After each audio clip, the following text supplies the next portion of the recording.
A subordinate appeals to her president with a reminder that it is time to begin broadcasting to the nation. Glancing at his watch, the man is amazed at how much time has passed. He remembers that in 30 seconds the power will be cut off throughout the country. The seconds count down, starting from 3, eventually reaching the point of no return. Giving his full name, which is Thailand Stretch, the man begins his address with a request. It encourages those already watching the broadcast to ask those nearby to join them. The president repeats his request, and residents indeed obey, asking their neighbors to turn on their televisions. After a brief pause, Thailand begins to talk about the quarantine situation, thanking citizens for their patience. And then he talks about how he declared a military emergency and what happened after that. As Thailand begins to talk about the reason, he pauses and asks someone around him for a cigarette. He is reminded that the opposition will be furious, but the man insists on his request. Trying to light a cigarette with unresponsive hands, the president again begins to talk about the reason for his decision. Before continuing, he pauses again to exhale the heavy thoughts along with the smoke. And saying that he only wanted a decent ending for them all, the man expresses hope for understanding. Thailand says a game scenario called Survival is currently unfolding in their reality. And the thing is that an asteroid called Njambi is flying towards them. According to morning reports received at dawn, the American military was unable to intercept it. As a result, Njambi fell into the sea near Okinawa. Shortly after this, information was received that the area had suffered catastrophic damage. The man agrees with himself, saying that right now the people of Japan are turning into zombies. It's all about the spores that the asteroid emits. They spread rapidly through the air. The president takes a deep breath, saying that today the infection will reach their country at 1 o'clock in the afternoon. Addressing its fellow citizens, Thailand says that unfortunately they cannot avoid this zombie crisis. However, according to the collected data, some, including the awakened, have a chance to avoid zombification. Announcing that time capsules have been installed in the designated locations, the president asks people to head towards them. A tactical guide to combating monsters is displayed on the screen, and leaflets containing it will also be dropped from the air. The president warns that all thermal power plants will soon be shut down. He says it has been an honor to serve his fellow citizens and encourages them all to try to survive. Thailand also expresses gratitude to the anonymous informant who provided the exact date of the Judgment Day. Turning off the television, the young man expresses regret that the end of the world has come. After all, he hoped that this would not happen, but there was no escape from the submarine. And saying that he will still have to survive somehow, this young man calls himself a veteran of the apocalypse. A few months earlier, a man named To is asked if he's ready. The same one, calling his interlocutor Jack, expresses absolute agreement. The latter remarks that if he loses today, it will be the 3rd time. The rabbit princess agrees with her interlocutor, promising to be a complete loser if she falls for the same trap. Serve the First reminds them that they are constantly being taken out because of attempts to solve everything by brute force. The role enthusiast says that if you take away that brute force, these two would become practically useless. Jack suggests stopping the pointless chatter and getting started, and the rabbit princess supports him. And while Serve offers them a minute's head start, the bald man calls them idiots. And then he plans to break his record in this game called Life in Survival. Saying that he will regret it now, the young man and his partner rush into battle. The game they play is called Survivalist for short, and it takes place in virtual reality. This is a game about the apocalypse, where the enemies are not only zombies, but also other creatures such as fantasy monsters, for example. The difficulty level of this game is so high that many hardcore gamers give up immediately. When Jack is attacked, he curses and calls the monster a huge pain in the ass. He discusses with his comrade how unlucky they are, because another human shield has appeared in front of them again. Jack thinks the case is bad, and only one good idea comes to mind. Meanwhile, Serve the First reminds his comrades that the minute has passed. The game's popularity soared only to crash, leaving just 4 players online. The role lover is asked to deliver the final blow and thanks his teammate for letting him have it. The young man takes careful aim so that he can incapacitate his opponent with 1 blow. He uses a technique called the Sphere of Hope, and his surefire arrow flies right to its target. And immediately after this precise strike, she falls dead. A little later, one of the gamers expresses annoyance that he lost again, and another asks about the remaining business. Jack responds to the latter with sarcasm, and Serve agrees with him, calling the game boring as hell. Jack says he wouldn't be surprised if the servers were shut down today, and his interlocutor laughingly agrees. The rabbit princess asks for a dose of dopamine, He needs excitement, and the lover remembers his words. Serve suggests playing another game, but the bald man refuses, saying that he is already used to playing this one. Meanwhile, the role lover notices a message in the chat and asks everyone else to look at it. The whole gang immediately perks up. They start giggling and rejoicing at the fact that their game is a super hit. The newcomer thanks the guys for their kindness and invites them to see each other after he completes his training. 2 hours later, he returns, saying it was too difficult for him and giving up. Serve curses, convinced that this is a company closes style ending. The guys are discussing the fact that the developers are unable to regularly release updates and lower the difficulty level. Serve the first spits, saying that he doesn't understand anything, and announces his decision to leave the game. Wishing everyone good night, he says that he will now log off. A role lover hopefully asks Serve if he will come into this game tomorrow. He answers vaguely, and there is a short silence for a while. And at that time, he thought that at that moment, the princess and Jack felt the same as he did. And they, without saying a word, also begin to say goodbye, instilling the thought that their journey has come to an end. But the role lover didn't want to let things go, so he continued to log into the game despite the absence of others. To somehow be able to enjoy the process, he began recording videos with updates, and he even streamed day and night in the hope that his teammates would suddenly decide to drop in on the broadcast. Several months passed, during which the difficulty of the tutorial was reduced and the early game was improved. In addition to the existing enemies, bizarrely mutated monsters were added, and the update was a delight. However, in the end, the amateur was left alone because his friends completely stopped appearing online. The game's management team sends a message that support will be discontinued in a week.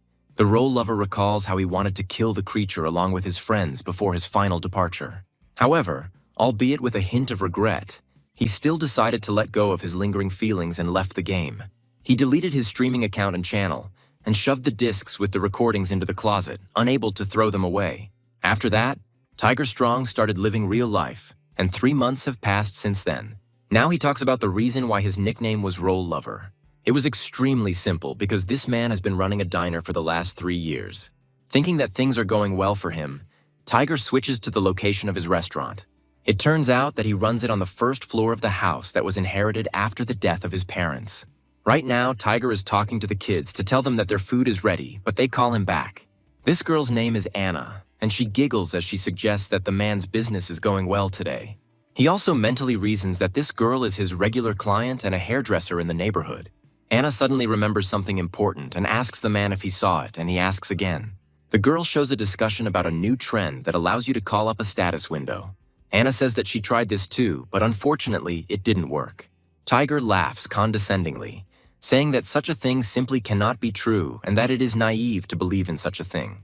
And yet, when he gets home after work, he tries out this trend himself. The man does everything according to the instructions, extending his hand forward and invitingly commanding the status window to appear.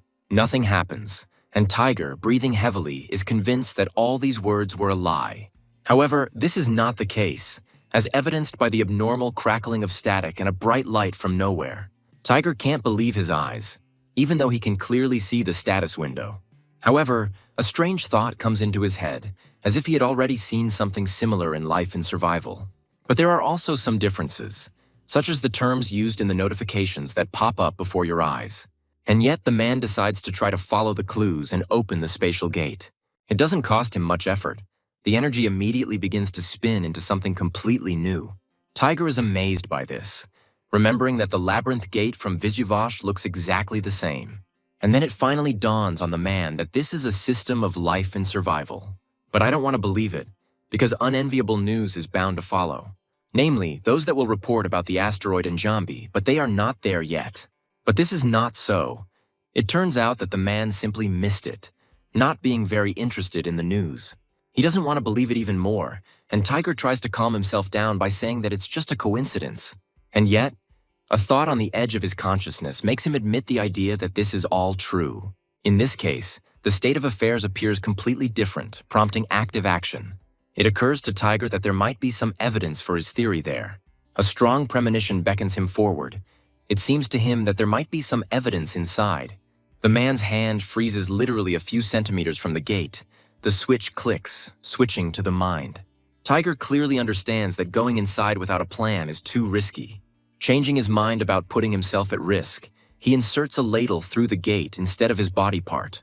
In this way, the man hopes to check if there is something on the other side. Seeing the dirt, Tiger assumes that this gate is some kind of teleporter. And then, having completed his minimal security check, he also makes preparations. Well, after this, he, encouraging and calming himself, still decides to go inside. The first emotion a man experiences is delight, which is simply impossible to contain. Seeing what spreads out before his eyes, Tiger can hardly believe that this is all real. After being in this place for a while, he begins to feel cool. There is no connection, which suggests that Tiger is in a place where people can hardly reach. This area is unfamiliar to him, but the man is not at a loss because he has something for this occasion. Leaving his first mark for himself, Tiger decides to search everything along the way to find the necessary evidence. Starting his journey in a new world, a man thinks about how serious all this is. Admitting that it's tiring him out, Tiger wonders why the forest is so huge. Stopping for a breather, he asks for at least someone to show up. His wish is fulfilled, and the man, barely avoiding a collision, screams loudly and long drawn out. The system reports that it is a valley deer, and Tiger finds it and the sudden notification strange. However, the man begins to suspect that he is not on Earth now. The valley deer continues to look at Tiger, not moving or making a sound. And then suddenly she runs away, leaving the man alone with his thoughts. Tiger admits that he was scared, but at the same time he understands that this animal did not look aggressive. And this cannot be considered as evidence, unlike other representatives of this area after the disaster. Tiger reflects on the fact that he had a premonition, but it is not at all encouraging. The man feels like this place is closely connected to survival, but he can only ignore it. Tiger doesn't want to believe that humanity is facing a catastrophe. However, this does not last long as the man finds something. This item is the solar apple, which the system immediately informs its user about. As Tiger picks it up and examines it, he expresses his hope that everything will be okay. As soon as a man takes the first bite, he begins to feel the changes that have taken place inside him. The system informs him that the solar apple restores some stamina. Tiger thinks that this effect is very similar to the one he had in the game after drinking the juice of the same name. This almost confirms everything, as does the goblin droppings lying nearby. Even though he doesn't want to, the man motivates himself to accept all of this, namely that an apocalypse will soon fall upon the Earth. Finally convinced of everything, Tiger leaves the spatial gate to begin preparations. He streamed and recorded because he enjoyed it, but now it will all come in handy. Reading the news and analyzing his notes, Tiger concludes that there are 32 days left until the apocalypse. On rewatching, the game was found to be riddled with difficulties, the worst of which was the metal decay epidemic. This phenomenon occurs within 5 hours of being infected by zombie spores, destroying all metal, and it is capable of instantly throwing human civilization back to its primitive state. Over time, this epidemic weakens depending on the region, but it takes from 6 months to a year. However, Tiger is confident that such a catastrophic illness does not matter to him. After all, he received a feature which is the exclusive spatial gate. And although this is only a hypothesis, but most likely the metal decay epidemic cannot pass through them. After the initial analysis, Tiger spent all his savings on purchasing everything he needed to survive. Among this variety are weapons, food, tools, medicines, and equipment for autonomous existence. While there was still time, the man began monitoring the mood in the community to plan his next steps. This continued all night, but as soon as morning came, Tiger bought a few more things. On the way home, he bought a hunting bow second-hand, exchanging a few polite words with the seller in the process. Thanking him once again as he said goodbye, Tiger began to think that maybe he was panicking for nothing. But be that as it may, he still thought that a couple of years of suffering would not kill him. Having finished his business, the man returned home and posted a notice on the door of his restaurant. He looked closely at the sign that they had been out of business for several months due to renovations. Tiger exhales heavily, unable to believe that all this happened in just one night. Anna calls out to him, asking about the restaurant closing, and the man begins to make excuses. The girl assumes that her neighbor earned a lot of money for the repairs, but he says that he is just old. Trying to be gentle, the man says goodbye to Anna, but she interrupts him, asking her to listen. But then she interrupts herself, saying that it is not important, and saying goodbye until the next time we meet. Watching the girl leave, Tiger ponders for a while what she wanted to say. And then the man thinks for a long time about how he could have stopped her from asking about it. And yet he chooses silence and inaction, because he has more important things to do. The first thing Tiger does when he rises to his place is open the interdimensional gate. He recalls that in games he is a meticulous strategist, a planner. It is for this reason that among experienced players he has always lacked physical skills. However, characteristics are not given for leveling up. They are obtained through hunting and discoveries. Letting out a long sigh, Tiger wonders if he can do it. The bowstring is drawn easier than he expected, and the man assumes that with good aim he will succeed. Meanwhile, the man on the screen gives him a signal to shoot, which slightly puzzles Tiger. And yet his intention is serious, so, getting ready, he places the arrow on the bowstring more tightly and pulls it back once more. He remembers the time when he was hanging out in survival and was the best of the archers. By releasing control, the man allows the arrow to accurately reach its target. Amazed at his talent, Tiger suggests that he was Legolas in a past life. Through trial and error, he later learns that his maximum is about 5 times. This motivates the man to actively train, and he sets himself 2 goals. The first is whether he can hunt monsters at his current level or not. The second one involves creating a hiding place in this place for storing weapons and items. However, until the ordered weapons and equipment arrive, Tiger cannot take any risks. So he abandons his stupid plans and for now rejoices in his unprecedented luck. Tiger believes he was able to remain a veteran in the game thanks to his preparedness for any situation and his focus on the future. Something comes to the man's mind, and he tries to remember where exactly he saw what he needed. His memory does not fail him, and Tiger finds the desired object with his eyes. Saying its name out loud, the man heads straight for the goblin's droppings. The reason he was looking for it was because one bunch is not the norm, because goblins are social. After conducting a detailed analysis, Tiger suggests that this individual was expelled from the flock and did not eat properly. The man wants to find him in order to test himself in a real fight, because such an opportunity is rare. This takes quite a long time, and Tiger notices that it is already starting to get dark. He notes that he can still hear the howling of wolves, meaning he is still close to the valley. And then the man notices him, hiding behind the nearest tree as quickly as possible. Tiger mentally notes that this specimen looks exactly like the ones he saw in survival. Being the lowest class in rank, goblins primarily use spears and poison needles. They especially enjoy tormenting their opponents with paralyzing poison. It was for this reason that Tiger chose arrows as his first weapon. The man looks at the goblin more closely, becoming convinced that this old man has been exiled. Tiger is absolutely sure that if he doesn't panic, he can kill the monster. And with these thoughts, concentrating as much as possible, he releases the arrow. The old man turns at the whistling sound, noticing the attack at the very last moment. But he manages to cover himself to avoid a fatal head wound, much to Tiger's disappointment. But that's not all, because the goblin's next actions make the man curse, and then again, but not at the creature, but because he felt uneasy. Without allowing himself to hesitate, the man quickly grabs his spare weapon. Well, the goblin extracts his own from somewhere, hissing menacingly. The next moment, they both rush forward, not wanting to be the one who loses.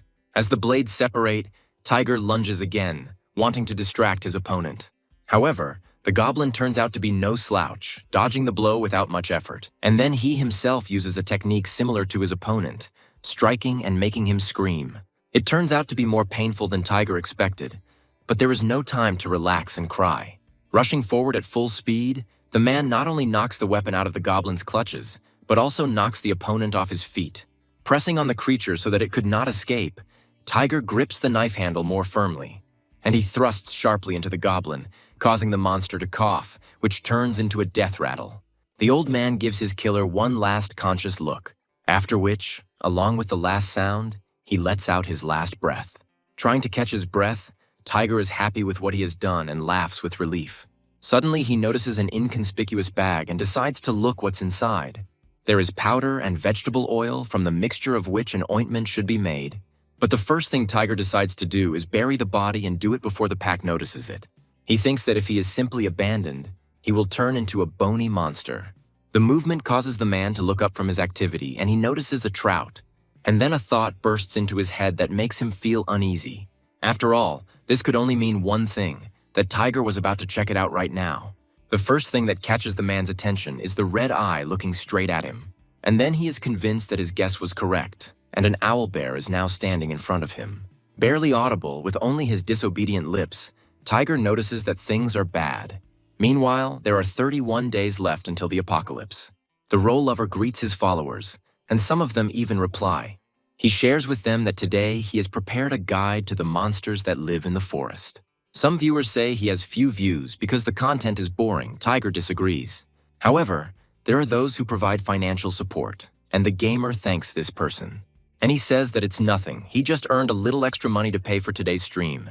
This topic starts to develop in the chat, and Tiger asks to stop interfering with his stream. And then he reminds them what they discussed last time and what else he explained to them. Now the role lover says that the most dangerous creatures in this forest are werewolves and owlbears.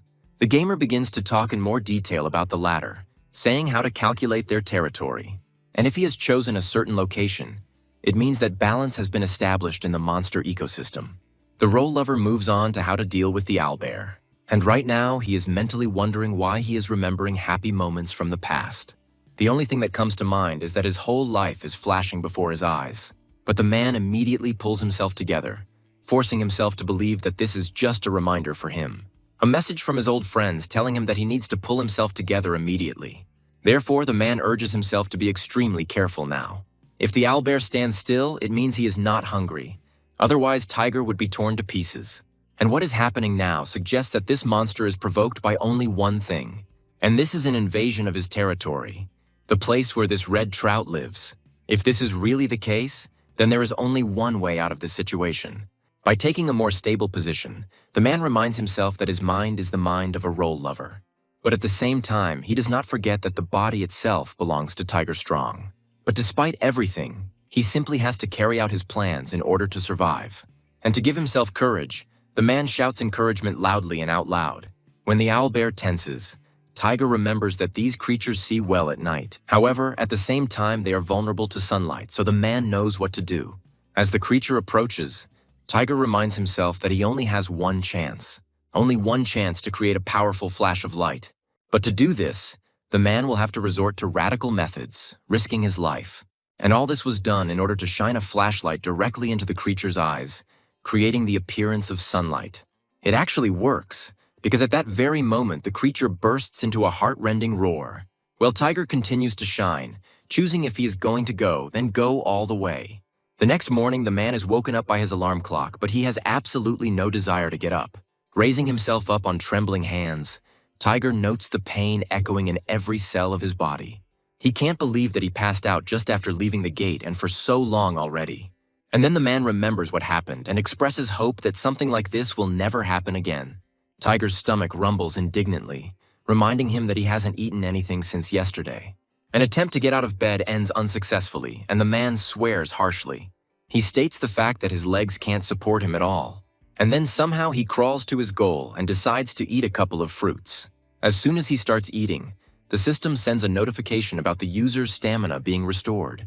Breathing a sigh of relief, Tiger says he now feels human again. And now that his strength is back, he expresses a desire to fill his stomach. As he goes down to the first floor, the man becomes puzzled. Seeing Anna in front of him, he asks her what she is doing, and the girl replies that she came to have a snack. Tiger wonders why they're sitting together, but the girl is on her own wavelength, believing that eating together is tastier. And then Anna asks if the man has tried what they recently talked about, and he clarifies. She's referring to the status window, and Tiger understands why she cut off the connection then. Showing the news to her interlocutor, Anna admits that she considers it real. It says that cash has disappeared from the store, and Tiger is amazed at the girl's naivety. The man returns to the question of the window and says that he tried, but it didn't work. He believes lying is the only sensible choice because his trait is not a combat type. Moreover, this power is meant for solo play, not for team play. Besides, Tiger sees no point in revealing his cards when his own safety is not guaranteed. It would be tantamount to signing your own death warrant. And yet the man is haunted by the thought that this girl is so persistent. Meanwhile, Anna apologizes, admitting that she lied about something. Thinking that this girl is good, Tiger assures her out loud that everything is okay. He invites her to tell him later if she wants, when and if she plucks up the courage. Sometime later, Tiger sees a mountain of packages being unloaded in front of his house. The man thanks the courier for his hard work, but he says everything is fine. Tiger carries things that will be needed later to the roof, and those that are needed now to the second floor. After this, taking advantage of the opportune moment, he selects the items needed for today's operation. Having placed some of them in front of him, the man examines them meticulously. His mission today is to find a place that could become a refuge for him. Tiger believes that he must get it no matter what the cost. The man doesn't think it will be that difficult to find shelter, if only because he had already noticed one interesting place when he was looking for the old goblin. He remembered the way to it well, so he walked confidently, allowing himself to take shortcuts. Finding himself right in front of this place, Tiger notes that this is the perfect place for his future shelter. The most important thing in this matter is the ability to find out what kind of monsters live here. Looking closely at the tracks leading out of the cave and back, Tiger realizes that they belong to kobolds. The man considers this a stroke of luck, so he can't even contain the grin that's bursting out. After all, his plan is designed specifically for low-level monsters. Tiger checks the direction of the wind, and then he notes that his idea will work perfectly on nocturnal kobolds, like a powerful sleeping pill. To carry out his plan, Tiger rushes to collect firewood, which smells worse than he expected. And then he places as much as he thinks will be enough, right next to the entrance. After this, the man pours gasoline on the brushwood, and only the last step remains. Thinking about this, Tiger suddenly hears familiar sleepy voices, followed by yawns. Still yawning after a sweet sleep, the kobolds emerge from the cave. Unfortunately, Tiger is within their reach, so it's not difficult to spot him. The man is at a loss, because for some reason he completely failed to foresee such an outcome. However, he reacts just as quickly, gripping the axe shaft more firmly. It takes him literally a couple of moments to neutralize the enemy. And then he thinks about the fact that drowsiness was just a temporary effect. What's also surprising is that Tiger can still kill these creatures with one hit. He decides to deal with this later, wanting to carry out his plan before the others wake up. Tiger recalls that all low-level monsters in the game had one thing in common. Each of them had a vulnerability to sudden phenomena and effects. The man considers that burning the monsters directly would be better than simply using smoke. However, from the point of view of someone who is going to live in this place, this would be irrational. It is for this reason that the man chose this strategy. After all, according to her, the monsters will weaken and thus enter a state of confusion. Well, and accordingly, Tiger will be able to destroy them all in one fell swoop. The man recalls that kobold packs usually consist of 7 individuals. He thought that 5 would run out now, but after counting the number of monsters, he realized that he was wrong. There turned out to be only 3 of them. But even with this scenario, the man is not going to deviate from his plan. The kobolds begin to shout something in a language only they understand. Well, Tiger, without thinking about the meaning of this adverb, swings his fire axe wide. And he goes on the offensive, wanting to get rid of the interference as quickly as possible. The kobold's screams become even more furious, but Tiger doesn't hear them. Snatching his next tool from his belt, he moves on to the next part of his plan. By spraying the spray directly into the face of the nearest kobold, the man causes it to cough chokingly. Falling on its back, the creature begins to choke, trying to say something. His brother suffers an even more cruel fate, and his dying cry suddenly dies down. Tiger addresses the last survivor, stating the fact that he is the only one left. Saying that he knew the leader would sit in the rear, the man says goodbye to the monster. And he promises not to even doubt that he will find a worthy use for his shelter. Later, the man breathes a sigh of relief, considering that it was relatively easy, except for the low stamina. Looking at his status window, Tiger notes that his stats are declining just like in the game. Still, leveling up gave him some perks, so the man considers today's catch to be quite good. But there is something that he considers even more important, and that is the use of something. And of course, by these words he means winning and holding refuge. Only first of all, he notices that he will have to properly clean up this lair. So, consider that as soon as Tiger gets a shelter, he starts cleaning it. Its depth turns out to be approximately 15 meters, which, in fact, turns out to be quite small. And maybe because Tiger is fresh out of a fight, he finds the work there hellish. And yet, this cannot but please, because now the man has his own safe place. Plus, he can use the gate, which makes his job a little easier. Tiger thinks that he is so tired that he feels like he is going to pass out. But not without discoveries. The man learned one curious thing during the process of interdimensional travel. At first, the idea of fixing coordinates in both worlds seemed unrealistic to him. But then he realized that it was possible to make objects interact even at the boundary of dimensions. And looking around his shelter after cleaning, Tiger comes to the conclusion that it is cozy. But that's not all. He figures it would also be a good idea to wash the blood off everything and fill the floor with concrete so that things can be stored there. Tiger is estimating how long it will take for the mortar to dry and also wants to install the panels. His attention is drawn to 2 types of stones, light stones and fire stones. The The man recalls that for newcomers to the game, these were essential items, a gold mine. And he decides to start mining them immediately after he finishes preparing for construction. The next day, an otherworldly wheezing sound is heard from his house again. The man can't understand why his body aches so much. Is he overworked? At the same time, his hands begin to itch, and Tiger notices strange small cuts of unknown origin on them. Looking at the sunny apple, the man thinks that he feels sorry to waste it on this. And then he decides to test the effect by using ointment instead of an apple. But first you need to prepare it. For this, you need to mix this powder with vegetable oil. The proportions should be 5:5, and you need to stir until the resulting mass thickens. The system reports that this ointment is quite useful, as it helps to slightly heal wounds. Tiger doesn't hesitate and immediately tries the ointment, feeling its effect from the very first seconds. However, the man thinks that if this happens every time, he will not last long. Tiger believes that in order to improve his stats, he needs to keep up the good work. He begins to think about which weapon is most effective for him now. The flow of ordinary comparisons is interrupted by one rather unusual thought. And Tiger says out loud that he has an interesting idea, although he is not sure that all this can happen in reality, since it is only connected with the backstory. But despite everything, the man considers even the side branch useful and informative. He ponders what would happen if the same backstory as in the game were repeated in the real world.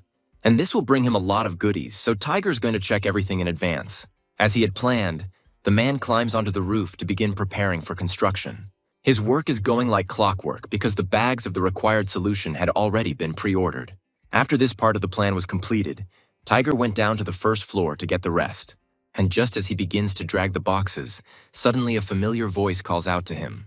Anna greets him in her usual manner, and the man cannot understand when they manage to become so close.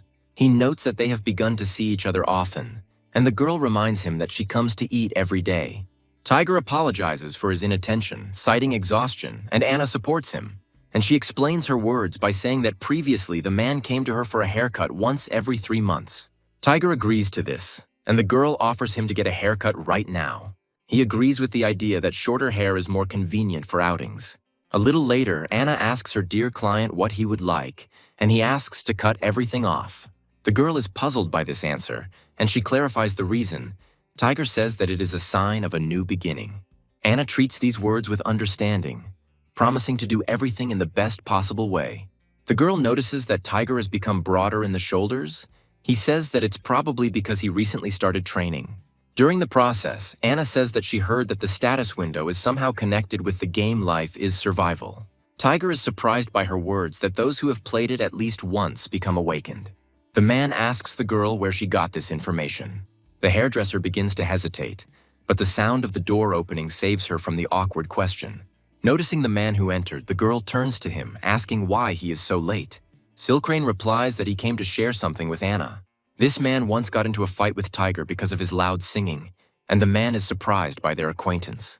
Meanwhile, Silkrane says that the guy decided to grab all the information, deleted the video, and ran away. The blonde guy says their group is trying to find out where he lives, but the girl doubts that this is legal. While Tiger warms his ears, Silkrane speaks again, but now there is a nervousness in his voice. He asks Anna if they are in a position to get out now, and as they continue their discussion, Tiger becomes convinced that these people are looking for him. Meanwhile, Silkrane asks Anna if she has thought about joining the team, but she has doubts. And Tiger thinks that he deleted the video not because he wanted to seize information, but because of frustration. The blonde continues to press, trying to convince the girl that everything is going exactly like in the game. Silkrane believes that if the blogger had simply posted the information, they wouldn't have had to do this. He warns the girl that he doesn't intend to wait long, and Tiger thinks about how people treat him on the forums. Silkrane still won't back down, rushing Anna, and then our hero pulls him back. He says he doesn't know what they're talking about, but suggests they discuss it later. Silkrane answers him with a clarifying question, and then asks who he is anyway. Tiger advises the blondie to get out of here while he's still good. Otherwise, he'll get his face blown apart like last time. Silkrane starts to say something, but stops short, and instead of finishing his sentence, an indignant cough escapes from him. In the end, the man leaves, hissing discontentedly and saying that, apparently today is not meant to be. Anna says goodbye to him. The girl allows herself to exhale only when the door closes behind him. Tiger calls out to her. He offers to exchange numbers with the barber just in case, because Silkrane is a rotten person. Coming home, instead of continuing construction, Tiger decides to do something else. So, having learned that he is really being slandered on the forums, he begins to feel disgust towards people. And although he feels sick from them, the man's spirit does not fall. On the contrary, it suddenly becomes clear in his head. Opening the dimension gate, Tiger enters it and spends the next 2 days setting up a shelter. As he wanted, he is engaged in the extraction of lightstones and firestones until the ore is depleted. He mixes and then fills the surface of the floor line with a solution of water. And after this, he carefully and meticulously levels it out to avoid imperfections. After finishing the work, the man goes outside to wait for the material to dry. Looking at the moon, which was shining so brightly in the darkness, a thought suddenly came to his mind. Tiger thinks that injustice should be responded to in the same way because he is not a hero. He doesn't need any great mission, he just needs to stay alive. And just as Tiger makes this decision, a sound behind him makes him turn around. The man knows the name of the creature that appears before him. It's called a bone crawler, and Tiger curses uncontrollably at the thought of it. The sounds coming from the creature become increasingly terrifying, but the man is in no mood. By saying this out loud, Tiger also notes how unenviable the situation he found himself in was. Meanwhile, there are 27 days left until the apocalypse. Thrown back by the explosion and hit so hard that he lost consciousness, Tiger begins to slowly come to his senses. The first sign of this is a convulsive contraction of the muscles that cause the fingers to move. And then Tiger suddenly jumps up, letting out a scream and coughing sound from his chest. Looking around, the man tries to understand what happened to him. Noticing familiar bones nearby, fragments of memories begin to form into a coherent picture in his head. However, Tiger still cannot remember how he managed to survive. A little later, he finally manages to remember that he managed to react a couple of moments before the explosion. This was the only way he managed to jump back and not die, even though he had already been hit pretty hard. The most obvious proof of this are the fragments of the monster's bones. Noting this, Tiger brings up the status window, his voice becoming unresponsive and trembling with pain as he does so. Studying it, the man notes that, although the characteristics have decreased, there are no breaks or fractures. Based on the fact that he received points and his level increased, it turns out that the game counted him as having killed the mob. Thinking about how bad he feels, Tiger orders the dimension gate to open. Returning home, the man immediately begins treatment. The first thing Tiger does is remove the shards from himself, which turns out to be quite a torture. After this, he applies a miraculous ointment to stop the bleeding, which is also very unpleasant and painful. When the man begins to bandage himself, wanting to check the condition later, a surprise awaits him. Tiger gets so sick that he just passes out halfway through. When the sun rises and begins to knock on his window, the man slowly comes to his senses. Breathing out through his teeth in pain, he thinks that it won't be long before he dies. Tiger believes he should have tested whether the ointment worked before passing out. Checking his characteristics, the man sighs with relief because everything seems to have worked as it should. Tiger wonders where a creature like a bone crawler came from in that place. Although, on the other hand, he understands that the forest is huge and anything can come out of it. Tiger decides to upgrade his perception in order to better sense and recognize enemies. He recalls that there were 2 ways to improve your performance in this game. This is obtained through experience and the ability to obtain items with bonuses to characteristics. However, since this is a hardcore game, you will have to try hard to get a special item. High-level monsters also have skills that can be obtained by fulfilling certain conditions. But some of them may not be suitable, so Tiger decides to dig into the backstory of the game. It describes pre-disaster phenomena that make it possible to obtain artifacts before the apocalypse, provided that these phenomena actually occur and powerful monsters appear. Wanting to understand everything in as much detail as possible, Tiger reads the story for a long time. He analyzes the game's chronology of events out loud, but some information is still missing. Ultimately, the man comes to the conclusion that the incident with the orc that happened on the mountain is the earliest. Having analyzed and compared all the data, Tiger decides to leave in such a way as to be there by dawn. But he is distracted by a ringing bell, and the man tries to understand why the hairdresser is calling him at such an hour. Eventually, they decide to meet, and a little later, they are already sitting in a cafe. Anna asks Tiger if he is okay, to which the man is surprised by the suddenness of the question. She was confused by the man's unusual expression and the fact that he was wearing long sleeves in such heat. The girl suggests that it's because he had to stay late last time because of silk rain, but Tiger denies it. Anna breathes a sigh of relief, admitting to her interlocutor that she had managed to get a little scared. Tiger agrees that he really doesn't like this man.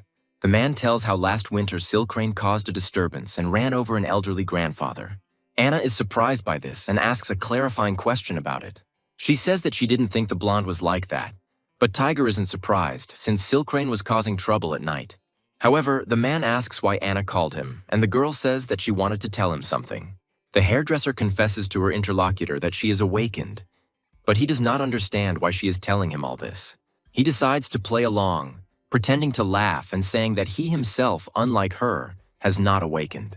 Anna apologizes for this, explaining her actions by the fact that she felt awkward lying. Tiger expresses understanding, and then he thanks the girl for sharing such information with him. Tiger says that thanks to Anna, he feels a little better, because he was on edge because of the renovation. He says goodbye to the girl, offering to see her in this game and saying that he now plans to study her. Tiger's mood improves, so he rents a fancy drone and a car for the rest of the time, after which he goes to bed in order to have a good rest and be in perfect shape. The next day, as soon as the sun rises, Tiger begins to prepare equipment for hunting the orc. In the process, the man thinks about the need to crush the firestones with extreme caution. After all, one wrong move would be enough for everything around to burst into flames. After the work with them has been completed, the lightstones come into the process. Although flashes from them hit his eyes every now and then, Tiger makes a promise to himself to endure for the sake of a good cause. The man does this until he completes basic training for hunting.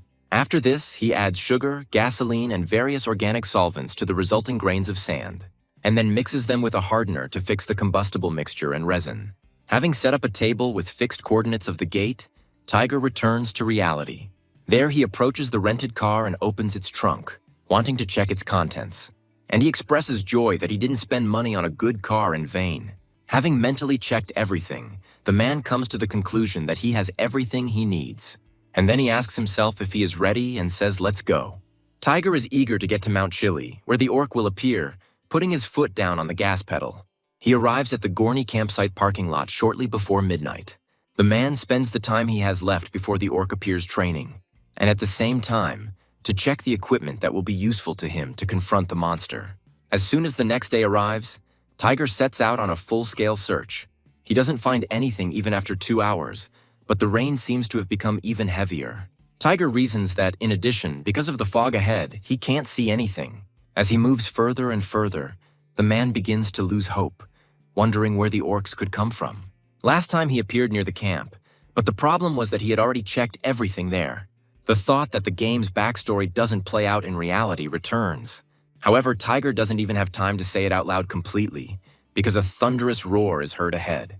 The man jerks sharply, because he understands perfectly well what this sound is. He recognizes it among 1,000. And the terrifying silhouette of an orc already appears at the edge of view, attracting attention. Plus, it's red, which means you're guaranteed to get a skill when you kill a creep. The man desperately began to urge himself to calm down, slowly getting down to business. He expresses confidence that if he just follows the plan, he will definitely cope with everything. Tiger runs through the plan to catch the orc in his head, taking it apart piece by piece. The first thing the man plans to do is use the creature's aggression to distract its attention. For this, of course, he will need this smoke bomb. After this, Tiger remembers the next point of her plan when she attracts the orc. And so far, everything is going well. The monster actually notices the bait thrown nearby. And after that, also in accordance with Tiger's plan, he attacks her. At that moment, the man himself takes aim, estimating the distance between him and the monster. And then, switching the orc's attention to himself, he simultaneously opens a portal. Just as the monster is about to rush at him, Tiger makes a feint.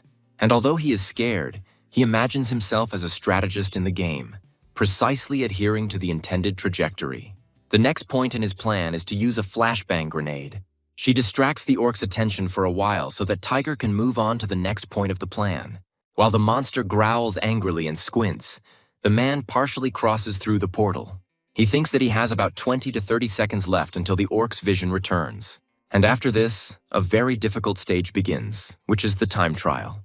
As Tiger lunges at the orc, he thinks he needs to damage the creature's muscles first.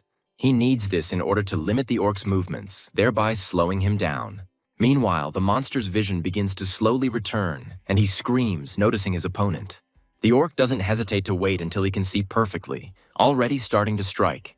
For Tiger, this turns out to be a truly difficult stage, because a mistake will cost him his life.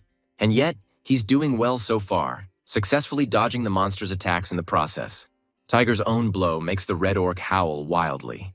The severed tendon causes weakness in the legs, and the monster collapses to the ground.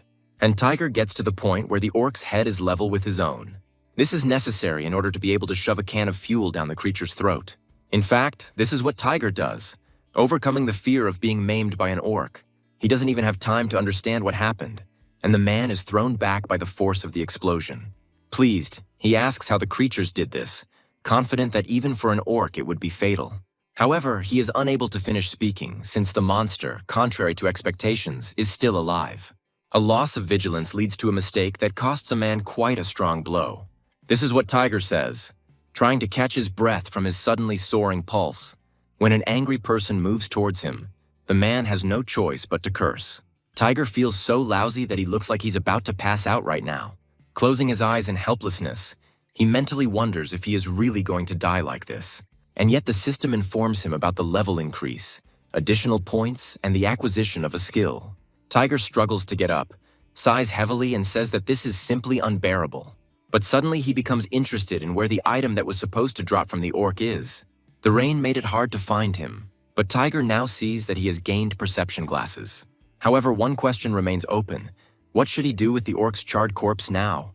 Remembering that this incident was kept secret in the game, the man considers the best course of action. At the same time, Tiger recalls Anna's words regarding the method of emergence of the awakened, and his mood becomes pessimistic, because this means that there are at least several thousand of them. Tiger begins to speculate about what they might be like and what will come of it, and he is not at all tempted by the thought that among the awakened, even a minority will be like Silkrane. After all, such people are likely to destroy the system for their own gain and cause mass unrest. Another problem is that if you leave the ogre here, it will become a bone crawler. Suddenly, a question bursts into the man's head. Why didn't he think about the fact that he could become a zombie? After all, even if he is awakened, there is no guarantee that he will not turn into a zombie after becoming infected with spores. Tiger doesn't understand which choice is right and can't bring himself to make a decision on the spot. Yet one thing is certain to him, so he decides to open the portal. Even for the sake of the few who survive, Tiger wants the world to come to an orderly end. As he stuck a shovel into the ground on the other side, the man cursed rudely, and then he rhetorically asks when he should have time to dig a hole and bury this creature. Tiger is confident that if his body were in good shape, he wouldn't be suffering so much. When the acquired skill is activated, the man expresses a desire to end everything as quickly as possible. And in principle, even without this skill, he has no choice but to speed up. Later, Tiger reflects on how, at first glance, the will to live is a useless skill. But it's more about what happens to the body after the effect wears off. It will take some time for the user to recover before they can move normally again. Hours later, Tiger wonders if this is for real. Checking his plan, the man notes that he should have already started building a defensive line. The inaction is not encouraging, but in contrast, it is a relief that the remains of the red orc have definitely been erased. Considering that it's too late to start anything serious today, Tiger decides to check out the community and the packages. First of all, he unpacks so as not to languish himself with a long wait. Mentally checking the list, the man happily notes that this is exactly what he needs. Of course, he may use some things in reality for other purposes, but that's not bad either. However, Tiger suddenly remembers specific items that for some reason are not in the box. The answer to why this is so is found in the note, according to which the same spear will not be able to pass customs inspection. The doorbell rings, and Tiger, assuming it's another delivery, asks to simply leave the packages outside. However, the sound does not stop, leading the man to assume that the courier did not hear him. Addressing the delivery person, Tiger repeats his words, offering to leave the package at the door. And yet he opens it himself, and then is surprised, because it is not the courier in front of him at all. Tiger asks Anna what she is doing here, and the girl apologizes and says that she really wants to chat today. After all, they hadn't seen each other for a long time, so if the man didn't mind, she would really like to fix this. And while Anna invites Tiger to eat together, there are 24 days left until the apocalypse. Sometime later, the man, watching the girl cook, thinks about it. He is puzzled by the thought that Anna is now in his house. A strange thought comes into his head, although Tiger finds it difficult to believe it is true. And while he is developing it, Anna finishes cooking and invites the man to quickly start eating. He agrees immediately, confirming that he will start eating right away. But remembering the girl's words, Tiger asks what exactly she wanted to talk to him about. Anna recalls how the man said that he would look for information, and he realized that he was mistaken. And yet, he considers sharing the information with this girl to be the right decision. After all, the apocalypse is just around the corner, and good people are worth their weight in gold in such turbulent times. That's why Tiger agrees, and Anna offers to take out the trash while he's cooking. After a while, the man finds a better way to share information without revealing that he is awakened. The best way to do this is through the community, and so Tiger begins his story with a detailed explanation of the epidemic. After this, he explains that groups of 10 or more people are more likely to attract the attention of infected monsters, and also about the fact that the perception characteristic is critically important for survival. Amazed at the restaurant owner's knowledge, the girl writes everything down. Reaching perception, they dwell on this moment in more detail. Anna is interested in it. Having answered all her questions, Tiger says that there is something else that he has found, but the girl stops him. She notices that Roll Lover is getting a lot of hate, just like Mr. Silkrain's son said. And then he asks Tiger why he thinks this man doesn't share information. The man says that he doesn't know. After all, he had never played this game. And then he asks Anna about her assumptions, and she says that she partly understands the amateur. She says that everyone has their own reasons and their own circumstances, understandable only to them. Then the girl shares that she rejected Silkrain's offer, and Tiger asks the reason for this. Anna begins to talk about what happened when she met this man with one of the group members. The girl turns on a recording in which two people are discussing her, speaking in not very flattering terms. Although Tiger doesn't say it out loud, he mentally calls Silkrain a rotten bastard. He tells the girl that if a disaster does happen, many will show their true nature. So he advises Anna not to trust anyone, and she asks what about him. The girl says that she wants to be in the same group with him. Although he is pleased, the man cannot directly agree to this proposal. After all, he already has several very significant goals. One of them is reaching level 10 before starting the training in order to open your own store. This is the problem, because in the game, the level of monsters is adjusted to the player, which means that if this girl is in a group with him, she will simply die. So Tiger says that he appreciates her offer, but he might turn into a zombie, but Anna doesn't see that as a problem. In order to reinforce her words, the girl demonstrates her ability to her interlocutor. She's confident that Leap will allow her to dodge before he can bite her. Tiger is worried that Anna is just showing off her ability, but the girl did it as a sign of trust. After this, she expresses confidence that both of them will not become zombies. And in general, Anna wants them to at least be allies, if they can't become one team. Sometime later, Tiger thinks that building a fence is not that difficult. The first thing he does is start driving support posts into the ground around the entire perimeter. After this, he wraps each of them with barbed wire in 1 or 2 layers. And of course, to ensure that everything doesn't end up meaningless and durable, the structure needs to be secured. A man admires the result after installing infrared sensors. He likes how it turned out, so he thinks it deserves at least 1 dexterity point. Now that the defensive line is ready, Tiger is going to start moving the boxes. When he completes this too, he notes that what needed to be moved first has been done. Once he divides the space with panels, the interior arrangement of the shelter will be almost complete. Tiger barely has time to finish his thought before he sneezes loudly. And then he notes that inside it feels as if it is already late autumn outside. Thinking that he will soon have to spend the night here, the man believes that something needs to be done about it. Since he's here, Tiger decides at the entrance that it would be best to make a door. Thus, his already long to-do list gets another addition. After this, the man pops into the nearest carpentry shop to order and buy some things. And on the way back, 5 hours before the start of the epidemic, Tiger slowly finishes all his business. While checking the list and adjusting it, the man suddenly hears his name being called. Noticing Smeshrid nearby, Tiger greets him in a friendly manner. The man notes that they haven't seen each other for a long time. By occupation, this man is the owner of a gym.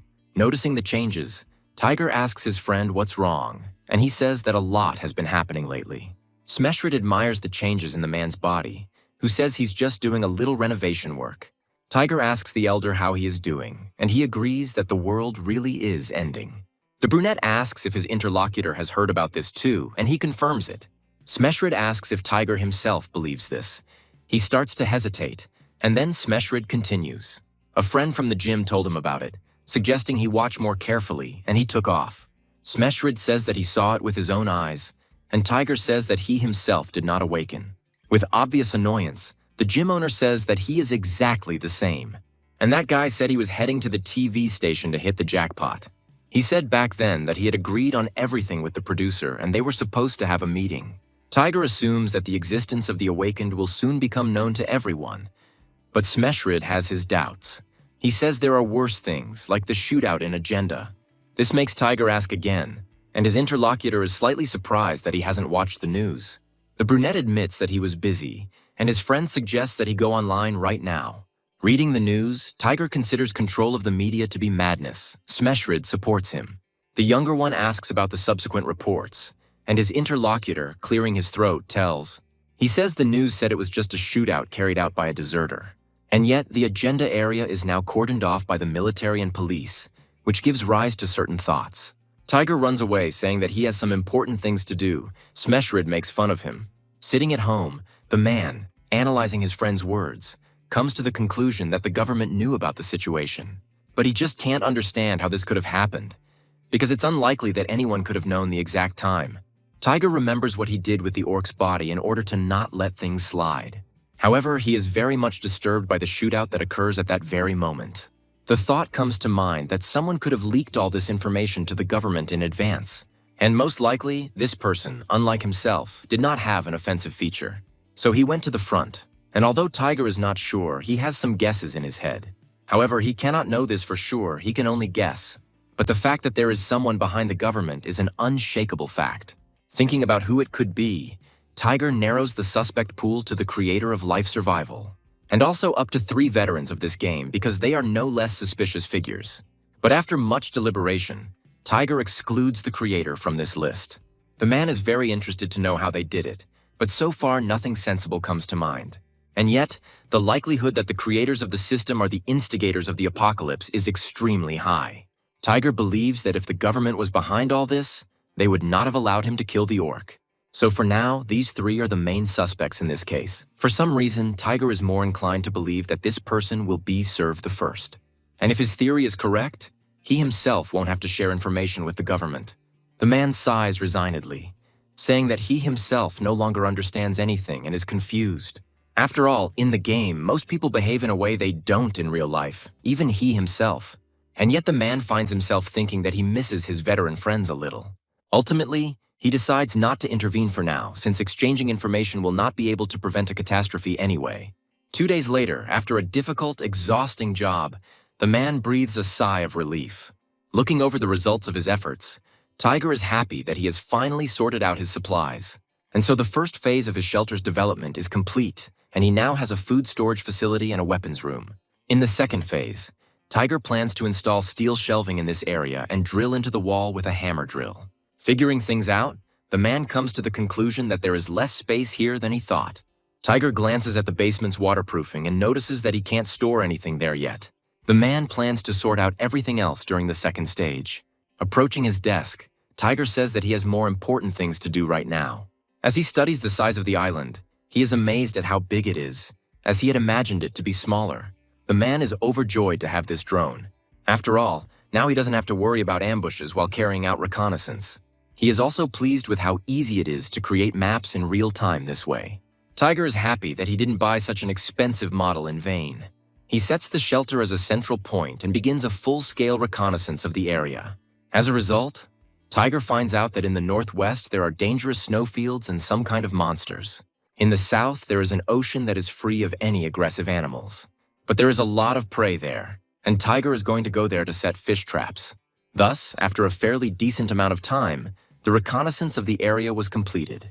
Tiger's first step was to explore the valley to study the ecosystem around his hideout. Luckily, there were no owlbears or werewolves nearby. Flying up to the place where he met the previous owlbear, the man sees that his corpse has disappeared.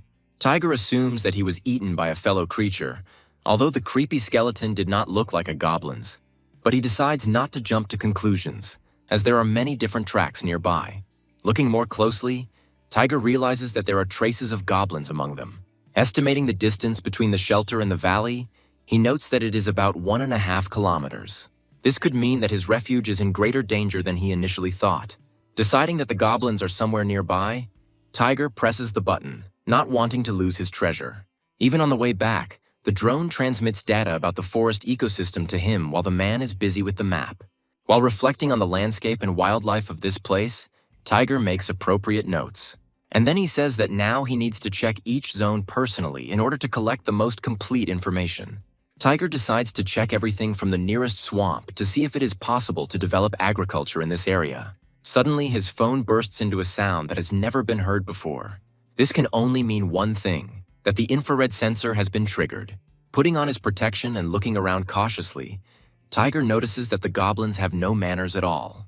But he doesn't think that this is the entire tribe. The maximum would be 6 or 8 individuals. Saying that he was just thinking about them, Tiger suggests that they might have gone hunting.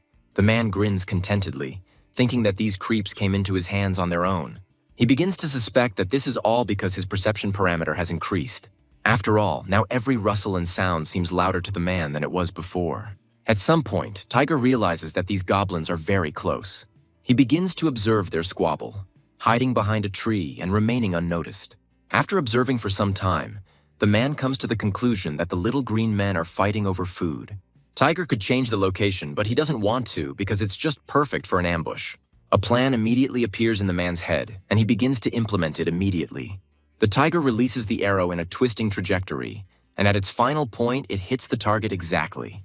When the tribe leader falls, throwing up his arms in a stupid gesture and croaking, the other goblins stop their argument. For a moment, they don't understand what just happened and start looking at each other. However, one of them turns out to be smarter and gives a signal to start looking around, and they don't argue with him. Then Tiger decides to take him down too, delivering another precise blow, and the goblins' relatives are lost again. But now they know where the arrow came from, and with a war cry, they rush straight there. The green men slow down slightly when a person appears in front of them. But Tiger, unlike them, is not going to hesitate, going on the offensive first. Having quickly eliminated the first, the man rushes like a wolf at the second, taking out another weapon. He lands one precise blow on his opponent, and that is enough. Putting the weapon back in place, the man states that he has already taken out 4 people. Tiger begins to speak, addressing the goblins, but they are not going to listen to him. The man calls the little green men rude because even villains don't attack when someone speaks. But the goblins remain indifferent to him, and their new leader gives the order to attack. Tiger understands this strategy since the poison didn't work on him, so close combat will be the solution. The man encourages his opponent's choices by encouraging them with kind words. But everything is not so simple, because all this did not apply to goblins at all. As for Tiger himself, this choice turned out to be the best solution for him. As the goblins begin to vomit, the man notes that the effect worked as intended, and this can only mean one thing, that it's time for him to finish here. With these thoughts, Tiger takes off and finishes his duel with an intricate cut. Allowing himself to exhale, the man notes that he decided to do this when the goblins were weakened. In fact, he still can't believe that his idea worked so well. Tiger says it's tiring, and then that he finds what happened funny. What he means is that the survival instinct didn't kick in during the fight, but it kicked in when he started digging. But this is also not bad, because now he will spend less time on exhausting and unpleasant work. Tiger believes that activating this skill wasn't completely useless. Unlike the orc, since only his health had dropped, he could see that the recoil wasn't that strong. As he finishes burying the goblins' bodies, the man states this fact. After this, he turns his gaze to the prey and decides it is necessary to check it. Discovering a familiar fruit among the supplies, Tiger learns what it looks like in its unprocessed form. Based on the vegetable oil, the man concludes that there is a place nearby where it is collected. After this, Tiger decides to look into the boss's bag to find out what secrets it is hiding.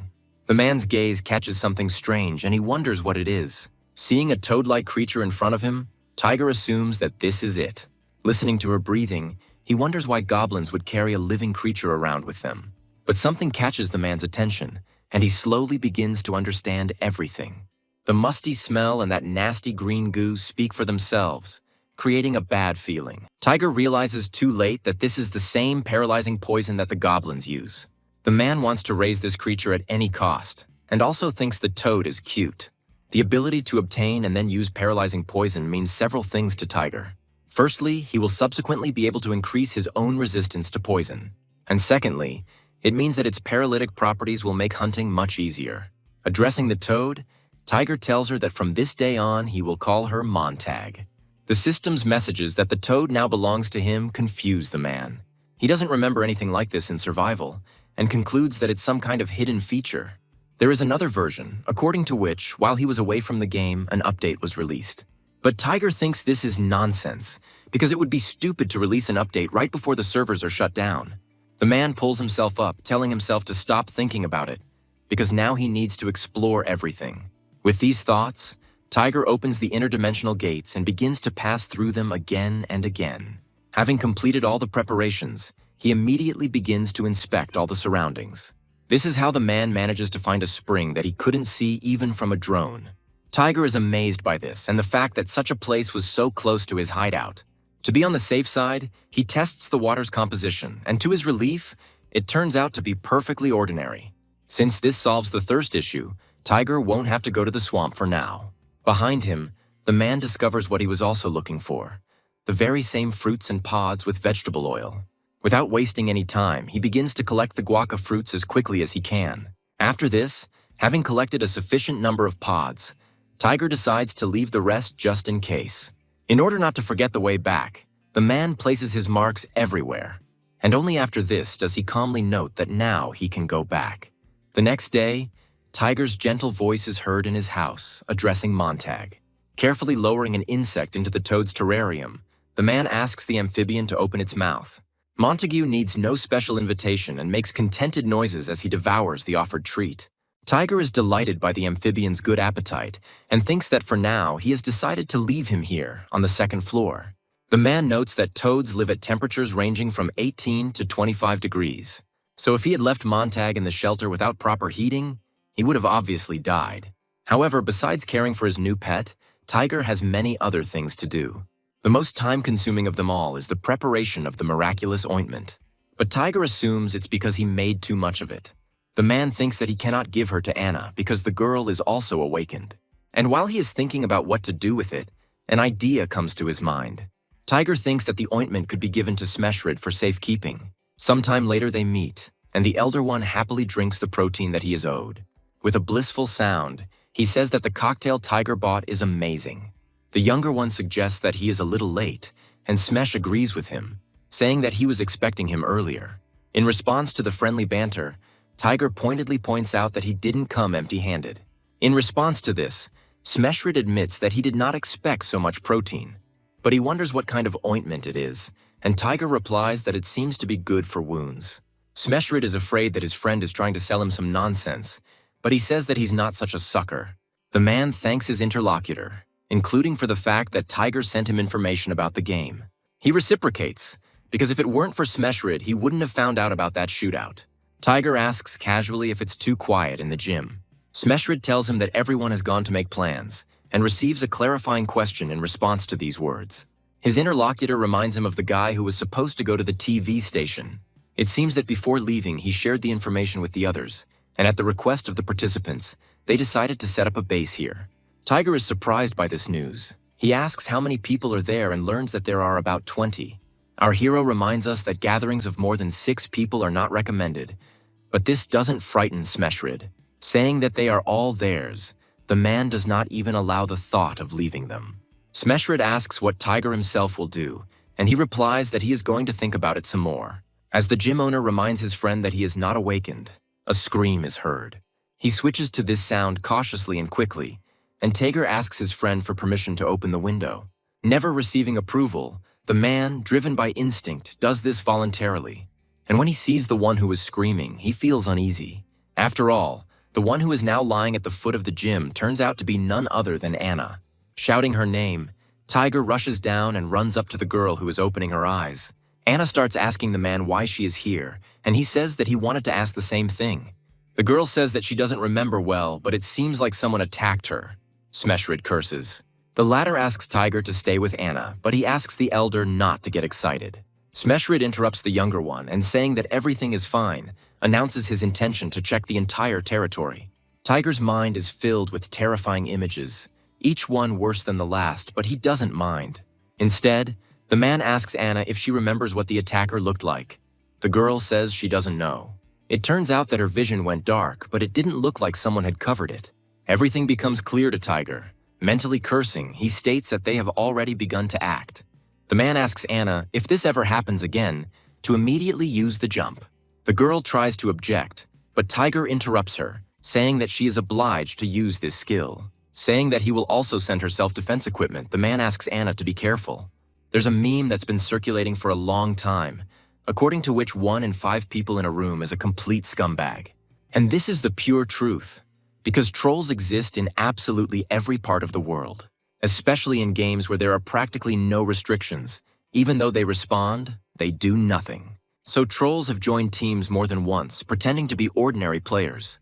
However, they then lured their group into a dangerous place, after which they were all killed there. Trolls like to approach newcomers, pretending to be kind and offering their supposedly free help. And then they get rid of the naive fools and take all their things for themselves. Trolls do all sorts of strange things, including harassing players against each other. It was because of such antics and the fact that the game was already unpopular that what happened happened.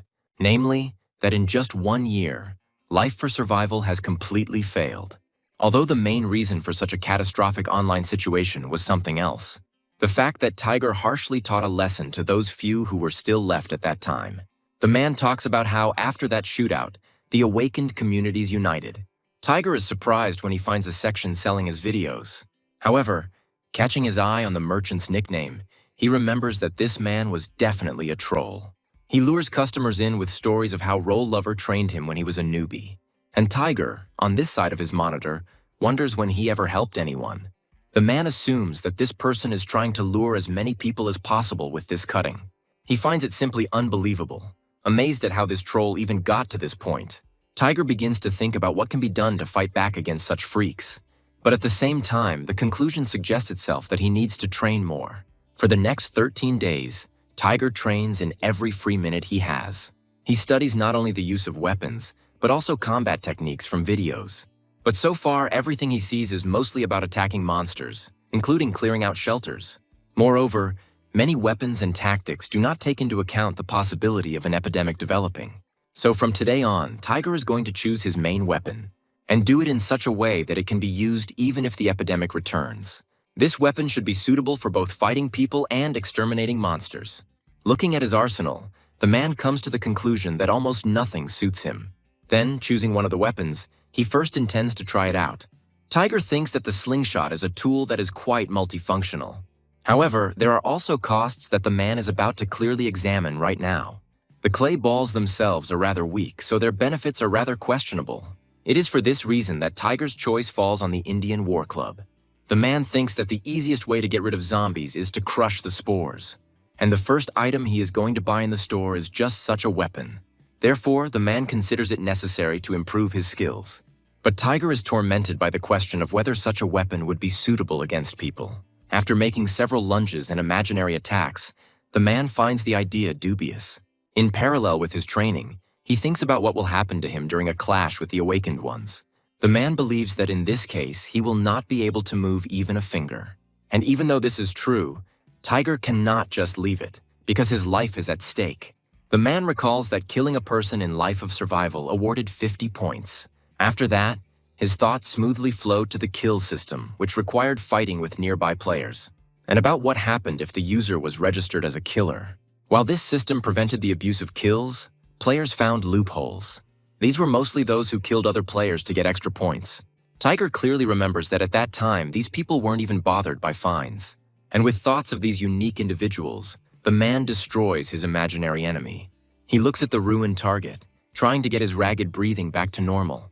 Tiger believes that it is best to avoid such people until he has finished improving his skills. And since he's here, it's worth completely dismantling the store and installing a sensor on the second floor. Hearing the incessant, heart-rending howl, Tiger tries to understand who is its source at such an hour. Deciding to figure this out, the man realizes that an animal was wounded near his shelter. Arriving at the scene, the man cannot believe his eyes. Tiger states the fact that he can ride the gray wolf lying in front of him. But unfortunately, the little animal has already breathed its last. The man tries to understand how the wolf ended up here, whether it was just a stray or fleeing from an attack. In order to try to find out, Tiger decides to first examine the animal's wounds. As he begins to do this, the man does not pay attention to the rustling in the bushes nearby. However, Tiger's senses, heightened by the skill, warn him of an attack.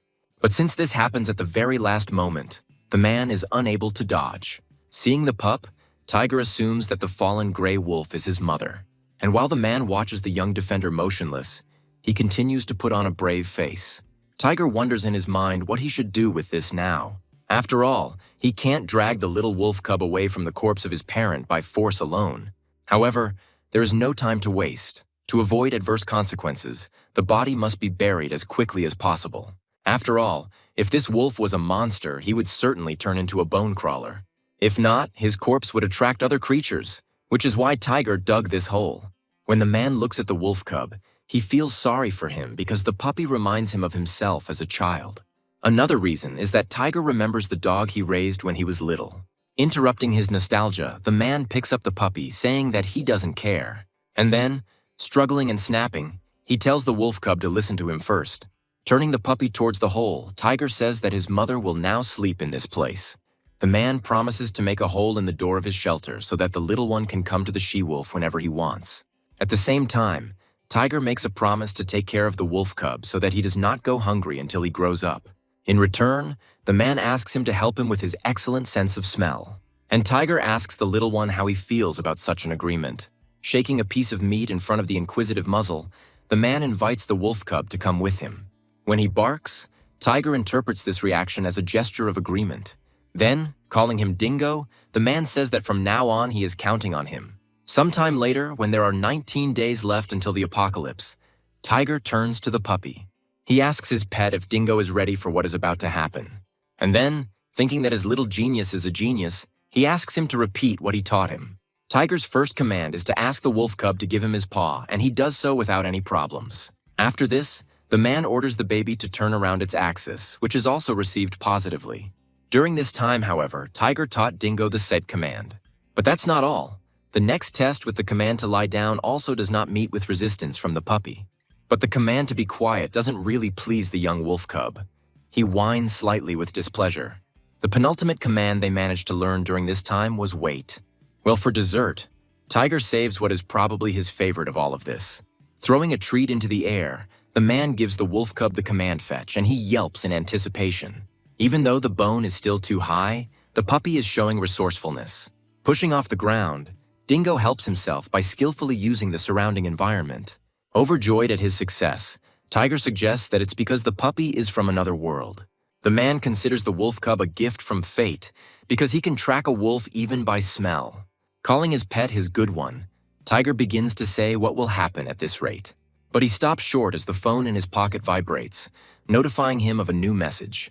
The sender turns out to be Smeshrid, and Tiger is surprised that his old friend wrote to him first. Meanwhile, he learns from a message that the owner of the gym asks him to search the word levitation on the internet.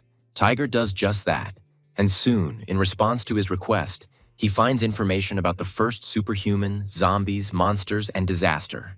The man decides to study this in more detail and finds an article in which the awakened one decided to reveal the truth. Because it all happened live, the article rose to the top spot. Below it, the man finds numerous comments from people who have never even heard of Life to Survive. Others, including some who had awakened, were also in a panic. But Tiger thought it was hilarious. People curse when players don't share information, but hate it when it becomes public. Still, Tiger is very curious to see how the government will react to all of this. The man notes attempts by some to use shock and superpowers as a pretext for rallies. However, Tiger comes to the conclusion that he shouldn't delve into this. The man ponders what will happen when the second sign appears. He clearly remembers that the goblin event will start then, and assumes that the government will react to it. So Tiger decides to use his time even more efficiently. Saying that they are starting reconnaissance from today, the man asks Dingo if he can handle it. Tiger chose interdimensional exploration for several reasons. Now giving the wolf cub the bag to sniff, he asks if he can find what he needs. The first reason for choosing interdimensional reconnaissance is to prepare for the upcoming goblin event. After all, Tiger needs Dingo to properly study and remember the smell of these creatures. When a puppy finds a hiding place simply by the residual scent, the man admires it even more. After this, Tiger decides to test whether his pet can remain calm in a real fight. However, at the same time, they had to carry out his commands in a timely manner, which they had learned precisely for such moments. Tiger, keeping a close eye on his puppy, remains more than happy with him so far. At the same time, the man, trying to kill two birds with one stone, wants to find out something else. At this very moment, the herbivorous creature, although it notices someone's presence, does not have time to react. By praising the dingo for his excellent work, Tiger confirms his thoughts that hunting in another world is possible. The man remembers how the last time this creature ran away, and he was not able to get a good look at it. Analyzing the size of the long-eared creature and its claws, Tiger comes to the conclusion that the local animals are definitely stronger. After this, the hunter and his faithful dog continue their interdimensional reconnaissance. The man becomes curious about what Dingo's intelligence would be if it were translated into characteristics. Tiger decides to check this out, but to do this, they will have to go to the valley. When a man's health increases by 1 unit, he is surprised at such rapid progress. Looking back on his net health, Tiger notes that it is growing at an insane rate. Meanwhile, the wolf cub starts barking at something and the man calls out to him. Seeing that his pet has gotten into something, Tiger reminds him of his words not to wander the forest alone. Trying to analyze the wolf cub's behavior, the man comes to a literally obvious conclusion. He quickly figures out what his pet ate, but still asks. Tiger is surprised that he found bull pepper in such a place. Praising his puppy, the man promises to give him lots of treats later for such a find. As Tiger sets out on his final hunt, he asks Dingo if he smells anything strange. Although the man thinks that the red trout is not classified as a monster and nothing is given for it. However, for a curious growing puppy, even just the experience is worth it. Tiger suggests that his pet finish preparing for the second stage of construction and return home. This is what they do, and the next day the man is informed that the demolition is complete, and they suggest contacting the company within 3 days if any problems arise with the repair. Still coming to terms with the fact that everything was really torn down, Tiger felt a bit heavy in his soul. However, despite all this, the man believes that this choice was necessary. Tiger begins to wonder what would happen if someone were lucky enough not to end up as a zombie. He is absolutely sure that in this case, robberies will still not be avoided. Tiger tells himself to stop complaining about things like this, because if he survives, he will become exactly the same. He starts talking about cleaning, but a voice behind him interrupts him, assuming everyone is on the same page. Smeshrid shares with the younger one that yesterday he also left only the bare necessities. The man makes a flicking gesture when Tiger asks him what he's doing there. Smeshrid says that he came to see if his friend is alive or dead since he abandoned him yesterday. Hearing and then noticing the wolf cub, the man asks if Tiger always had a husky. Our hero answers in the negative, saying that his dog died long ago. He says that Dingo is a new pet that he has adopted. Smesh thinks the wolf cub is cute. Tiger again asks the elder about the reason why he came to him. His interlocutor repeats his words about how he was worried about his friend's life. Tiger finds it hard to believe that this is the only reason, and Smeshrid confesses, although he again starts talking about the fact that he was really worried. Smeshrid says that he has found out who those who attacked Miss Anna are. This is not a conversation to be had on an empty stomach, and the men move to a more suitable location. Tiger asks if the guy in the Caps group was really targeting Anna, and Smeshrid confirms it. And he says that there are rumors about a refuge for these people, which is located at the foot of the mountain, where construction has been suspended. Tiger asks the elder how he learned all this, and the man tells him in response that everything just came together so perfectly. Smeshrid asks Tiger if he remembers the guy who was recently on that entertainment show.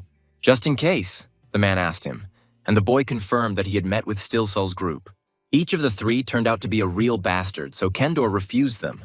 And after the incident with Anna, the girls began to leave the squad one after another, and this became decisive. Smeshrid asked them about the reasons for leaving, and they all answered that they had received offers from other groups. It now becomes clear to Tiger that, unlike Anna, they were all most likely lured in by deception. Smeshrid says that there are 4 left in their squad, including himself, which stuns his interlocutor. And he says that he understands those who left, because in their squad there are only 2 awakened ones. Tiger finds it ironic, but Smeshrid doesn't see anything special in it because that's life. However, now he is more concerned about his own daughter, and the man wonders whether he should call his ex. Tiger thinks that their situations are different and decides to ask his friend something. He begins to ask about the day when the apocalypse will begin and people will start making threats. Smeshrid says that he is ready to kill, despite the fact that his principle is not to harm others. However, the man is surprised that his friend asked such a question because it is not like him. Tiger laughs nervously and says that it just came to mind when suddenly a scream is heard. Smeshrid reflexively curses, telling his friend that he really scared him.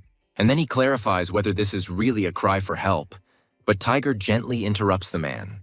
Turning to the elder, the man asks him to look after his pet for a while. Out of fear, the girl squeezes the clicker with force while her actions are met with ridicule. Asking Anna what kind of circus she has created, Silkrane tells her to quickly get down from where she has climbed. However, the girl stands her ground, asking why they continue to pursue her since she refused. The blonde suggests that she think again, but his friend says that from now on he will do everything his own way. And Stillsol tells the girl to get off while he is still in a good mood.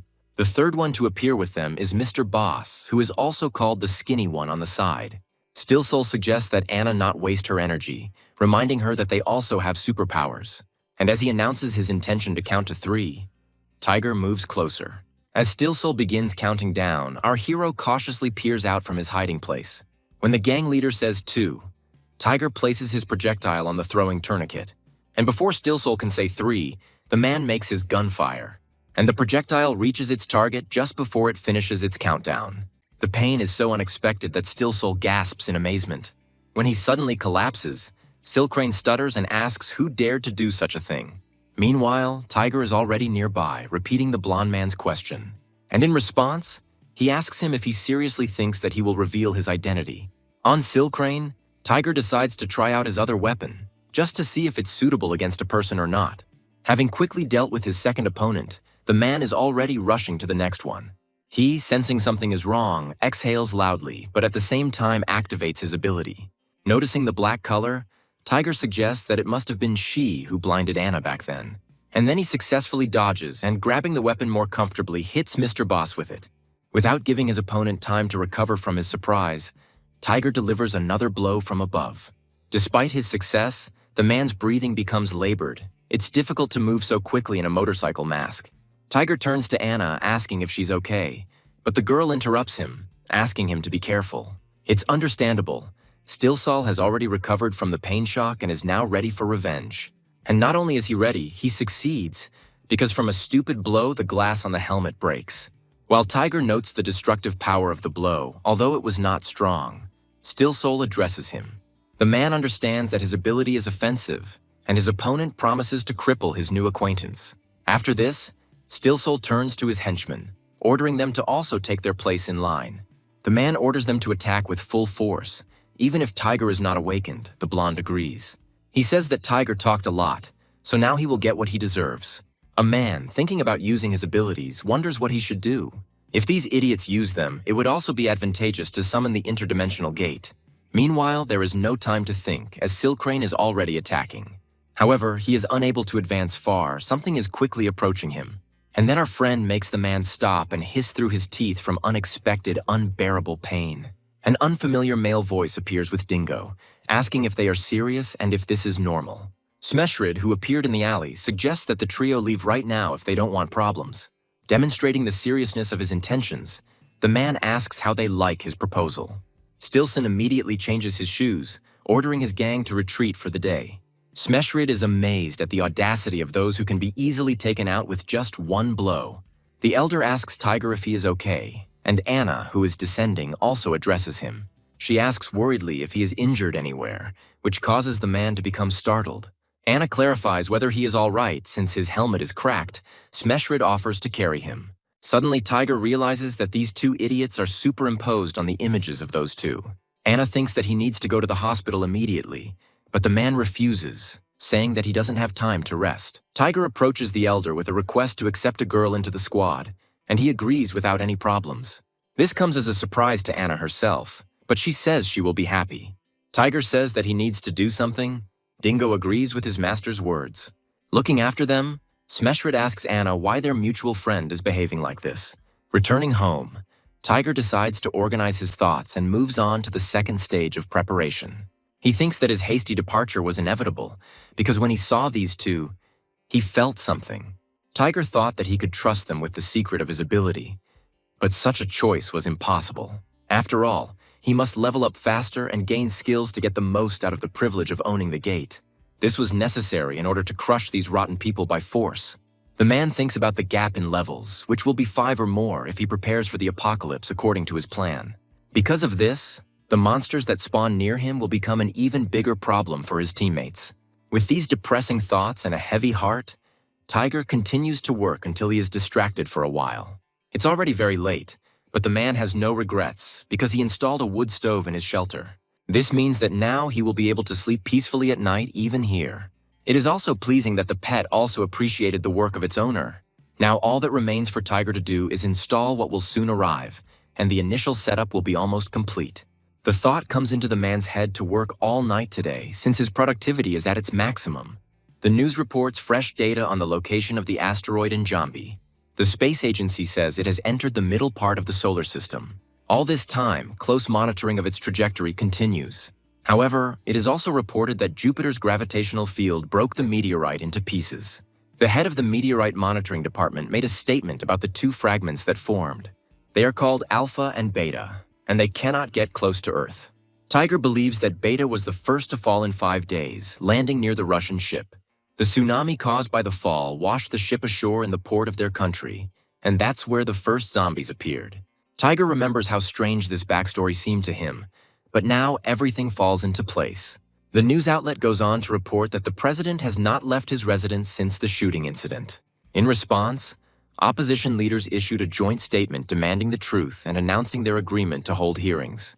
The presenter continues to say something, but Tiger turns off the TV, saying that the world is ending. The only thing that makes him happy is that the media itself has shown interest in all of this. This means that it will now be more difficult for the awakened to commit crimes. After this, the man decides to look into the community, wanting to find out how things are going there. In principle, the atmosphere is typical of everyday life, with netizens discussing the upcoming zombie event.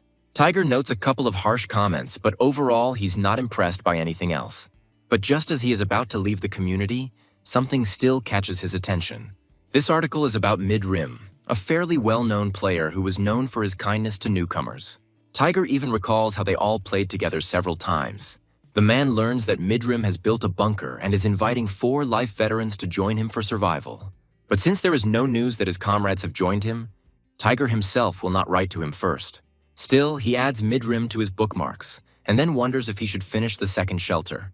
The next day, the man comes to the conclusion that it is indeed possible to not sleep for 2 nights in a row. And yet, a little later, he begins to feel that if he only closes his eyes, he will immediately pass out. However, the man is so inspired by the view from the outside that he literally feels his strength being replenished. And yet Tiger is confident that the most interesting things are just beginning. The man believes that using energy from solar panels is much more difficult than it seems. After all, you need to tinker with the wiring to make sure everything is compatible with electrical appliances. As Tiger carries out what seems like a routine manipulation, he prays that he gets it right the first time. And when this happens, the man cannot contain his joyful exclamation that everything works. Trembling with excitement, Tiger is silent for a moment and then begins to speak. At first, the quiet voice is replaced by a loud and enthusiastic one. The man is happy to lay the foundation for survival in this world. He admits that for the first time in a long time, he felt such a strong surge of energy. Tiger is sure that everything was not in vain, because he found something where he collected glowing and fiery stones yesterday. And it was a mineral that was much harder and sharper in structure than obsidian. At the same time, Tiger recalls how he discovered emeralds in approximately the same place. And although they are of little use now, the man believes that it is better than nothing. He decides to hang the LEDs later, and for now, to sort out the supplies in the basement. Suddenly, Tiger hears a heart-rending howl, and the first thought that comes into his head is about Dingo. The baby barks loudly, his eyes unblinking as he stares at what's right in front of him. Leaving the shelter, Tiger tries to understand what happened to his pet, but it continues to bark. Having the opportunity to see what his puppy sees, the man does not hold back his curses. The thing is that in front of him stand maned wolves, monsters from Life for Survival. Tiger wonders what the creatures that live in the highlands are doing here. Dingo continues to bark. Despite his size and the number of opponents, the baby holds his own, and the man guesses. Realizing that these creatures killed Dingo's mother, Tiger gives the wolf cub the command to remain quiet. But the animal instinct proves stronger, and the man realizes that he is in trouble. He understands perfectly well and mentally admits to himself that he cannot overcome them now. And if he goes for a normal weapon now, the wolves will attack him from behind and tear him to pieces. An idea appears in Tiger's head to force the leader of the pack to leave this territory. Then the others will leave too, and this theory is not without foundation. Maned wolves are very cautious. Tiger knows for sure that they act only after the leader makes the first move. Once they are sure it is safe, they get used to attacking together. Tiger knows wolves well, so he knows that they are all sensitive to strong smells. Luckily, the man still had the pepper spray he used against the kobolds in his pocket. In other words, if Tiger manages to spray it at the leader, the advantage will be on his side. Although it won't be possible to kill the animal this way, it will be possible to drive it out of the shelter's territory. However, if the wolf were to attack Tiger now, it would be the last thing the man would see. And now he wonders if he can stop this creature and hit it with a spray can. There is little time to think, and just then an idea appears in Tiger's head. Theoretically, it is feasible, but the man cannot vouch for its practical application. And in order not to lose his courage, Tiger turns to the leader and throws his knife at him. Tom manages to successfully jump to the side, and he turns his muzzle directly towards the man. The wolf is not only insulted, he growls in anticipation, warning the foolish little man of his imminent end. Maned wolves are excellent jumpers, which this redhead demonstrates to Tiger. However, the man hesitates, does not run, forcing himself to freeze and wait for the right moment. Realizing that this is exactly what he needs, Tiger moves on to the second point of his plan. He summons an interdimensional gate, first opening and then immediately closing the portal. And then comes the very moment that must decide everything. And Tiger confidently holds the can out in front of him, carrying out his plan and hearing the squeal of the red wolf. The creature's reflexes are no worse than those of the kobolds some time ago. However, Tiger is not satisfied, saying it is still too early for that. Wanting to get rid of the monster for sure, the man takes one more action. And then he jumps back out of harm's way, but that turns out to be enough. The wolves run away, but Tiger only allows himself to relax once they are out of sight. Falling to the ground, the man sighs wearily, admitting that he thought he would die of fear. While Dingo is feeling grateful, Tiger asks the baby to stop sniveling. And then he asks the wolf cub to just wait a little, giving him a promise. Tiger promises his pet to definitely avenge his mother. Immediately after this, the man goes to the hardware store and the pharmacy, wanting to somehow protect himself before going to bed. 68 hours of sleep is not easy for him, and Tiger lets out a loud and long yawn. He thinks that he got off easy, because if werewolves had been in the wolves' place, he wouldn't have had a chance. Looking back, Tiger realizes he let his guard down. After all, he was thinking about the monsters that lived nearby and did not take into account any accidents. However, Tiger now vows to send out drones for reconnaissance more often and expand his shelter. And while he is developing this thought, Smeshrid notices his acquaintance and calls out to him.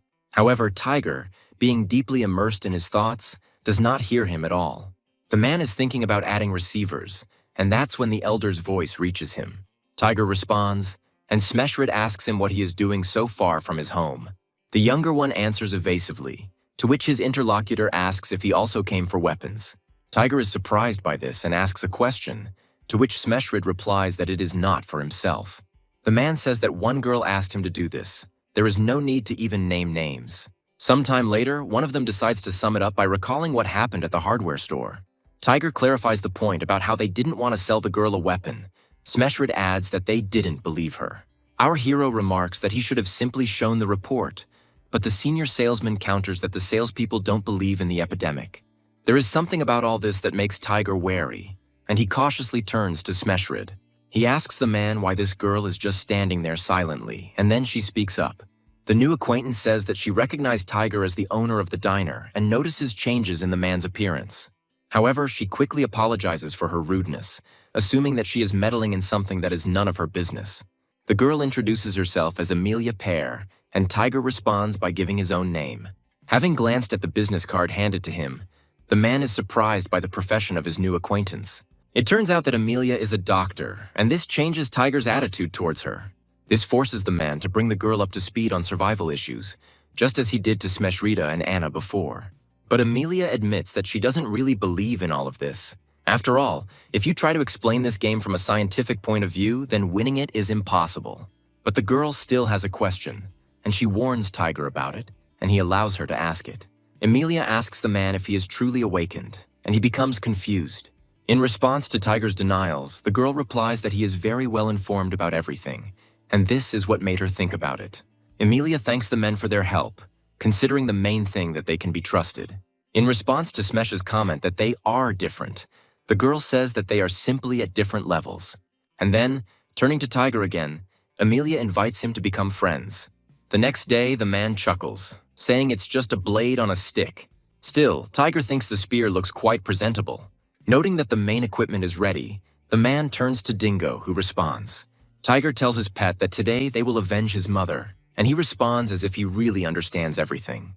But the man also admits that it is not only about revenge, because no one can be allowed to discover this refuge. Tiger asks the wolf cub if he understands him and says that today he must give it his all. Finding himself in an ambush, the man carefully examines the area, counting the number of enemies. There are 4 of them in total, and there is no leader among the wolves. Moving the telescope further, Tiger suddenly notices a very interesting picture. It follows from this that those 4 came running to the aid of their relatives and the leader. Tiger is confident that it is very easy to deal with a pack of wolves that has no leader. Even now, they all look as if they have suddenly become stupid. There is no coordination in the monster's actions. Tiger thinks that now these creatures can be taken out one by one. For example, like this first despairing one, who lets out a whine from surprise. The wolf continues to whine and struggle when Tiger tells him that everything is okay. Saying that he will finish quickly, the man finishes off the creature and gets 3 points for it. The other wolves notice something is wrong, and at the same time, all of them, as one, turn towards Tiger. The man doesn't even try to hide. On the contrary, his actions reflect his plan. The creatures, noticing and pursuing the victim, burst into frantic barking. They also decide to resort to tactics, splitting up in order to chase Tiger. The same one, as soon as one of the wolves jumps on him and ends up where he needs to be, uses a proven method. Everything happens exactly as Tiger planned, and the other 2 monsters surround him at this time. The man has foreseen this too, so he bows down and draws back his weapon, ready to strike. And the very next moment he catches up with the wolf, who is not expecting such a turn of events, throwing the creature aside. Suddenly the last creature leaps and Tiger realizes he's miscalculated slightly. But then help comes to his aid, and the man, praising Dingo, says that he can handle the rest on his own. After killing the monster and receiving 3 points for it, Tiger tells them what to do next.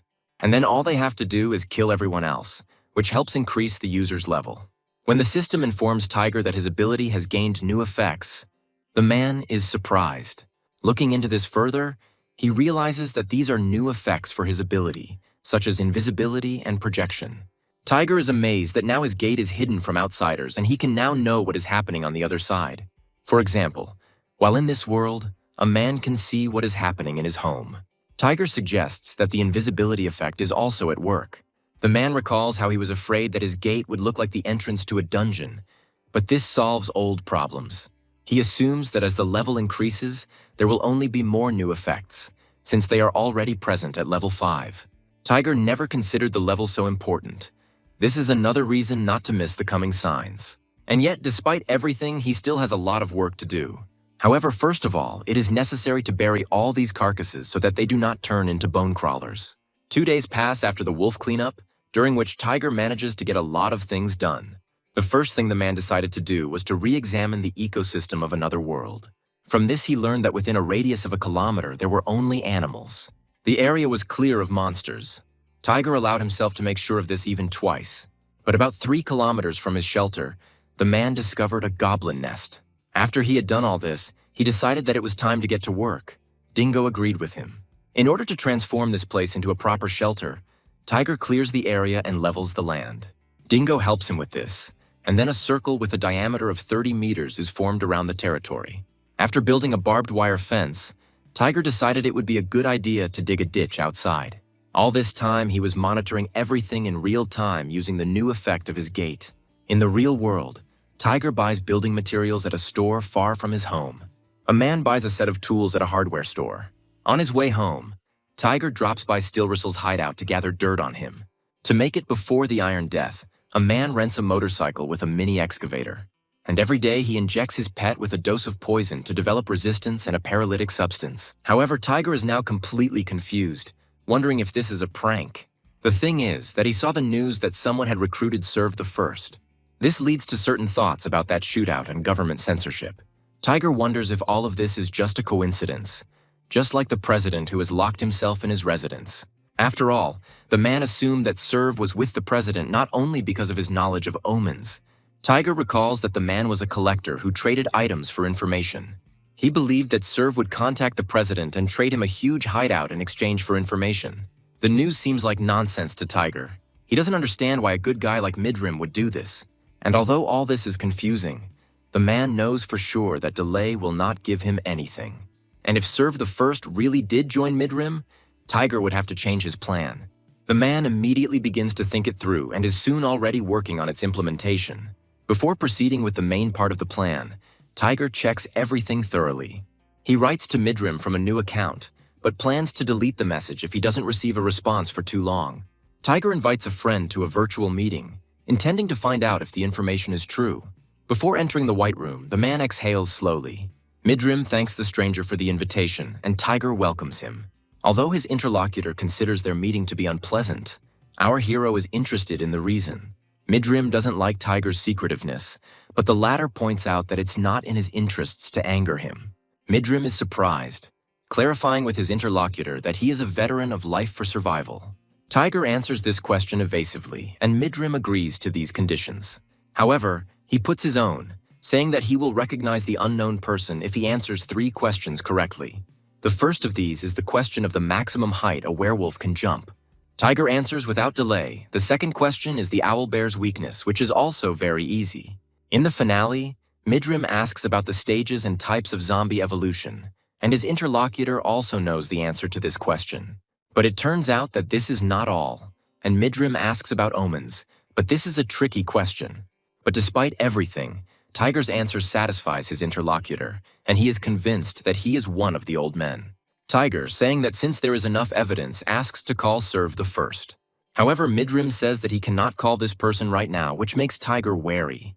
Midrim changes the subject, starting to talk about the weather and how it feels like something is about to happen. Wondering if the man is crazy, Tiger suggests he's stalling. And then one idea about the reason for such behavior bursts into the man's head. Midrim says goodbye and leaves with Tiger's guess that he's been tracking his IP all this time. Meanwhile, someone enters the computer club and the administrator welcomes the new guests. The man walking in front orders his bodyguards to guard the door, and they confirm the order. The girl apologizes and says that the account will be topped up at the cash register, but the man refuses. He says that they did not come to play, but to find someone. The man asks her for assistance, and judging by the administrator's response, he used the ability on her. Tiger guesses everything, including the fact that if he is caught, he himself will become a puppet. He starts thinking desperately, and a win-win plan begins to form in his head. Tiger goes to the bathroom, preparing to use his interdimensional gate. Meanwhile, Midrim approaches the person who most catches his eye, politely apologizing. Using his ability, he asks him if he is the unknown. He denies it. Midrim's men were also examining the premises at this time, but they also failed to find anyone suitable. Realizing that there is only one place left, the man heads to the toilet and suggests that the unknown man stop hiding. When there is no response, he begins his own search, assuming that Tiger is an awakened stealth type. However, the man does not despair, sharing with an invisible interlocutor that he has already dealt with secretive monsters. Splashing water, Midrim says that such people can be found in the places she goes around. As he begins to talk about what will happen when they catch him, Tiger breathes a sigh of relief. In his mind, he is glad that he summoned the interdimensional gate close to the wall. And yet, when a man is so dangerously close to him, it makes him tense. And Midrim, having examined everything thoroughly, states the fact that Tiger's ability is not stealth. Reporting the mobile type over the radio, the man gives the order to begin the search, but if found, to take him alive. Looking at Midrim, Tiger remembers that in the game he was a rich and kind guy, but now he understands that this is not true. By and large, it was the way this man tries to enslave people that played a role here, but our hero is grateful to him. After all, before he saw all this, he continued to hesitate, but now Midrim helped Tiger make up his mind. And from now on, the man makes a promise to himself to judge a person by his own standards. Tiger says that he will now respond to cruelty without any mercy. Midrim ponders out loud which of the veterans might be the unknown. He talks about what will happen even if this person's peculiarity is connected with movement. Midrim suggests that with that kind of playing time, there must be something else, some kind of hook. Meanwhile, Tiger comes closer and makes his presence known, greeting his old acquaintance. And while Midrim is surprised and trying to figure out what to do, the man points a spear at him. Leaning forward, he manages to inflict a wound, and Tiger realizes that his poison has done its job. This can be seen by how the veins on exposed areas of the man's skin bulge and turn green. And Midrim so banally states the fact that Tiger is the unknown one. Our hero doesn't like the fact that his opponent wants to turn towards him. He asks who gave him permission to do this, but then cools down, wondering if Midrim likes being poisoned. He swears and tries to say something, but Tiger advises the man to keep quiet. He reminds Midrim that neither the apocalypse nor the training has begun yet. This means that the killer system is also not yet active, and a very simple conclusion follows from this. If Tiger kills Midrim now, he will go unpunished for this act. The man says this is what it means to be a real veteran. Tiger asks Midrim why he betrayed Serve the First and targeted the good people. He notices that now he himself looks more like a monster from which one can collect prey. Unable to bear being treated this way, Midrim calls Tiger a bastard. He also says that this is precisely the price to pay for trying to deceive him and subjugate him. Tiger warns Midrim that next time he won't hold back. And before the thugs arrive on the scene, the man leaves the internet cafe and heads home. Having moved to another world, Tiger decides to first check Midrim's documents. From them, the man learns that the real name of this person is Ruler Svei. He is 38. Ruler owns a golf club, using it as a base, has 3 bunkers, and has numerous affairs with women. Tiger also suggests that this man is leveling up his ability as he levels up. The final piece of useful information is that Ruler uses mind control. However, Tiger recalls that the game clock does not guarantee the strength of the feature.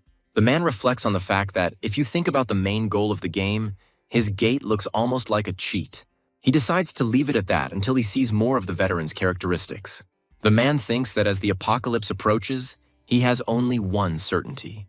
The fact is that awakening itself enhances the user's physical performance, especially when you put it into perspective with the average person. However, Tiger also believes that all his recent training has not been in vain. Next time, the man wants to practice shooting without a loaded magazine. Tiger decides to check the computer and something surprises him. The man can't understand what happened and why he has so many notifications. He reads breaking news about monsters, strange screams from above, sudden lightning, and other anomalies.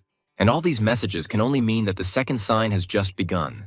With the thought that there is no time to waste, Tiger immediately heads to the scene of action. He checks the time, replaying memories from the game in his head and comparing them with the news. Cursing, the man cannot understand why the second sign occurs in this particular place. At the same time, Tiger scrolls through the news, plotting a more suitable route for himself. His path lies along the reservoir since the monsters were last seen there. To avoid making unnecessary noise and attracting unwanted attention, Tiger parks the car further away. Of course, he takes Dingo with him and tells him that they will now hunt goblins. Tiger discusses the reasons why he rushed to the mountains, the first of which is the police cordoning off the area. Secondly, goblins are wandering monsters, so they must set up a temporary base under the command of a hobgoblin. Noticing a change in his cub's behavior, Tiger interrupts his thoughts and turns to him. He asks the child if he has caught the scent of a goblin, to which he receives confirmation of his words. Dingo falls silent for a while, starting to sniff carefully. Tiger doesn't rush him. Having explored the area with his sense of smell, the wolf cub turns to his other sense. And only after this, having finally become convinced of everything, does he allow the owner to follow him. As Tiger goes after the baby, he assumes that he really did manage to smell something. Dingo runs forward, not paying attention to obstacles, instantly breaking through them. This is more difficult for Tiger, if only because his endurance is inferior to that of a wolf. But the difference in height also plays a role, as the man has to make an effort to overcome the bushes. And unable to bear it any longer, he asks his little one if there is a better way. The same one barks invitingly, drawing the owner's attention to the picture in front of them, and Tiger swears. As Tiger approaches one of the police officers, he mentally tells himself to calm down. Before jumping to conclusions, he checks everything carefully to make sure that these people are still alive. Carefully examining the bodies, the man notes that there are no obvious wounds, and it is simply paralysis from the poison. But then he becomes interested in who took the policeman's gun before or after the attack. Tiger expresses confidence that these people will come to their senses in about half an hour. After this, looking around the area, he expresses his intention to examine the goblin corpses. Bullet wounds indicate that the police officers were definitely armed. Tiger still doesn't understand why they took the gun in such a mess. After thinking for a while, an idea matured in the man's head. And although it is doubtful, there is still a possibility that there is a golden goblin in this squad. The man is absolutely certain that if this is the case, he must not let this goblin go. And then he decides, borrows a cop's phone, and calls the emergency services. And before leaving, he sends a message with the location of the police, asking not to leave the goblin corpses to rot. Now that monsters are being discussed on social media, there is no point in hiding everything any longer. Tiger turns to his wolf cub and tells him that he is counting on him. In response to this, the baby barks, as if saying that he can be relied upon. As the heavy club comes down on the shield, the man holding it hisses through his teeth, willing himself to withstand the onslaught. Somehow the policeman even manages to push the goblin away from himself, but he only giggles disgustingly. Seeking support, the man asks his captain if this will definitely work. He asks what kind of tank he is, even though he is not even awakened, and his interlocutor gives in. The man says that since his ability is telekinesis, he needs time to prepare. However, he asks his comrade not to worry about it too much. After all, it doesn't take that much time, and the captain's attack turns out to be quite effective. The man asks the captain if he is sure that the others are already on their way, and he reports the location of the detachment. The only problem is that it won't be easy for them to climb up. The brunette suggests that they retreat as well, but the captain suggests that he consider this his chance. He says that he saw these creatures in the game, and they do not have a primary weapon like a spear. This is why there is no need to worry too much about the seriousness of this skirmish. The brunette tries to object, but his interlocutor interrupts him, asking him to simply continue in the same spirit. After all, if they can deal with these goblins and catch the breakaway group, they will gain a huge advantage. Preoccupied with controlling objects and encouraging his partner, the man does not notice the object flying at him, and he hits him right on his leading hand, forcing him to curse, gritting his teeth in pain. While the brunette asks if he is okay, the man mentally acknowledges the fact that he is fed up. His friend, realizing that things will now be more difficult, asks what he should do now. And the goblins, as if on command, rush at the weakened humans in a crowd at once. Suddenly, one of them starts wheezing and, suddenly slowing down, falls. The same fate befalls his relatives, causing bewilderment among their opponents. The brunette, noticing the arrows sticking out of the goblin's body, wonders. He wonders where the shells came from and who fired them. Tiger wonders if he got into this for nothing when he himself has a lot to do. However, reason tells him that he paid a fair price for it. Thanks to them, Tiger found out that the awakened ones cannot penetrate this place. They simply cannot see it. And this means that now he will be able to meet the weakened squad of goblins without any problems. Now, however, Tiger reminds himself that he must act immediately. And the man talks in his head about his plan to destroy the goblins. Tiger initially plans to distract the goblin by making him pay attention to himself. But the point is that the monster will not be able to understand who threw the stone and will come closer to the interdimensional gate. After all, his attention will be riveted to a strange object, which will become his destruction. Tiger will make him scream to attract the attention of the other creatures. The man will use the interdimensional gate as an impenetrable wall. And then he will pull the spear out of the suspended body and erase the traces of his attack. But it will be too late, as the hobgoblin's high perception will respond to these actions. And then, seeing his fallen subordinate, he will give orders to others. He will direct the remaining 3 goblins to explore the area for the presence of the enemy. And at some point, Tiger will allow himself to be discovered and attacked by these creatures weakened by fear. The man will wait for the right moment and then act exactly the same as last time. He will cut down 3 of them at once with one sure blow in order to save himself time. After this, according to Tiger's plan, the remaining hobgoblin will begin to act. However, something happens that the man did not even think about and therefore did not take into account. Tiger assumes that the monsters have had a fight, which causes him to change his plan on the fly. Since everything is going this way, the man decides to go all in. And while the enraged hobgoblin runs towards him, he is mentally amazed at his own recklessness. Tiger sincerely believes that what he is about to do now is sheer madness. However, at the same time, he understands that he has no other choice now. When Tiger is hit by a hobgoblin's blow against a tree trunk, the wind is knocked out of him. The man mentally admits that this blow turned out to be stronger than he expected. And while the hobgoblin looming over him laughs ominously, Tiger prays he doesn't pass out. When his opponent gets very close, the man's heart skips a beat from fear. But still, everything goes as it should, and the will to live skill is activated. The hobgoblin doesn't yet understand what just happened, but he senses that his prey has escaped. Well, Tiger, who deceived him, is hurrying towards his true goal, already pulling the trigger.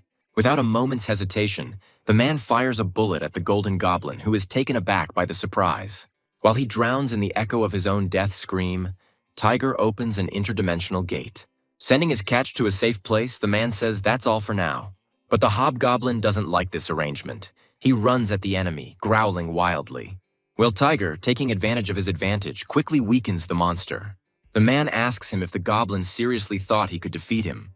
And without even thinking about waiting for an answer, he continues, saying that now it's his turn. Reading the notifications from the system, Tiger breathes a sigh of relief, glad that it's all over. When receiving orientation, the man notes that this skill would have been very useful to him at the very beginning. Upon receiving a new item, which is a pair of gloves, Tiger immediately puts them on. A piercing sound and voices are heard nearby, indicating the approach of a search party. Wondering if he has taken everything, the man is convinced of this and opens the interdimensional gate. He believes that all he can do is sit in the shelter until the search is over. The next day, Tiger groans in pain, not wanting to leave the kingdom of Morpheus. Glancing at his watch, the man suddenly realizes that he has slept the whole day. From now on, unless the situation demands it, he intends to refrain from the will to live. The first thing Tiger does before leaving the room is to check his prey. Clearing his throat, the man realized that the golden goblins were different from their fellows. He enjoys the opportunity to have a revolver, but Tiger considers something more important. The mithril knife of eternal strength is not subject to metal decay. The man did not even expect to see it. However, questions are raised by the fact that the goblin had an item worth 100 points in the in-game store. Looking at the knife more closely, Tiger is also confused by its uneven surface. The man stops himself. A guess comes to his mind. It concerns the goblins themselves. After all, in another world they also use metal weapons, but they couldn't do it themselves. The level of development of these creatures is extremely low, unless they have mutated. Tiger laughs at his own assumption, thinking he's pushing himself too hard. He decides to take a closer look at the knife later, but for now he will examine the rest of the things. Tiger is delighted to have shade grapes because they improve his night vision. But now the man understands why goblins roam so calmly at night. Checking his level, Tiger notes that it is growing much faster than in the game. Having finished checking things, the man opens an interdimensional gate. He is amazed that as soon as the network appeared, messages started pouring in. Tiger can't remember ever having so many people following him in his life. The first thing the man decides to do is visit his old friend at the gym. Entering Smeshrid's office, Tiger greets him, but the man enthusiastically interrupts him. The gym owner says he was very worried about him, and Tiger apologizes for that. Tiger notices other people and asks who they are, and Smeshrid starts introducing everyone to each other. The young man introduces himself as Merit, and the girl's name is Violet. Expressing understanding of this, Tiger responds by stating his own name. The man asks Smeshrid where the other one is, and he replies that he went to the tourist goods store. Tiger is surprised that such a thing exists, to which Anna replies that it opened literally about a month ago. Smeshrid asks his friend if he watched the news about the new incident yesterday. Tiger agrees, saying he saw everything on the popular video platform. The doctor who dissected the goblin warned humanity to prepare for the apocalypse. And Thai President Stretch convened a meeting of the National Security Council. They said they would investigate the creators of survival and listen to the awakened. Smeshrid asks Tiger what he plans to do now. The man clarifies what exactly he is talking about. The gym owner says that his friend knows a lot, so he wants to ask his advice. Merit reminds Smeshrid that he already gave him advice, and the goblins give points and maybe a couple of levels. Listening to him, Tiger mentally notes that this man's words seem strange to him. He decides not to remain silent, and turning to Merit says that this is not so, but he is interrupted. A new acquaintance asks Tiger if he has ever played Survivor, and he replies in the negative. Hearing his subsequent words about reading forums, Merit says it is unwise to trust them. Violet asks the smart guy who turns into a zombie when exposed to zombie spores and who survives. The girl wonders if there is any condition for this. Her interlocutor says something unintelligible. Violet clarifies what he means, and then Merit asks her why she thinks he woke up. The guy says that his awakening is directly related to contact with the survivalist system. Merit states that those who are not awakened will be safe with the awakened. Violet likes this theory. The girl suggests that they should stick with him then, and the guy agrees. Anna asks if Merit completed the training, and if so, how difficult it was. The guy asks not to worry about this, swearing that he will protect everyone, which makes Tiger even more nervous. After all, he knows for sure that there is no evidence of immunity in the awakened one. Trying to contain his anger, Tiger thinks that this will lead to nothing. He assumes that Smeshrid called him because he himself could not trust this troll. Tiger thinks that it's time for him to go, and Anna and her friends suggest that the man stay at least a little longer. He says out loud that he has things to do and will call when he's done, but Tiger thinks that he won't trust Merritt. After leaving the gym, he begins to think about his future plans until the epidemic hits. Having done everything necessary, Tiger returns home, but notices that Amelia is waiting for him there. She asks if he has a minute because she wants to give him something. The man agrees. Amelia gives Tiger painkillers and antibiotics that are not available without a prescription. The man expresses uncertainty about this, but his interlocutor reassures him, saying that everything is fine. Amelia says that if more is needed, she will get it, and shares her home address with Tiger. She says it's a favor for a favor and expresses confidence that they need to know each other's addresses. Amelia shares that she will also stop by the gym. Tiger wishes her a safe journey. The girl asks the man not to forget to pay for the medicine and to remember her address. Tiger thinks that Amelia is like a natural disaster because this meeting has made him a little nervous. After this, time begins to fly by again, during which the man looks into a variety of places. He purchases additional equipment and goods and builds a warehouse from panels. And when the mini excavator is delivered, all free time is spent on creating ditches.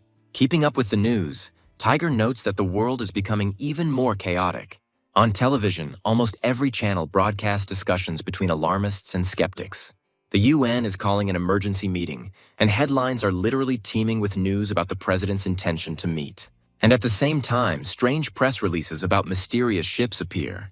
Information about the meteorite going around the Earth changes to the sharply opposite. Each of the 4 days is accompanied by approximately such rich events. Of the omens, the last one remains, which is the Russian ship. And Tiger, knowing this perfectly well, sets off for the port where all this is supposed to happen. After making sure that there is no one there, the man enters the abandoned building to get ready. As Tiger opens his interdimensional gate, he thinks about the reason why he came to this place. It is extremely simple and consists of obtaining additional weapons from a Russian ship. Zombie spores are highly penetrating particulate pathogens. It won't be easy to avoid something like this, and conversion will only be a matter of time. Tiger thinks that he will turn either today or in 5 days, but this does not particularly frighten him. He doesn't have a family, so it doesn't make much difference, although, on the other hand, he could live with Dingo. However, when Tiger thinks about it, he realizes that it doesn't make sense. On the other hand, the man mentally notes that he is not burning with the desire to die either.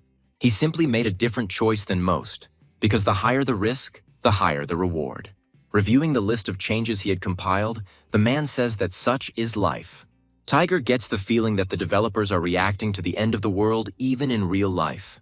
And when his phone rings with a piercing signal, the man notes the fact that the final sign is beginning. A tsunami warning message is broadcast over loudspeakers. Nature itself and its inhabitants seem to have gone berserk in anticipation of the impending catastrophe. It seems like it's just bad weather, but then a Russian ship appears on the horizon. He is carried towards the shore too quickly, accompanied by merciless and pitiless waves. One of them turns out to be so huge that it surpasses the average multi-story building. Luckily, Tiger is located on a hill, but scattered spray and strong currents of wind still reach him. Cursing, the man admits that fighting zombies or monsters is easier for him than fighting the elements. After all, natural disasters make him feel maladjusted and powerless. Tiger carefully studies the ship through binoculars to assess the scale of the upcoming operation in advance. He feels uneasy, but one way or another he needs to start moving. Inaction will lead to nothing good. Tiger quickly changed his clothes and rushed to start implementing the plan, thinking that there was not a minute to lose. He thinks that he needs to manage to implement his plans before government agents arrive here. The man constantly pushes himself with thoughts that he simply has to do everything beautifully. As he does this, Tiger reflects mentally, noting that so far everything is going according to his schedule. An interesting thought appears in his head, awakening memories along with it. Looking at this debate, Tiger is inclined to believe that Merritt was right and the awakened do not become zombies. After performing some manipulations, the man notes that he does not feel any side effects. Tiger considers this a good result, but reminds himself that it is time to go. Climbing on board, the man looks closely at the zombies. They behave no differently from their usual behavior. Then Tiger addresses them, drawing attention to himself, and it works without fail. While telling the zombies that they haven't seen each other for a long time, the man thinks about their peculiarities in life of survival. In this game, zombies cannot infect with viruses, and they perceive anything as food. And the more nutrients these creatures receive, the stronger they become. Tiger has no intention of standing still, rushing towards the enemy with words about why they have their mouths open. Taking out one of his weapons, the man advises the zombie to cover his mitten. As Tiger begins his onslaught in earnest, he suddenly notices one very interesting feature. The man is finding the fight too easy and assumes the zombies have been nerfed too much. After all, in the past, to kill one, several blows with an iron weapon were required. And yet Tiger doesn't want to relax, remembering what happened that time with the orc. He believes that even a veteran has had enough of this, so once is enough for him. As he passes the cabins, the man is horrified and cannot help but curse. That's because there are more zombies inside than he ever expected. First of all, the man decides to get rid of those who walk along the corridor. While earning points for kills, Tiger suggests that one of the zombies might have a gun. Thinking about checking the wheelhouse, the man moves forward but slows down when he hears a shot. Wondering if it could be him, Tiger is amazed that someone else could still be alive. From this, he concludes that ordinary people can also accidentally survive, even without contact with the awakened. Tiger runs forward, thinking that he needs to try to save the survivors. Another thought appears in my head, but because of what I saw, it remains unspoken. Realizing that he was late, Tiger felt regret, and it became even more difficult when he looked at the photograph. The man looks at the young man for some time in silence, paying him respect with his silence. And then he approaches him and says that even though it won't help anymore, he will do it.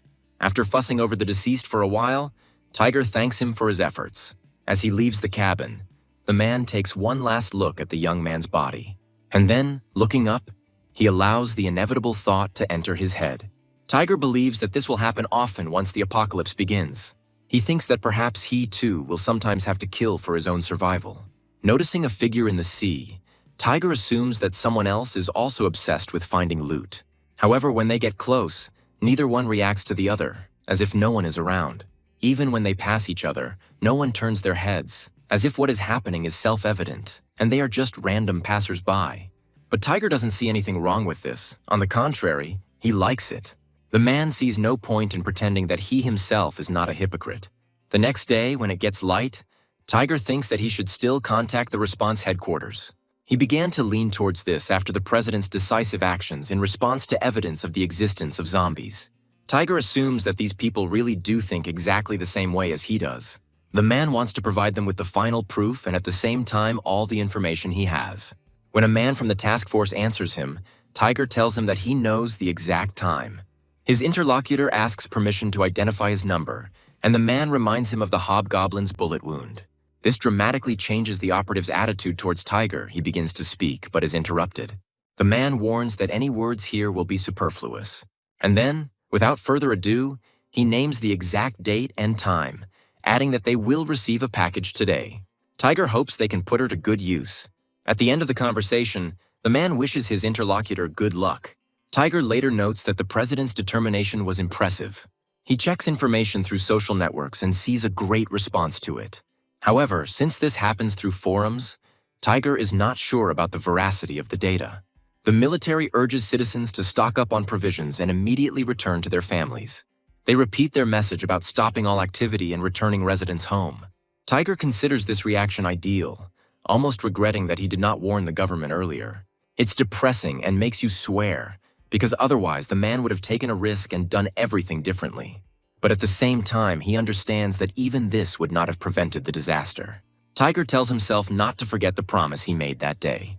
The man reminds himself that he is not a hero, but just an ordinary person.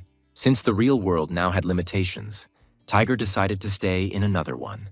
On the third day, he finishes digging the ditch, estimating how many more days he will need to implement his plan. After this, Tiger sorts the tapes, dividing them into categories. While scouting with Dingo, the man discovers that the sun apples have already fully ripened within a month. Because of this, he decides to check if the entire forest is enchanted fertile land. On the very last day, something makes the man wary, because he discovers that he is short 2 packages of sweet potato jelly. Picking up what's lying nearby, Tiger realizes that it's a dried grape. Tiger turns to Dingo, asking the wolf cub if he accidentally ate them. The man hisses in displeasure, telling the puppy that it is wrong to lie, and the puppy begins to whine.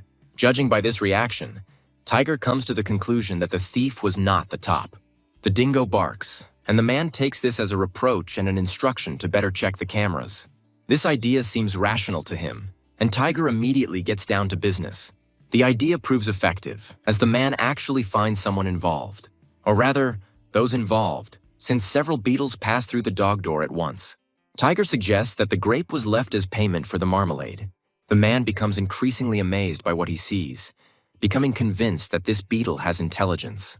Tiger is upset that he didn't see all this with his own eyes. However, his own well-being is more important to him, and the man decides to lock the dog door for now. Remembering that guests are expected to come to him today, Tiger opens his interdimensional gate. Thanking everyone for coming to see him, he notes that everyone made it on time, despite the restrictions. Noticing a new face, Tiger asks about the stranger and learns that he is the last member of their group. Stuttering through his greeting, the young man introduces himself as Wellbane. It turns out that he is an awakened person. Although he has hardly played life on survival and is studying to be an electrical engineer, Tiger also introduces himself, describing himself as unawakened, and well expresses his joy at meeting them. Since time is short, the man suggests that everyone share the information they have with each other. Tiger turns to Smeshrid, asking him to start, and he is a little confused. A man talks about how he was talking on the phone with his ex-wife, and the connection suddenly ended. Then he became worried about his daughter and went to check if everything was okay with them. Everything turned out well, but on the way back the man saw something.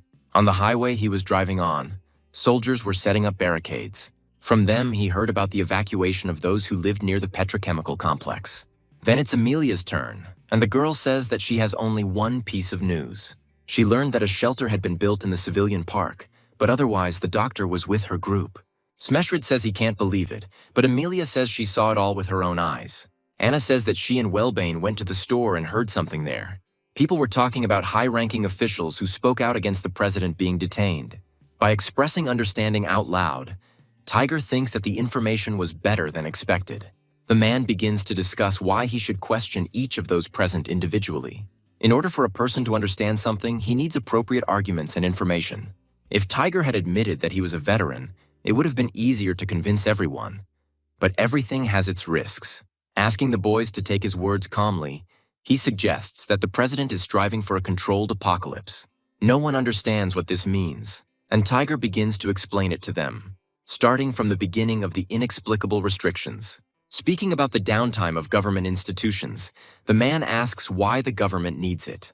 Wellbane fills the pause with a moan, and Amelia says that the end is near. She continues to talk about this topic, and Tiger agrees with her words. Wellbane jumps up from his seat, starting to worry about his family, but the veteran tells everyone to gather. He warns that his words will sound harsh, but says that now survival is more important than family. Tiger asks those present not to forget one more important thing. Absolutely any of them can become a zombie at any moment and not live until tomorrow. After everyone has calmed down, Tiger says that he will now get straight to the point. It turns out that the reason for the meeting is his desire to share a training guide with those present. Smeshrid asks how his friend knows all this, and he says that he saw the Roll Lovers recordings. Tiger apologizes to Anna for hiding it, but she doesn't mind, because she lied to him too. The man allows them to use this information in any way they please. However, when it comes to training, he asks everyone to follow the instructions strictly. After everything was over and everyone had left, it was midnight. Even though he has prepared a lot, Tiger is still not sure that everything is perfect. Moreover, he believes that his egoism, disguised as necessity, could backfire on him. However, even realizing this, Tiger says he has no regrets. Looking at the horizon, the man notices something rapidly rising into the sky. Following the first rocket, the second and third ones fly out until there are 5 of them. The moment they reach their final destination, Tiger swears. Watching all this through binoculars, the man asks himself a pressing question. He is interested to know whether the end of the world is really inevitable. On the day the apocalypse is supposed to happen, the government lifts restrictions. By this time, Tiger has just finished the basic preparations, which include bulletproof glass and a reinforced wooden door. Following his usual morning routine, a man injects himself with a small dose of paralytic poison. After this, he forces himself to train to build up resistance to this toxin. To be fully prepared, Tiger changes into the clothes he has prepared in advance, and then he has a leisurely breakfast in the company of his faithful pet. There are no plans for today, and Tiger spends the rest of the time waiting for 9 o'clock. At the moment when it all begins, he wakes up and acknowledges the fact. Dingo also wakes up with a special signal, but the wolf cub pretends to still be resting. At that very moment, Thai President Stretch begins his address to the citizens of his country. Watching him, Tiger thinks that this man's speech is incredibly powerful. It's hard for him to imagine anyone other than this man being able to take control of the apocalypse. With a heavy sigh, the man admits that he hoped the apocalypse would not come. And then he says that there is nothing to do. And since he is here, he will have to somehow survive. Tiger says that's exactly what you're supposed to do if you're an apocalypse veteran. There are 4 hours left before the zombie spores drop, during which the man spends checking the warehouse with supplies for farming. At the same time, he is preparing the equipment that will be needed after training at the Iron Death training ground. When Tiger returns to the real world, he realizes that it has already turned into a living hell. People, anticipating competition, have already grabbed each other, wanting to start gnawing each other's throats. Some of them decided to give free rein to their secret desires, because they had nothing left to lose. They talk about this openly because they are sure that they will die soon anyway. In such circumstances, people appeared who killed without the slightest remorse. Silcrane speaks dismissively of the downed one, but his friend turns out not to be so cruel.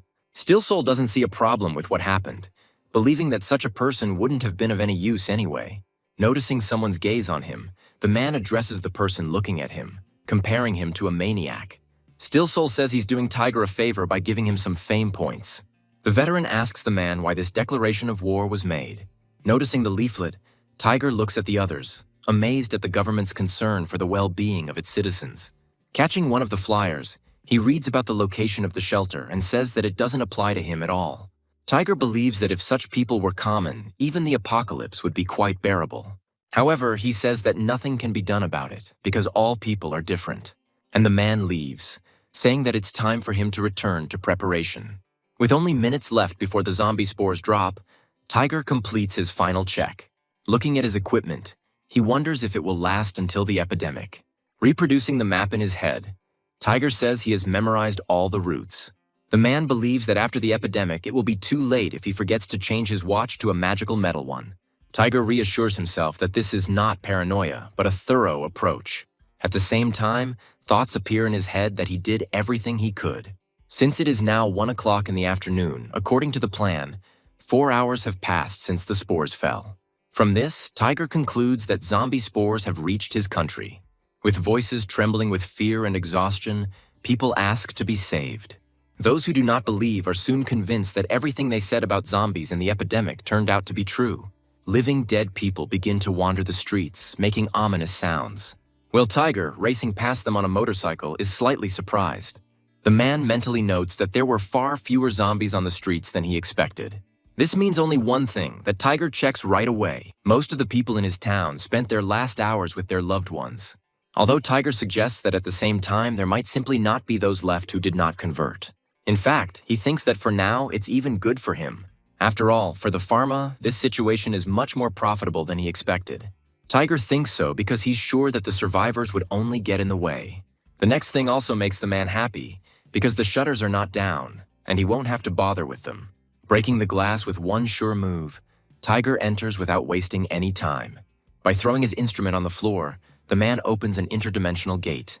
He begins to move quickly, because he knows for sure that now everything needs to be done quickly. Tiger recalls that it takes time for spores to completely take over a body, and if he makes it to the hardware store before that moment, he can avoid unnecessary collisions. When a bubble lands next to him, Dingo has no idea what's about to happen. The wolf cub doesn't even have time to really be surprised when he's overwhelmed with medication.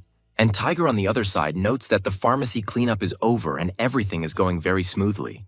The man assumes that he will finish everything much faster than he planned. However, as he moves forward, he realizes that he has miscalculated and that things are never simple. The double protection makes a man wonder if she's serious. And Tiger is glad that he took a cutter with him, just in case. The only thing he doesn't like is that the instrument makes too much noise. Tiger talks about how, even with the weakening of zombies' ability to track the living, hearing someone else's footsteps behind him, the man turns around to assess the approaching enemy. While noting the number of zombies, Tiger leaves out the fact that their ability to track people has weakened. After all these cute zombies are limping straight towards him. The man reminds himself that he has already seen this during the incident with the Russian ship, so he knows. And in general, zombies at an early stage, before they have had time to profit from anything, are very weak. Therefore, Tiger has no reason to be afraid. His level is already higher than it could have been at this point without training. In general, the man believes that even a beginner can take them down if he hits their weak spots. These thoughts give Tiger confidence, and he feels less uneasy now. As he begins his battle, the man realizes that he was right. Fighting these zombies is not difficult. This level of difficulty is even much lower than in Life of Survival. As Tiger earns points, he thinks that it has now become easier to earn them too. But the problem is not so much the complexity, but the quantity, which makes one think about something else. Tiger is thinking about techniques, the standard of which is to lure the zombies into an alley and pick them off one by one. However, the problem now is that the man is limited in his movements. But Tiger finds a way out of this situation too, remembering that he has an autogenous blowtorch with him. So the man decides to turn it on and burn out all the zombies at once. By dodging the blow, Tiger warns his opponents immediately. He says he has avoided them until now because he didn't want to waste his time on them. And already starting to strike the zombies, Tiger says that it was not at all because he was afraid of them. And the living corpses continue to appear and try to get their victim. Tiger continues to chat with them in response, this time asking the zombies to use their brains. He says that he is the one who has spent more than 5,500 hours on this garbage game. And saying that there are no dead people here, he asks his brainless opponents a question. Tiger asks them if they really think he'll give up on people like them when they can't even get it together. Having dealt with everyone, the man admits that it still amused him. So Tiger suggests that they consider this his reward. Putting his instrument into ready mode, the man gets down to business. And turning again to the zombies, he gives them a promise to send them to the next world with a light. After a big battle with zombies, a man runs into a store and heads to the local police station. To his disappointment, the armory is empty, and Tiger realizes that he is just a little late. However, the man doesn't have time to get too upset, as his attention is drawn to one corpse. If it weren't for the big backpack, Tiger probably wouldn't have noticed it. And ironically, it turns out to be exactly what the man needs. Tiger can't believe his luck, thanking fate for such a gift. After this, the man begins his journey to the 4th farming point he has chosen. And he mentally notes that for now, he has everything under control, despite minor deviations. Tiger is greatly assisted by the terrain detection skill he received from the hobgoblin, and also heightened perception of objects, acquired earlier. After all, it is thanks to them that Tiger easily manages to escape from the zombies that are chasing him. Arriving at the motorcycle dealership, the man is not even surprised, perfectly understanding that everyone thinks alike. Then Tiger decides to put away the supplies and leftovers that haven't been picked up yet in storage. And then, checking his condition in the real world, he comes to a reasonable conclusion. The man takes a short break to clear his debuffs, saying that the dimensional gate is broken. Having regained his strength and caught his breath a little, he again leaves the other world and goes outside. Tiger is wondering where he could go now to farm. But I can't think about it for long because these idiots appear. Silkrane advises Tiger to stay home, remembering that he has no awakening. And he asks the veteran if he knows how long they had been looking for him. When Tiger manages to dodge this attack, a question arises in his mind. He wonders why these two are so clingy, since they will see each other soon anyway. Not knowing what to do, Tiger opens an interdimensional gate. Silkrane tells Boss to keep an eye out for zombies, and he agrees. The blonde tells Tiger to prepare for death, and he figures that the training hasn't started yet. After all, this means that the system will again not be able to consider him a murderer. Such a concept does not exist yet. Silkrane begins to suspect something when Tiger begins to have radical thoughts. While the blonde man tries to find his victim, the man remembers that even after training, he would have simply received a first warning. But although Tiger doesn't see this as a problem, it still worries him. The thought flashes through his head. Is he really capable of killing a person in real life? Silkrane is amazed that Tiger is awakened, and he asks her to simply answer him calmly. He wonders why these three are targeting him, and he learns that it is, if only because they took away the one he was drooling over. Tiger doesn't understand what they're talking about and asks again, and Silkrane asks him not to play the fool. And then he gets it for saying that Tiger and Anna are already up to no good. The veteran says that he is giving Silkrane one last chance to atone for his guilt, and he clarifies what he means. Tiger asks the blonde not to touch at least innocent people, and he starts laughing, because the man himself came here to rob. Calling Tiger a jerk, Silcrane says that they are the same. The man unflatteringly calls such people selfish trash who think only of themselves. Contrary to expectations, his attack proves pointless and Tiger speaks up. Slowly approaching the man, he says that he now understands that he is right. Tiger thanks Silcrane for helping him clear his head. While he agrees that he is the same trash as the blonde, the latter asks for mercy. Well, Tiger ends it all with the words that he simply didn't want to admit it. While the system awards points to the user, he reflects on how he has fought hundreds of deadly battles. However, he had no idea that killing a person in reality would be so much worse. Tiger continues to talk about this. At the same time, turning to Boss, he calls him a crybaby. And then she condescendingly reminds the man that he needs to be more careful. He immediately understands that something is wrong, asking inquiringly whether there is really someone behind him. And while he screams and sobs from unbearable pain, asking for help, Tiger talks about such people. Having already internally resigned himself to his fate, Boss nevertheless repeats his request in a weak voice. These turn out to be his last words, and Tiger just finishes his thought. He believes that such people deserve to die most in such an apocalypse. The assassin system was introduced 3 months after the game's launch to prevent intentional trolling. But despite the developers' good intentions, the rules left much to be desired. For example, for the first kill, they only gave a warning because they were afraid of losing users. But for encouraging injustice, the player would be put under surveillance and, after the third murder, would receive a brand. The second murder was accompanied by an investigation into complicity, and the possibility of getting away with it remained. The main reasons why players became assassins were to gain points and improve their stats. These also included stealing your opponent's unique skills. After the update that came out a week before the game's servers closed, the new abilities also became a weighty argument. This was enough for people to squeeze the maximum amount of fun out of a boring survival game. But there was a downside to this, because of which the killer had to kill, and that was the killing field. If 3 or more players gathered together, a spell would automatically activate that would create a barrier. Inside it, the so-called deathmatch was also forced to begin. At first, this situation seemed advantageous for the killer, but with the decline in online activity, everything changed dramatically. Tiger now recalls the circumstances that led to him becoming a murderer.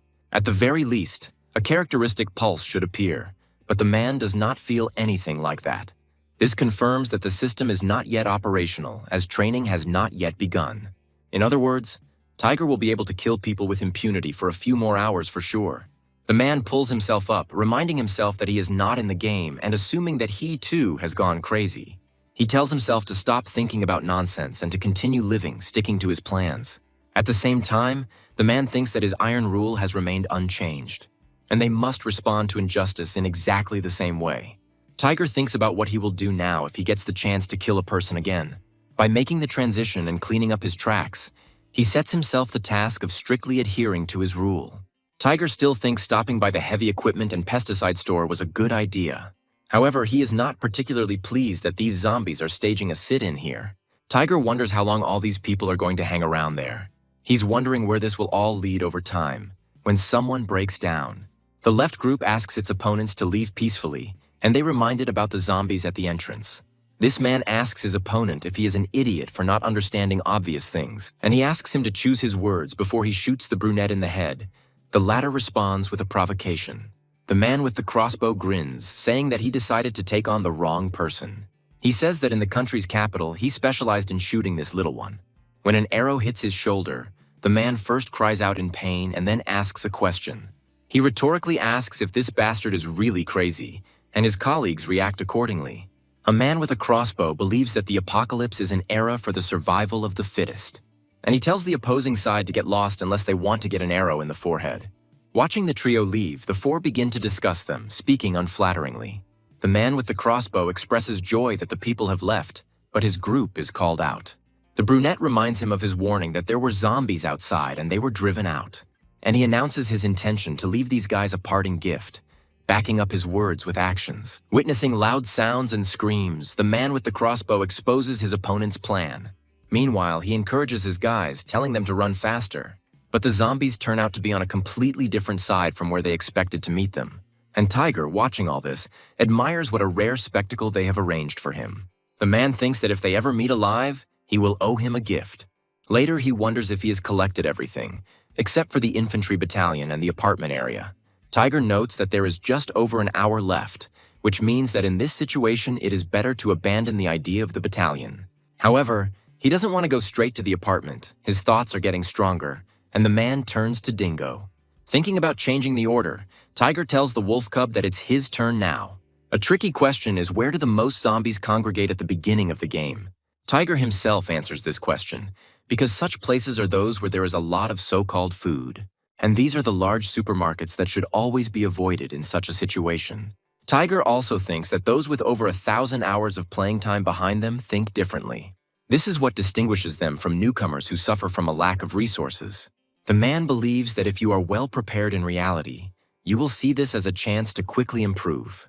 This is a golden opportunity to reach level 10 before the tutorial and unlock the in-game store. However, now that everything is ready, Tiger is starting to feel reality weighing on him a little. The man suspects that he was being wasteful by pouring gasoline on the already oil-soaked floor. And yet, after thinking it over soberly, he comes to the conclusion that this loss is not so great. Tiger is confident that this will be a great training session for Dingo, and they have time for night training. Turning to the puppy, the man asks him if he will do as they rehearsed. When Tiger raises his hand, about to give her the appropriate sign, Dingo watches him closely, and as soon as the man gives the wolf cub the command to move forward, he takes off. He hurries to his goal so quickly as to please his master and prove his usefulness. Having identified the nearest targets, Dingo begins to bark, attracting their attention. It works. The zombies, distracted from their activities, begin to look for the source of the sound. And then each of them sets their own goal to catch this meteor, but in vain. Now pushing off from their clumsy bodies, now nimbly maneuvering, the wolf cub overcomes each of the obstacles. The zombies are just wasting their time because Tiger's pet is elusive. The puppy faces one last obstacle and the zombie horde is already very close. When Dingo successfully overcomes him, Tiger mentally admires the wolf cub. Counting down the seconds until he moves on to the next point of his plan, he calls his pet a majestic figure. And then, mentally noting that this is exactly what he expected from the wolf cub, he makes the flame of the lighter flare up. When his wolf cub enters the interdimensional gate, Tiger drops the lighter into the gasoline. The crowd of enraged zombies slows down slightly, their attention drawn to the fire. And Tiger finishes his thought by thinking that his boy is a real genius. At the moment when the explosion occurs, the system reports an increase in the user's level and awards him points. Upon reaching level 10, the player's trait gains an additional effect. Having finished collecting food, Tiger grabs 3 system units and other necessary things. A man thinks about what he knows about the sudden destruction of buildings. So he opens a portal right on the road and saves the coordinate point. And then he moves to another world on a motorcycle that has already served its purpose. To protect himself, the man changes into non-metallic equipment. Then he went to the firing range, located about 1 kilometer from his shelter. The Tiger dresses in pre-prepared equipment in advance to avoid any unpleasant consequences. After finishing packing, he wonders what he looks like now, apart from the absence of all metal. Checking his watch, Tiger notes that there are 3 minutes left until the start. Along with thoughts about this, the man begins to feel some strange anxiety creeping up on him. Tiger recalls becoming convinced that zombie spores and epidemics were spreading through the air. Thinking about the dangers of arguing for people, the man draws another parallel. The disease we are talking about now destroys objects, so we must not let our guard down. This is precisely why Tiger is now at the training ground, far from the shelter, where there are only trees around. The man tries to calm himself down, asking himself what there is to worry about now. If the equipment falls apart, he can rush out of here at any moment to minimize the damage. Tiger reminds himself that he only needs to focus on one thing right now. As he opens the portal, the man says to himself that he needs to focus only on this. At the right hour, namely at exactly 18 o'clock, the epidemic hits the country of Tiger. In Life on Survival, this plague was known as the Metal Plague. This nasty infection destroyed the civilization built by humanity. And all this happened literally in the blink of an eye, just as is happening now in the real world. All this time, Tiger watches the apocalypse from his hiding place. After the scale of this disaster, there is no doubt that people have been thrown back into the Stone Age. While observing the disaster, the man acknowledges the fact that he had been preparing for this. But despite this, he wants to say that this is too much. But he stops short and instead of continuing, he curses. Such a powerful explosion suggests that an infantry battalion's ammunition depot exploded. But the man stops himself, reminding himself that this is not important. The iron balls are much more important now. Luckily, they remain unchanged, and only after making sure of this does Tiger allow himself to breathe a sigh of relief. But then he pulls himself together, urging himself not to act so relaxed. After all, it's impossible to say that everything is so good. The man is tormented by doubts about this, and he decides to close the portal. Tiger thinks that now he just needs to follow his plan and prepare for what comes next. That was what he was thinking about on the way back to the shelter. But something immediately went wrong. Noticing the familiar bugs, Tiger admits that it all really does confuse him. The man wonders if one was not enough and why they returned. Noticing roots in the insect's limbs, Tiger also wonders why he needs them. The idea that this is a gift of reconciliation crosses his mind, but the bug disproves this theory. Tiger then suggests that the insects want to trade the roots for sweet potato jelly, and they agree. Calling out rudely to the beetles, the man remarks that he tried to be kind, but they were already becoming impudent. But these words do not meet with resistance, and Tiger, on the contrary, begins to think that these insects are quite cute. After thinking for a while, the man makes an offer to the small traders. Admitting that he doesn't need food, Tiger says that he needs all sorts of special items. When insects don't live up to his expectations, the man washes his hands of it. In fact, he is even upset by the fact that they will not be able to talk, despite the intelligence of these creatures. However, Tiger is in for a surprise because the very next moment the bug finds a way out. The man gasps, covering his mouth with his hand, because he did not expect what he saw at all. Based on the bug's drawing, he asks if they can exchange the ore for marmalade right now. Tiger, overjoyed, extends his hand to shake to seal the deal, but even here a surprise awaits him. The man apologizes to the beetle, asking if he is rushing things too much. He notes that it is quite interesting to watch how their meeting goes. When the chief beetle extends his paw in response to seal the deal, Tiger is amazed. The system's message that the main black beetle is requesting a contract puzzles the man. And based on this, he understands that particularly intelligent creatures cannot simply be recorded as one's property. Tiger signs the contract with the thought that he has nothing to lose anyway. And then the system informs him that the swarm of black beetles is considered the property of the user. Tiger's confusion doesn't last long, as he quickly notes that the beetles have already run off to fulfill their part of the deal. But the man asks these guys to wait a little, and he clarifies the point that the bugs came to him because they were hungry. Giving the insects some sweet potato jelly, Tiger says it's their bonus for signing the contract. And while the bugs are babbling with joy, the man says that he is counting on their support. Tiger jokingly asks them not to even think about running away just after eating, because they must bring back prey. Otherwise, he will forget about the apocalypse and will chase them to the very ends of the earth. In the world of games, the learning phase usually begins under the cover of the lingering night. Estimating how much time he has left, Tiger comes to the conclusion that he still has 2 or 3 hours to spare. The man decides to skip the rest stop and continue with his plan. The equipment these guys have impresses him because Tiger expected to see something worse. Of all the supplies, the man is especially impressed by this ceramic knife. Tiger doesn't think it matters whether they're hunting for survivors or not. He still wants to scout out their base. Having finished sorting the equipment, the man takes out the system unit and the NAS drive. At the same time, Tiger remembers the residential complex where he got these things. By connecting them to the docking station, the man starts scanning. And when he opens the folders, he discovers that they are filled to the brim with media files. When Tiger finishes his search, he stumbles upon something he never expected to see. The man is seriously stunned when he learns that Anna was a singer. But Tiger agrees that it would be surprising if someone with such an appearance was an ordinary city girl. And yet he decides to permanently delete the incriminating evidence against the girl. Tiger figures that, remembering the old days, it's unlikely that Anna would want to keep such memories. With these thoughts and words about what he has seen, the man ends his search. Tiger thinks it's a good time to check out the level 10 rewards. Opening the store, he notes that its interface is practically no different from the one in the game. The only difference is that after the last update, the prices have jumped significantly. Tiger chooses 2 items he likes and calls out their numbers. After their materialization, the man comes to the conclusion that everything is happening just like in the game. Remembering the bug that only works in the tutorial, Tiger decides to exploit it if it hasn't been fixed. After that, he looks at the bonus skills and realizes that it is, in fact, a hotbar. As he names the 5 slots in order, the man finds the new option astonishing. This means that he no longer has to constantly carry around a bunch of junk. And at the same time, there will be no need to hide weapons behind the portal in advance. After distributing all the items into slots, Tiger notes that this skill has top scaling. The man turns to Dingo, telling him to keep a close eye on the house and guard it while he is gone. Tiger calls upon the interdimensional gate, saying that it is time for him to move out. The man enters the portal with the thought that he must complete this training. Finding himself on the other side of the gate, Tiger notes how dark it is around.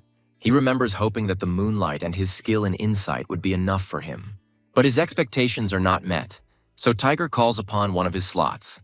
The man admits that he has never encountered anything like it in this world, so he wanted to save it. However, now he sees no point in saving, because he could die simply because he's gone blind.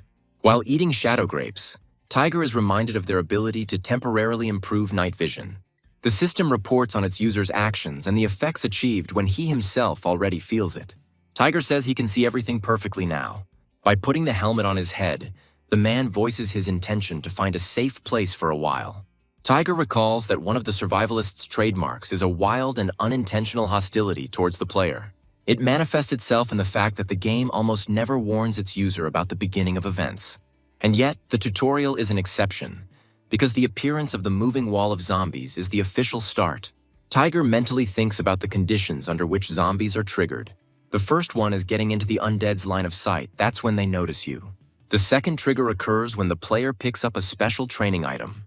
However, in order for this item to appear, a number of specific conditions must be met, and you need to start by staring at an empty point at the corresponding coordinates for a certain amount of time.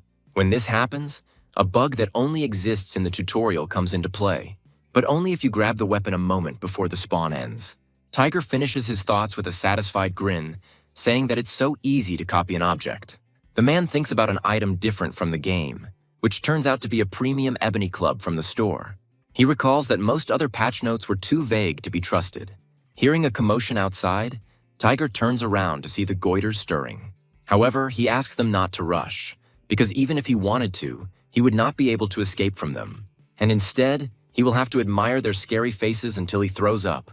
Tiger recalls that there are several ways to go about this training. The first option is to simply kill zombies. Moreover, you will have to do this until you have completely wiped out every monster on the map. But there is another option if a bloodbath is not in the user's plans. It involves trying to force your way through a wall of living corpses. However, even in this case, it will not be possible to avoid bloodshed completely. You will have to get dirty. Realizing that the onslaught of the living dead is too strong, Tiger hastens to retreat. Trying to find a foothold, the man does not hold back his curses. Tiger is starting to think that he won't be able to get away with it, but he tries not to get upset, trying to reassure himself that he doesn't care about it. To be more confident, the man reminds himself of what exactly his strategy was. It turns out that she was searching for the boss that Tiger wanted to find and crush. To do this, the man needs to hide from a crowd of angry zombies, and he runs without stopping, reminding himself that he is not just running around looking for the boss. Tiger recalls that there is always a checkpoint in the training area, and at that moment, when the user reaches it, the boss will finally appear. But Tiger can't find her, and the effect of the shadow grapes is already coming to an end. The man thinks that the control point is one of the buildings, and it must be within a radius of approximately 3 kilometers from the start. Tiger is absolutely sure that there shouldn't be a single zombie in that place, and the same cannot be said about what is happening around him now. And yet luck turns out to be on Tiger's side, and at some point he finds the right building. As soon as the man gets into it, the system informs him that the effect of the shadow grape has ended. Tiger allows himself to catch his breath until the boss shows up. Until this time, the man expresses a desire to go up to the roof, and not without reason. He's going to find out which specific enhanced boss will appear so he can prepare well for it. Suddenly, the door leading to the roof swings open and Tiger freezes in his tracks. However, his worries turn out to be in vain as soon as he hears a familiar voice addressing him. After listening to Anna, Tiger asks her about the guys from the audience who, it turns out, survived. Then the man becomes interested in how the girl managed to end up here. In her defense, Anna says that she did not ignore the instructions at all. The girl talks about how Merritt insisted that they stick together, but then the zombies came running. As Anna continues to make excuses, Tiger is mentally amazed that she cannot follow simple directions. Thinking that this is a complete headache for him, the man asks the girl to listen to him carefully. Tiger feels bad about continuing to pretend to be unawakened, but he does it. When he tells Anna about his boss, she correctly guesses his motives, but the man counters by saying that he is simply in trouble. Tiger makes some unflattering comments about how someone messed up and now he has to clean it up. And he continues to say, referring to the video, that the crowd of zombies will disperse as soon as you defeat the boss. Supposedly quoting the role lover, Tiger says that then the torpor will collapse and the aggro will reset itself. The man shares that the training will end if he hides or runs away at this moment. Anna asks Tiger when this enhanced zombie will appear and receives the answer that it will be any minute. As confirmation of his words, a crackling sound reminiscent of static is heard nearby, and Tiger notes that everything will be as it is happening right now. Looking at the boss, Anna assumes that these growths on his head are antennae. The man chuckles thoughtfully. As if by the way, Tiger asks the girl how she is feeling. Anna, in turn, clarifies why he suddenly decided to ask such a question. Tiger tells her that he heard that zombies with such growths on their heads conceal something. The girl becomes tense because of this and asks in a stuttering voice to wait, and also tries to call up the status window. But it's too late. Anna tells Tiger that he was right and her feature was blocked. The man asks the girl if she trusts him as much as before and receives a positive answer. Then Tiger asks her if she still has the things he sent her, and she again says yes. The man expresses satisfaction with this and asks Anna to distract the zombies from the roof. He himself leaves with the words that he will take the boss on himself. Tiger's thoughts differ from his pompous dissent. He wonders what he should do now. After all, his own ability is blocked in the same way as Anna's, and this is the most unpleasant outcome. And as soon as the man begins to grumble, he reminds himself that there is nothing surprising about this. He recalls that the game had no features and, accordingly, no monsters to block them. Tiger reproaches himself for relaxing and regrets not putting the bow in the first slot. He decides to test it out for fun and is surprised that everything works as it should. The man suggests that the additional effect was not blocked because the zombie was a level lower than him. Taking this for granted, Tiger considers it luck and calls for the second and third slots. But there is also bad news. If these zombies are lower in level, you can forget about getting the skill. The drop chance will also be negligible, which means that the game is not worth the candle.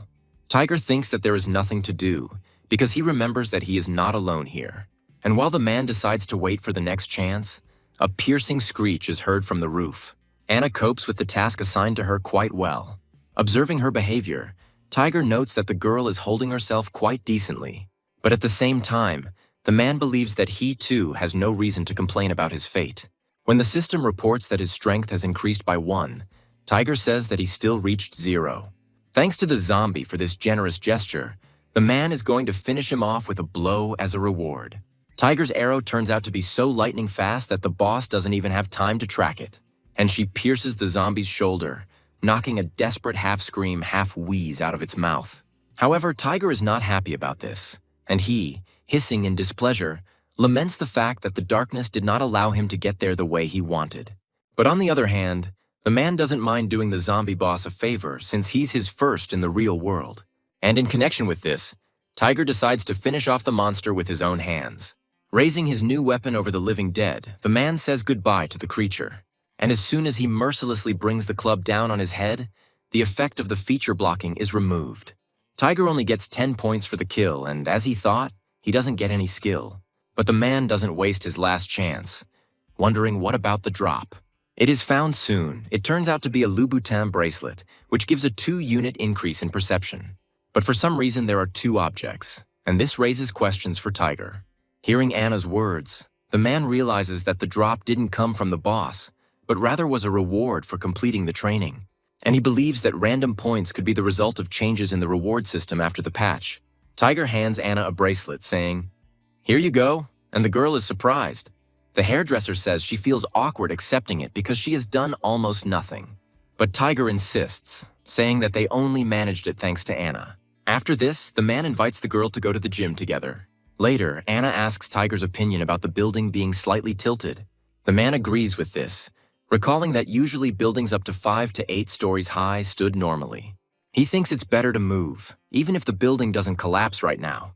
After all, if it is so tilted due to poor construction, it could collapse at any moment. Anna promises to convey these words to Smeshrid, and Tiger suggests discussing the killer system at the meeting. His thoughts are interrupted by a familiar voice, which says that he knew the man was alive. Anna and Tiger are surprised almost simultaneously by the appearance of the former owner of the gym. Our hero expresses joy that Smeshrid did not become a zombie, and he jokingly calls him a brat. The man invites Tiger inside, saying that he has a lot to tell his friend. Later, Smeshrid clarifies whether Tiger really failed the training boss who copies skills. The veteran tries to justify himself, saying that there is nothing special about it. He says he was only able to go out with him once because Anna led the rest of the zombies away. Wellbane still finds it impressive, believing Tiger to be quite brave, and he laughs nervously.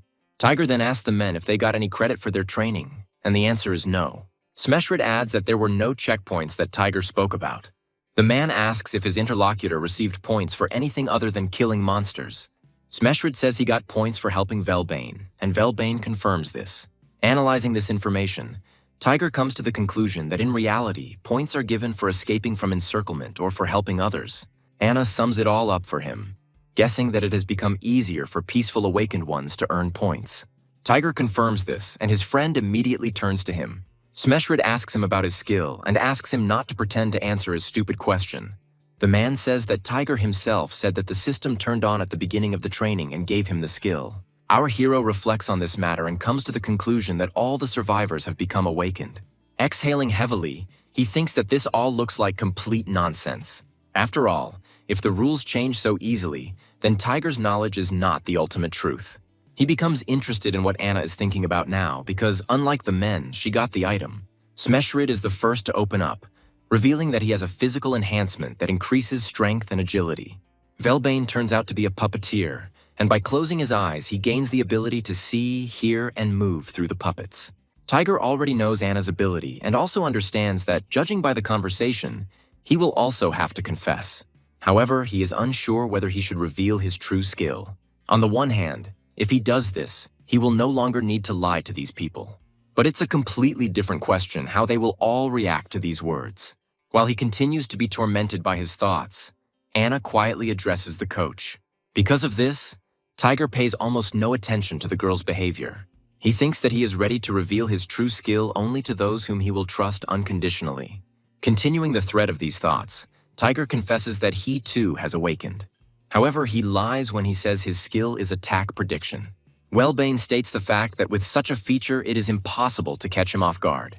But Tiger says it's not that simple, and he only sees the monster's trajectory as a residual trace. And then the man switches gears, asking what their gym group plans to do next. Smeshrid says he plans to focus on survival and leveling up, and then he wants to try to kill those bastards from the villa who tried to harm Anna. Tiger is mentally amazed by this attitude, satisfied that he leaked the information to Smeshrid earlier. To Tiger's surprise, Wellbane asks him what his level is. The boy, ignoring Anna, recalls how the veteran took down the training boss single-handedly. He's almost certain that with skills like that, Tiger was taking down zombies from the very beginning. Wellbane keeps talking and talking, unconsciously bringing the veteran's hidden feelings to the surface.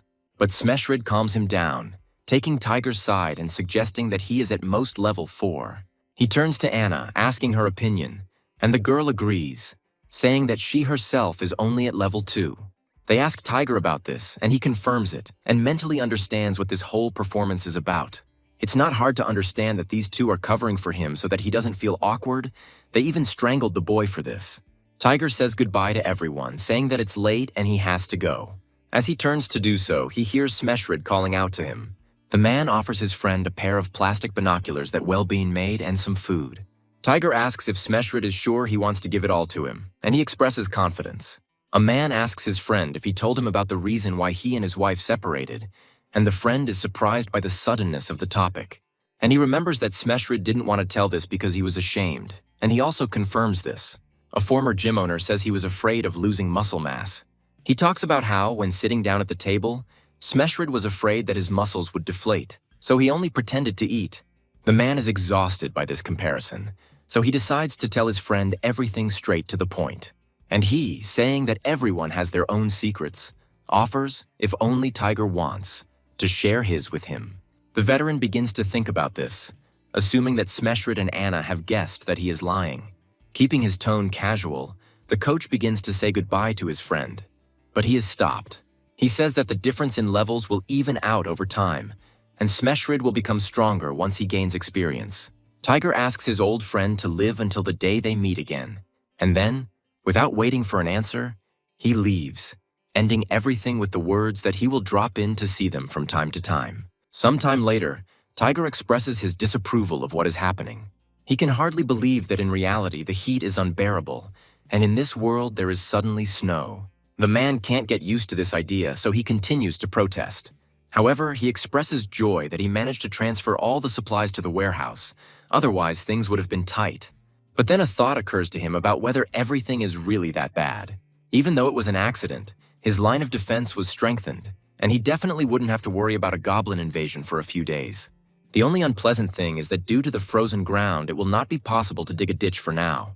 But Tiger is still not despondent, deciding instead to take stock and make plans for the future. The sole purpose of the survival life was, as the name suggested, survival itself.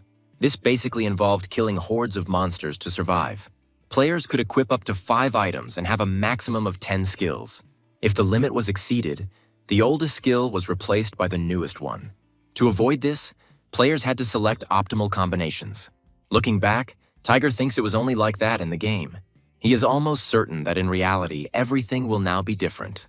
Tiger assumes that a patch was released while he was offline for a week, so he is not aware of the latest innovations.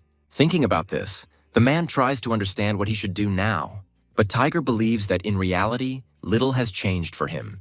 He must also hoard supplies, get better items and equipment, and of course, survive. All this taken together means that he needs to do exactly the same thing as before. Tiger talks through his short-term tasks in the forest, which include finishing the ditch and dealing with the owlbear. In reality, he wants to collect fireworks for the festival and track the group's movements from the villa on the hill. Tiger clutches his head as he remembers the number of things he has to do in the long term. This abundance drives him crazy, and the man decides to put off thinking about it for now. When prioritizing, Tiger chooses to go after the fireworks first, but this is after nightfall. But you just need to prepare for this, which is what the man is going to do right now. Somewhere in the city, Stillsol's voice is heard dismissively calling someone a mediocrity. He mocks a member of his squad, saying that he can't even open a canister properly.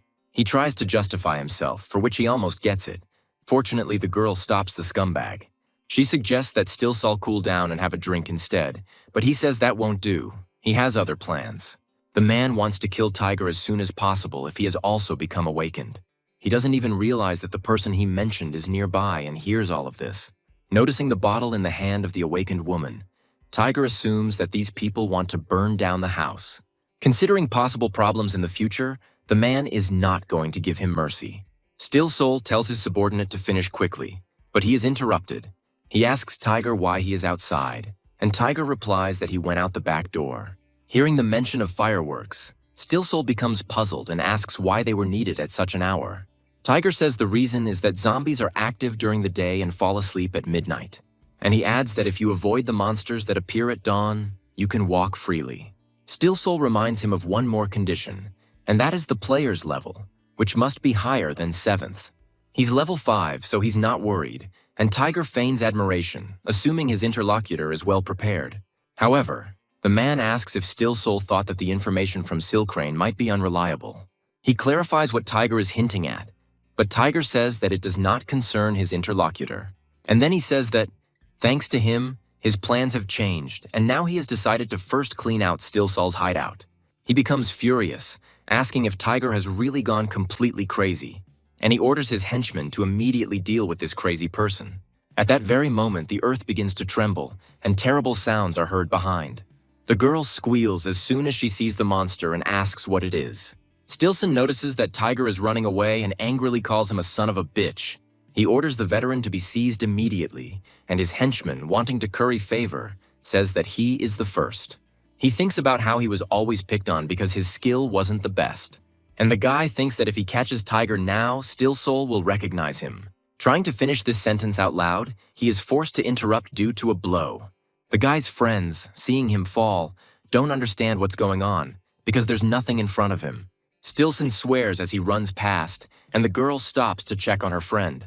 While scouting the area, the man wonders what the hell happened.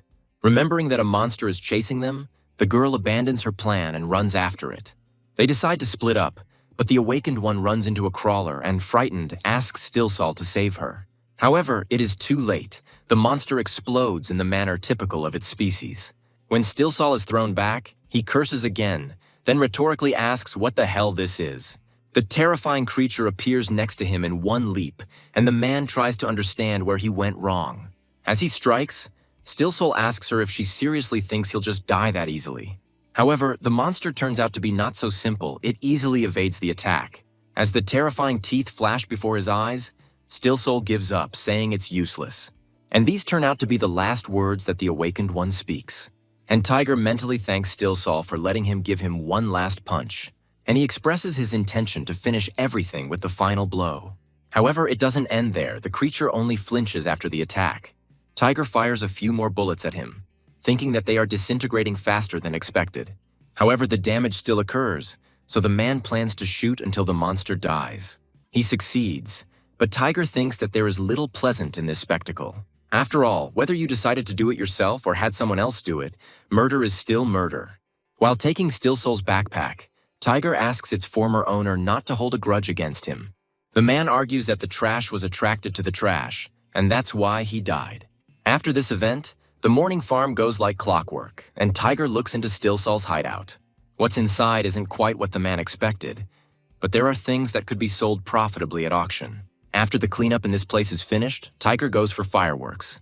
Looking at them, the man is impressed by the appearance of the pyrotechnic composition. It turns out to be very convenient that he took Dingo with him. After all, thanks to him, Tiger manages to avoid collisions with dangerous monsters. Also during this trip, the man manages to kill quite a lot of sleeping zombies. Thanks to this, the awakened one's level quickly rises and points are awarded. Tiger expresses joy at receiving additional goodies, and Dingo echoes him. However, not everything is so rosy, and Tiger faces one problem on his way. The farm man finishes work closer to 7 in the morning, replaying the success of this mission in his head. Tiger talks out loud about the success of his raid, but also finds pitfalls in it. After all, lugging supplies back and forth several times is quite a hassle. Looking to the other side of the portal, the man says that he considers winter to be an additional source of the problem. He thinks that it would only take one spark for the entire shelter to blow up. Therefore, the man considers this option to be the best and at the same time discusses his future plans. There are ominous sounds coming from outside, and Tiger starts cursing. Looking out into the street, the man asks a rhetorical question, amazed at such terrible weather. While a typhoon rages in the real world for 2 days, Tiger focuses entirely on building a moat. He decided that it would be too risky an undertaking until the cold subsided. Another day passes with these thoughts and work on the current task. Looking at the fruits of his efforts, the man curses, saying that he will never do that again. By the time the ditch was completely finished, fortunately for Tiger, it began to warm up. Along with this thaw, the ice walls built by nature over all this time are collapsing. Tiger can't help but breathe a sigh of relief as the weather finally becomes livable. Opening a portal to check the situation in the real world, he notes that it would be a sin to complain about such a thing. After all, others awakened by the typhoon most likely cannot even move normally. And this gives birth to thoughts in Tiger's head that it's time for him to move on to the next part of his plan. Taking Dingo with him and a weapon at the ready, the man goes into the forest to reconnoiter. And Tiger thinks at this time that this is the real cheating in life of survival. And the reason for this is simple, if only because firearms are weapons for advanced play. As far as Tiger remembers, it only opened there after the epidemic. Watching the monster, the man continues to develop his thought. He thinks that weapons in survival can only be obtained through farming and considers this crazy. Tiger mentally agrees that Dingo played a major role in finding the best route for them. And he also suggests that his own perception has grown thanks to the watch. After all, this means that Tiger's orientation on the terrain has reached the 2nd level. And yet, the fact that the owlbear didn't even sense his presence is astonishing. In his mind, the man estimates that he has 15 bullets left in his gun. And this is in order to kill the owlbear, who is stronger than the keeper. Tiger knows for sure that even with bullets not weakened by the epidemic, he needs to hit at least 7 times. At the same time, the man reminds himself that he has nowhere to replenish his ammunition now, which means that in this world he will have to use his ammunition as efficiently as possible. And yet, despite the fears and risks, the first blow turns out quite well. Yet this does not kill the owlbear, and the creature, slowly turning around, begins to growl ominously. At some point, his movements become sharper, but the animal fails to detect his offender. Tiger shoots an owlbear, asking him where he's looking. After all, the monster's gaze is really directed in a direction different from the man's location. When the second bullet hits his body, the owlbear cries out in surprise and anger. But Tiger doesn't give him time to get his bearings, releasing another projectile after the previous one. Approaching the beast closer, the man begins to speak, expressing his joy at having achieved what he wanted. After all, he initially wanted them to be on the same level. And looking into those bloodshot eyes, Tiger invites his opponent to begin their game. When he next addresses the owlbear, he minces no words in provoking the creature. And this provocation turns out to be quite successful, as he rushes at the brag with a wild roar. Tiger, keeping calm, summons 2 item slots, the first and the second. And the very next moment, what he had just prepared for this occasion appears in his hands. The man doesn't hesitate, lighting the fireworks on the first try with one deft, confident movement. And then, calculating the distance, he throws his improvised projectile precisely at the enemy. The owlbear doesn't stand still, forcing Tiger to use a means of protection.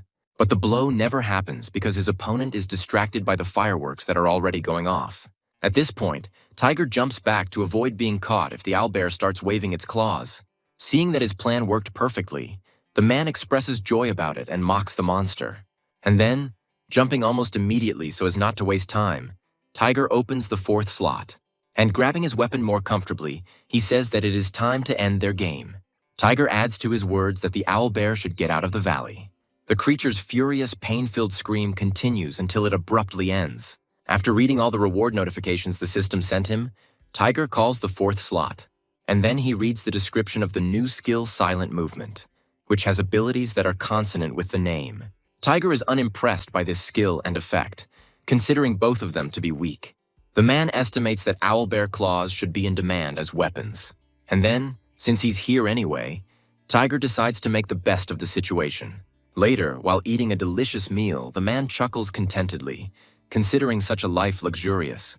Dingo begs his owner for another fish, and Tiger is amazed by this because the wolf cub has already eaten 5 of them. And yet the man cannot resist his pet, even though he calls him a glutton. On the other hand, Tiger doesn't mind Dingo growing up so he can work with him as a pair. Looking at the puppy with a different look, the man suddenly realizes that he has really grown up. Once the wolf cub has eaten his fill, Tiger reminds him that it is time for them to move on. Since the man has already reached level 15, he decides to take a look at what has opened up to him. This is the auction.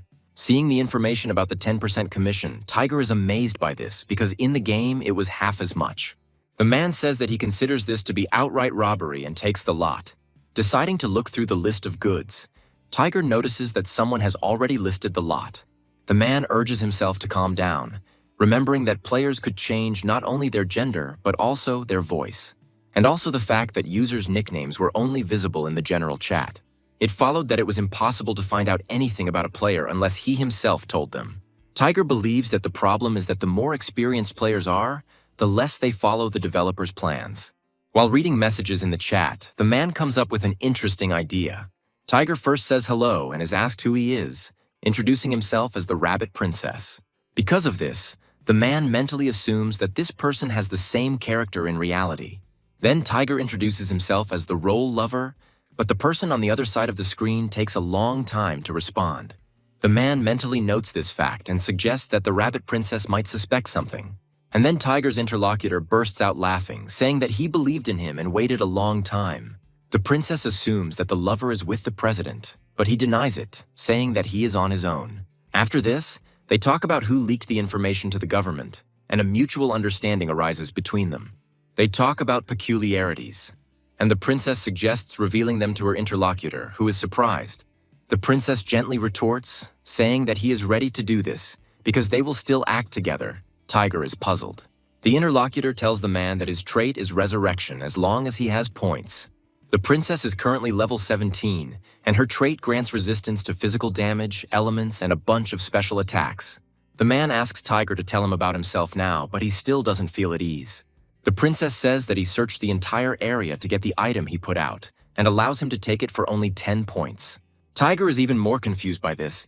He doesn't understand how someone could give away such value for such a low price.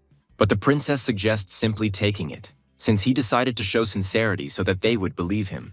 Tiger can't help but remember how he met this man at the very beginning of the game. And during all this time, these two have been through a lot. Tiger recalls that among all the veterans, they were especially close. However, despite this, the man did not expect such kindness from this person. But Tiger accepts it, mentally thanking his old friend for this generous gesture. And she returns the favor by putting her lots up for sale, recalling the princess's tastes. The latter nods in agreement, amazed that monsters have already appeared in Tiger's city, but he retorts. He says that this is related to his trait and asks to also consider it a sign of trust. And Tiger doesn't mind that the princess comes to his city for him and communicates with him constantly. But there is a caveat. A man asks his interlocutor to put on clothes when meeting in real life so as not to attract attention. The princess remarks that it is okay to run around naked while he is alone, and to Tiger's crushing sigh, she bids him farewell. And then, after finishing the conversation with his old teammate, he eats normally for the first time in a long time. After this, the typhoon subsides, and the rabbit princess doesn't know whether to write it all off as a mere coincidence. After all, at that very moment the man's room begins to be flooded with bright sun, and the rabbit princess finds no words to describe it better than divine revelation. Although there is another theory that his best friend, having become the last survivor in the game, finally acquired divinity. But regardless of any of these options, Stonebane decides not to delay. The surge of strength from the hope that has arisen in his heart allows him to be even more insane. After all, now the man decides to meet his friend at any cost, because after so much time, he gave Stonebane warmth again. However, there was one very significant problem standing in the way of the excited man. And at some point, Stonebane becomes puzzled, realizing that the building next to him is all too familiar to him. The problem with this man was that he had terrible topographic cretinism. 3 days pass from the day the typhoon finally subsides. Meanwhile, the gang from the gym is slowly adapting to life in the apocalypse. Velbane, having reached the 5th level, could now send his inventions much further than before. He tells Tiger that their group has moved to a taekwondo studio near his house, and Merritt and Violet are now dating. During this time, Smeshrid managed to reach level 10 and unlock the store. By receiving such notes, Tiger helps the children grow by suggesting pre-prepared points. In these places, one could farm without harming one's health, and the man still does the same. Tiger also did not abandon his old friend, the rabbit princess, maintaining contact with him. True, he answered very slowly. And the man could only guess what this man had been doing all this time. Tiger learned that in reality, after level 15, the required experience doubles, which is called hellish leveling. The man notes that points and levels are not directly related, but there is a rough correlation between them. He estimates that to reach level 16, he needs to kill about 100 zombies. Tiger believes that if he only did hunting, it would be possible. However, he has too many other concerns to implement this. 2 hours later, Tiger can't believe what he just learned. Holding a mithril knife in his hands, he turns to his interlocutors with a clarifying question. Tiger can't believe the bugs crafted the item themselves, but it is true. The man still puts up with it when these little ones break in to give him the rare ore they promised him. However, he can't figure out how the beetles managed to do such a thing. The leader of the insects is indignant. Tiger slowly begins to understand them and asks in a clarifying tone, meaning he just needs to give them a chance. The beetle confirms this. The man agrees, then offering the insects to craft something from the coin he holds out to them. The leader of the beetles is not embarrassed by this, and he, accepting the object, begins his work at the same moment. After some time, the coin begins to take on different shapes. And although the beetle is a little tired, he shows his partner what he has achieved in the end. Tiger can hardly believe what he sees, amazed that the insect actually succeeded. But he wonders why the mithril knife turned out so crooked if the beetles can sharpen it so finely. Something changes in these little creatures, and Tiger guesses that they are crying. But the man doesn't get lost and asks the beetles to draw everything properly, saying that he is ready to listen to them. The insects follow Tiger's advice and immediately begin writing their story on the board. Looking at the resulting drawing, the man comes to the conclusion that the goblins constantly beat them, which affected the quality of the work. Tiger asks where exactly these heartless creatures live, and the leader of the bugs shows him. When the insect points to the marked area, the man clarifies, wanting to dispel all doubts. Having received an affirmative answer, Tiger says that he will soon clear out this lair. The beetle is amazed. The man confirms his intention, but asks the insects to also contribute to this matter. He agrees, and Tiger, realizing that they have heard each other, clarifies the remaining details of the deal. The man asks the beetles to take the order right now and promises that the reward in this case will be worthy. Tiger is pleased with the perfect agreement and suggests that the insects continue to maintain friendly relations. So, having unexpectedly discovered the potential of the beetles, the man continues his usual farming with Dingo. While dealing with zombies, Tiger realizes that the monsters have become much stronger than at the beginning of the game. However, this does not stop a man from achieving his goals, but only strengthens him. He acts with great confidence, not afraid of being discovered and caught off guard by the undead in the process. In order to kill zombies, Tiger uses an ebony club, and he does this until the weapon becomes completely worn out. However, the man is not at all upset, because this item served him well. At some point, one of the zombies gets unacceptably close, but Tiger notices it. High perception and constant growth successfully do their job, each time sharpening the instincts more and more. So, killing zombies purely on reflexes, after clearing the area, Tiger heads to his goal, Villa Eden. As soon as the man gets there, he cannot contain his exclamation of admiration. Tiger says he finds the place very luxurious, and Dingo agrees. The man admits that if it weren't for all this mess, he wouldn't have set foot here. He suddenly wonders if Amelia is alive, and Tiger thinks about it. Looking at the business card, the man thinks that this is possible, because even those who are not awakened are alive. He also recalls the fact that those who have been in contact with the players do not become infected with the spores. This is precisely the reason why Tiger is not particularly worried, because at some point Amelia shook his hand. The man is much more concerned about the location of the villa. After all, it is located next to the golf club where Ruler Sway has a bunker, and the government shelter is nearby. With these thoughts, Tiger invites Dingo to climb on his back. The man considers such a place ideal for survivors to gather together. In other words, at the same time, these are ideal conditions for a sudden skirmish. Tiger grabs hold more firmly, finds support, and, exhaling exhaustingly, pulls himself up. He notes that an ordinary person in his place would have long since become exhausted just by climbing up here. Although the rope left like that gives rise to certain thoughts, Tiger assumes that this is Amelia's work and tries to remember the girl's apartment number.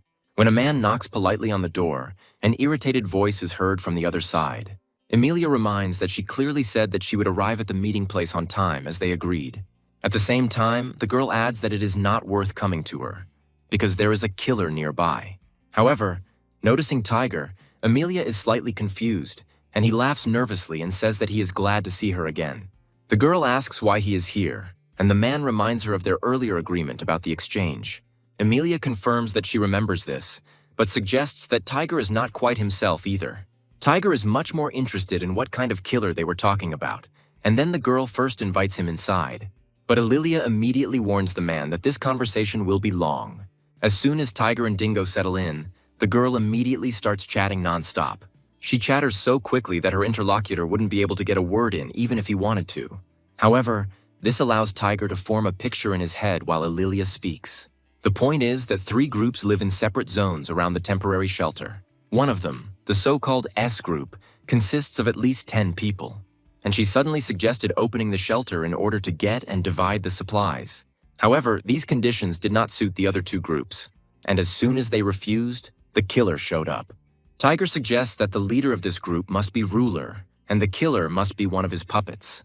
And the reason why this person decided to negotiate is probably because his skill has a limitation or condition. Tiger feels obligated to play dumb in front of Amelia because he doesn't want to drag her into this mess. The man asks why the killer showed up, and the girl says it's just a guess. Alilia shares that someone killed people from their team and B's team, but S didn't lose anyone. The girl doesn't understand why she needs to open the shelter now if it will open soon anyway. Tiger asks about Amelia's skill, and she calls it healing, but says it only heals light wounds. The man suggests that the girl then knows how difficult hunting is for the support class, and she agrees. Points are awarded for assistance, but the level does not increase, and this leads to one thought. Tiger begins to carefully approach the matter, suggesting that the leader of Team S is not a warrior. This means that he needs more resources to create weapons of mass destruction for rapid leveling. Amelia believes that this theory sounds very plausible, and then the reason to open the bunker is reasonable. Tiger continues to give hints, this time talking about managing an entire group. He considers this to be quite a headache, and Amelia again agrees with her interlocutor. Tiger assumes that the girl will soon have a meeting with her group, and she confirms these words. The man asks if they are going to farm now, but Amelia counters, believing that they are going to confess their love to her now. When Tiger is surprised by this, the girl says that, although she is ashamed to admit it, Her team is a bunch of idiots. After all, of the 3 basic instincts, these pieces of muscle only have libido developed. Confused, Tiger agrees that it is a problem, but Amelia brushes it off. And after this, the girl says that, in fact, at heart, these guys are not bad. Amelia asks what Tiger himself will do, and he says that the first thing he will do is scout out the situation at the shelter.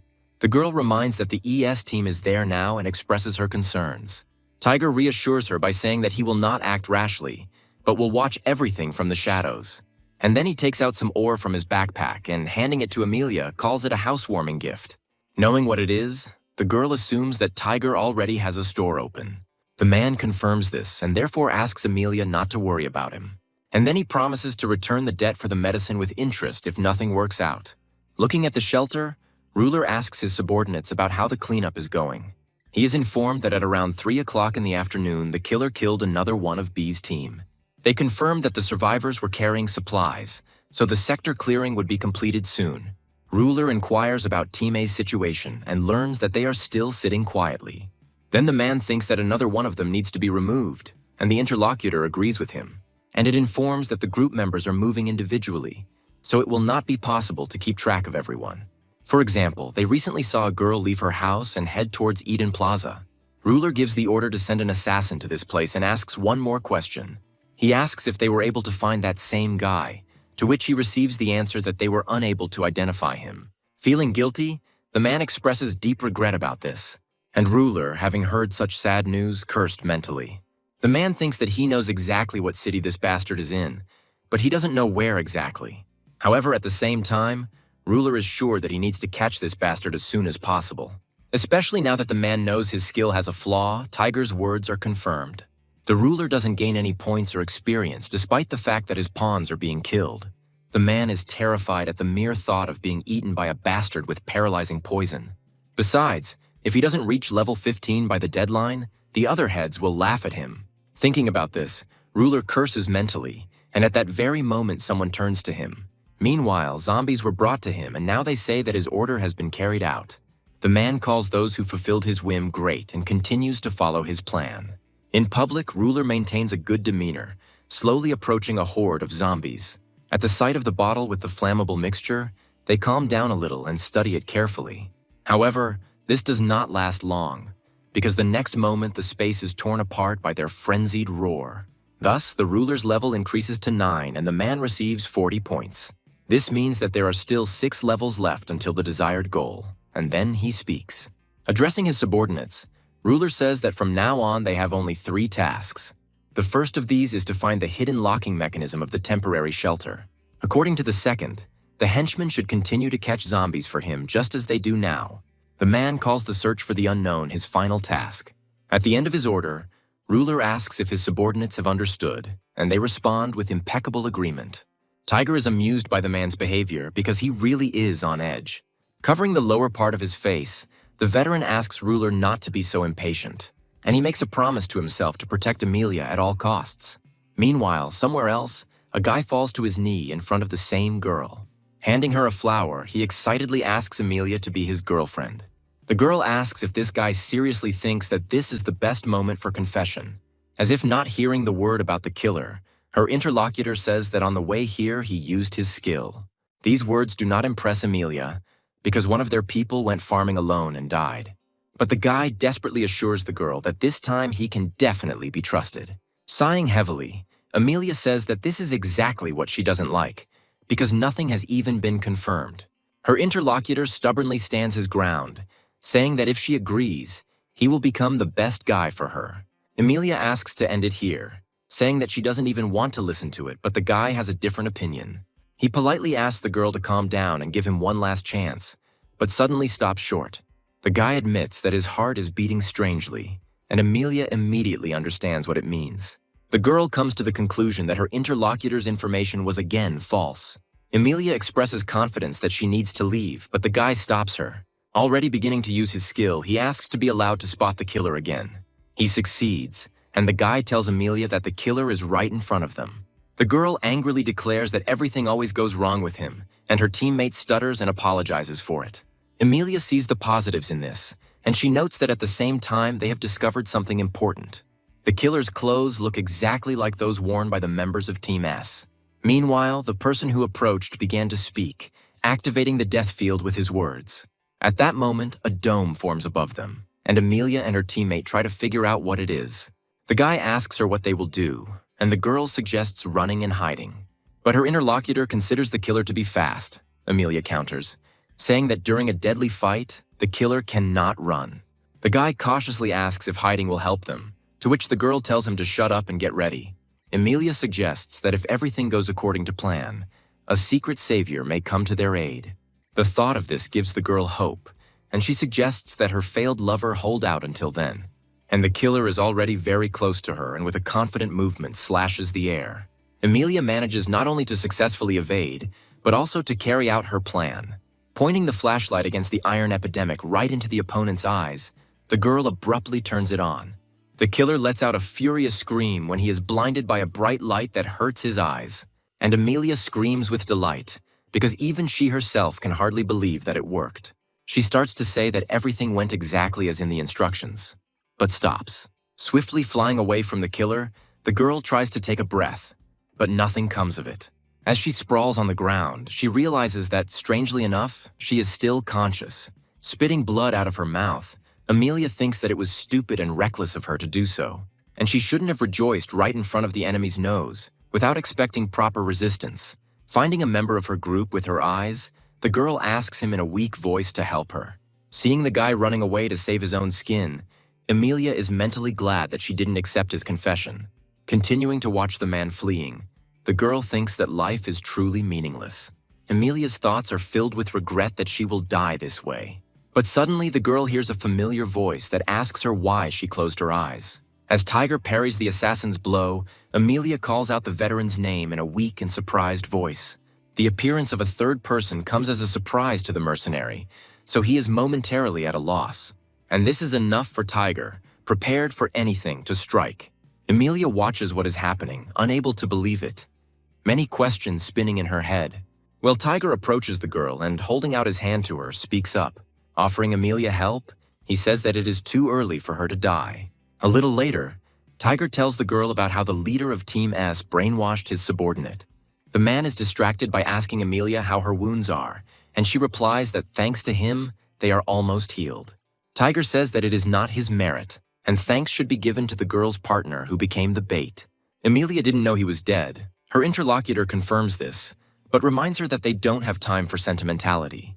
Considering the killer's powerful regeneration and endurance, it is simply impossible to kill him now. Amelia suggests there is no way out of this situation, and Tiger says that is usually the case. After all, a Mortal Kombat is arranged in such a way that it is impossible to avoid meeting the killer. After all, even if someone dies and the death field disappears, the zombies will flock and block the escape route like a wall. There is one bug, though, and Tiger asks Amelia if she knows why he brought her here. And the man answers his own question, saying that it's all because there is an overpass between the buildings.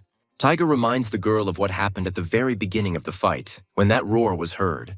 And he says that this will happen again, and the killer will again, at the peak of rage, flash his red eyes. At that moment, the death field will contract, and a gap will appear in the barrier through which it will be possible to break through. However, Tiger emphasizes that there will only be one chance for this. The man asks the girl, as soon as he gives her a chance, to run across the bridge and get out of the barrier. Amelia asks if Tiger can handle the killer himself, and he says there is no other way. The man notes that even if they activate the bug but don't manage to escape, the whole plan will fail. So, sending Amelia to the 3rd floor, Tiger remains on the 1st floor to wait for the killer. Listening to his heart, the man notices that it begins to beat louder and louder. When it seems to him that the killer is already here and Tiger asks him to attack, nothing happens. This puzzles the man, and he wonders why his opponent does not show up. He doesn't have time to think about it for long, and the answer comes to Tiger's mind on its own.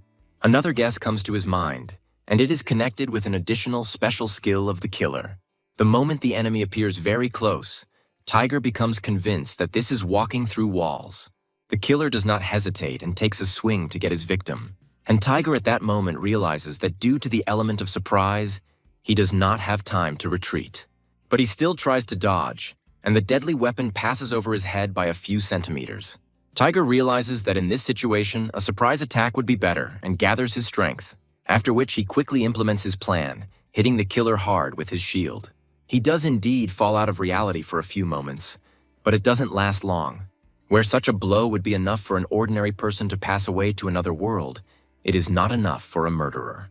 Tiger already knew this because he had encountered similar situations countless times. However, even in reality, this does not bother him at all, which is perhaps a consequence of mind control. After all, the killer's actions are primitive. Everything looks as if he is deprived of self-awareness. The problem here is only one thing, and it is a matter of time. Until the killer's rage reaches its peak, he will only become stronger. Tiger couldn't help but feel the urge to simply finish him off. However, the man very quickly dismisses this thought and thinks about something else. He's thinking about increasing the chances of eliminating Ruler with someone else's help, and that under no circumstances should I deviate from my plan. Analyzing the killer's condition, Tiger suggests that the second stage of rage will soon begin. But suddenly something happens that the man could not even imagine. When the killer gets close, Tiger realizes that not only his strength has increased, but also his speed. The man barely manages to put his shield in front of him to avoid serious damage.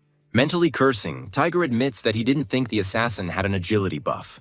The man comes up with a plan of what to do until the effect wears off, and he calls the first slot. While using the light stone, Tiger closes his eyes to avoid being blinded by its effect. And hitting it to activate it, he thinks that the best thing now would be to just stall for time. Sometime later, the man changes location to confuse his pursuer. Amelia happens to be nearby, and upon seeing her partner, she calls out his name. She says that the barrier is narrowing, and the zombies are already approaching it in a solid wall. But Tiger tells the girl that it is still too early and asks her to monitor the situation outside until he gives the signal. The man shares with Amelia his plan to detain the zombies on the second floor. The girl decides to trust him and tells him that she understands him. Noticing the killer, Tiger mentally notes that his dark aura has thankfully disappeared. But there is another problem, namely the level of rage, which is now almost at its peak. Tiger grips the shield tighter, thinking that he needs to hold on for a couple more seconds.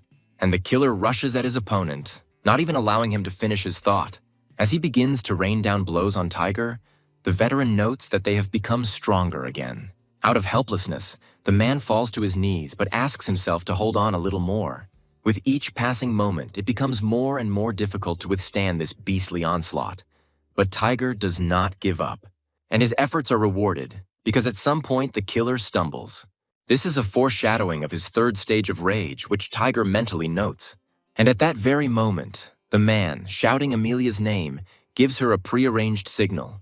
Before starting to perform, the girl exhales slowly, tuning into the right mood.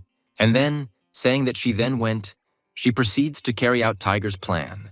As Amelia runs towards the hole, the horde of zombies gets closer and closer, climbing over each other's heads.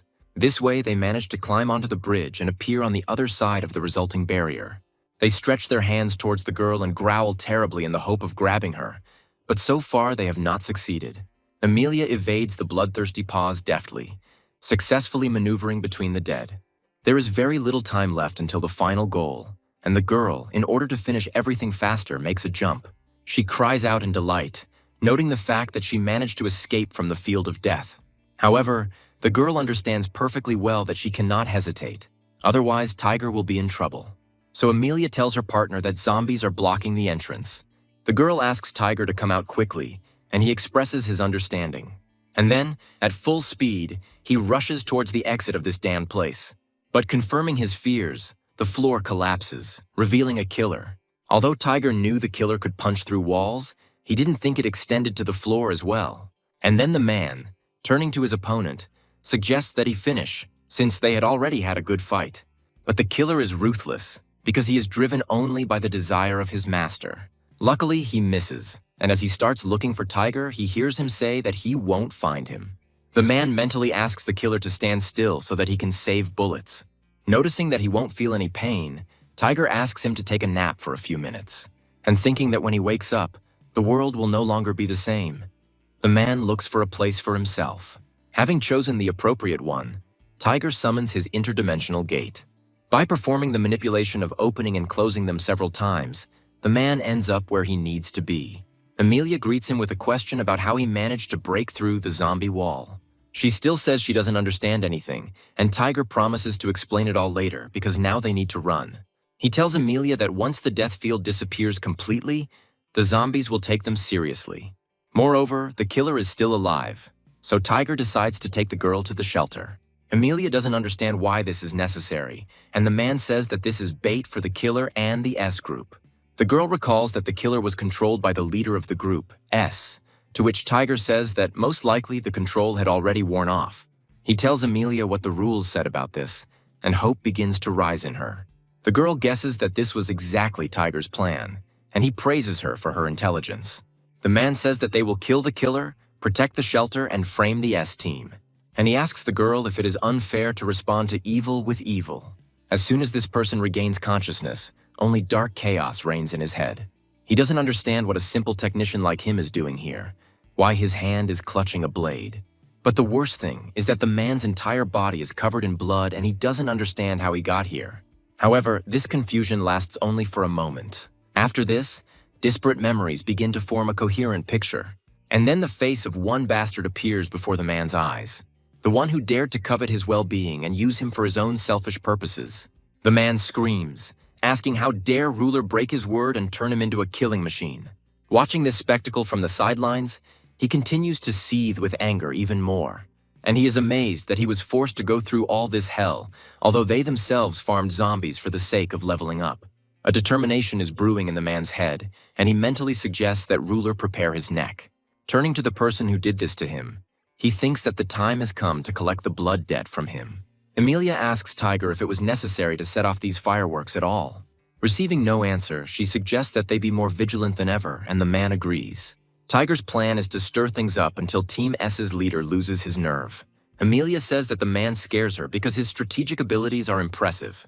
Tiger pretends not to hear her, asking the girl to watch out for anyone else from their team to show up, but he himself notices the former assassin. The man calls this person one whose heart is consumed by the flames of resentment. Well, he already notices, even from such a distance, the object of all his misfortunes. The man believes that Ruler's arrogance is incurable, whether before the apocalypse or now. And without warning his tormentor, the killer gets straight to the point. And yet, Ruler manages to detect the presence of his former subordinate, and literally a moment before the irreparable, jump back and then turn to him. Casually calling out to the killer, Ruler asks him what the hell he's doing here, and he answers mockingly. The man, realizing that his spell has worn off, babbles in fear, telling the approaching man to get lost. He, in turn, orders his opponent to close his filthy mouth and activates the death field. Ruler feels uneasy and wonders what the hell is going on here. His enemy asks if he's so stupid that he hasn't understood anything yet, and he explains to his former master that his luck has run out. However, Ruler's loyal bodyguards come to his aid in time, knocking the killer off his feet. They ask their boss if he's okay, and he tells them to step back and keep their distance. When the order is accepted, Ruler tries to come to his senses, thinking about what happened. And without taking his eyes off his former subordinate, he thinks that he has no idea what kind of tricks he is playing. However, the man is almost completely sure that this guy has freed himself from his hypnosis. Ruler thinks that the death field will not disappear even if they try to brainwash the killer again. This only worries him at first, because the next moment he decides on a cunning plan. He gives his bodyguards the order to seize the killer and not allow him to take a single step. Those accepting the order pounce on the enemy with all readiness, and he speaks. The man tells Ruler's people that they are being used, but they can't even understand it. But since he knows that they will not listen, he resorts to radical methods. Unable to do anything else, the seriously wounded only groan and moan in pain, weakly moving their limbs.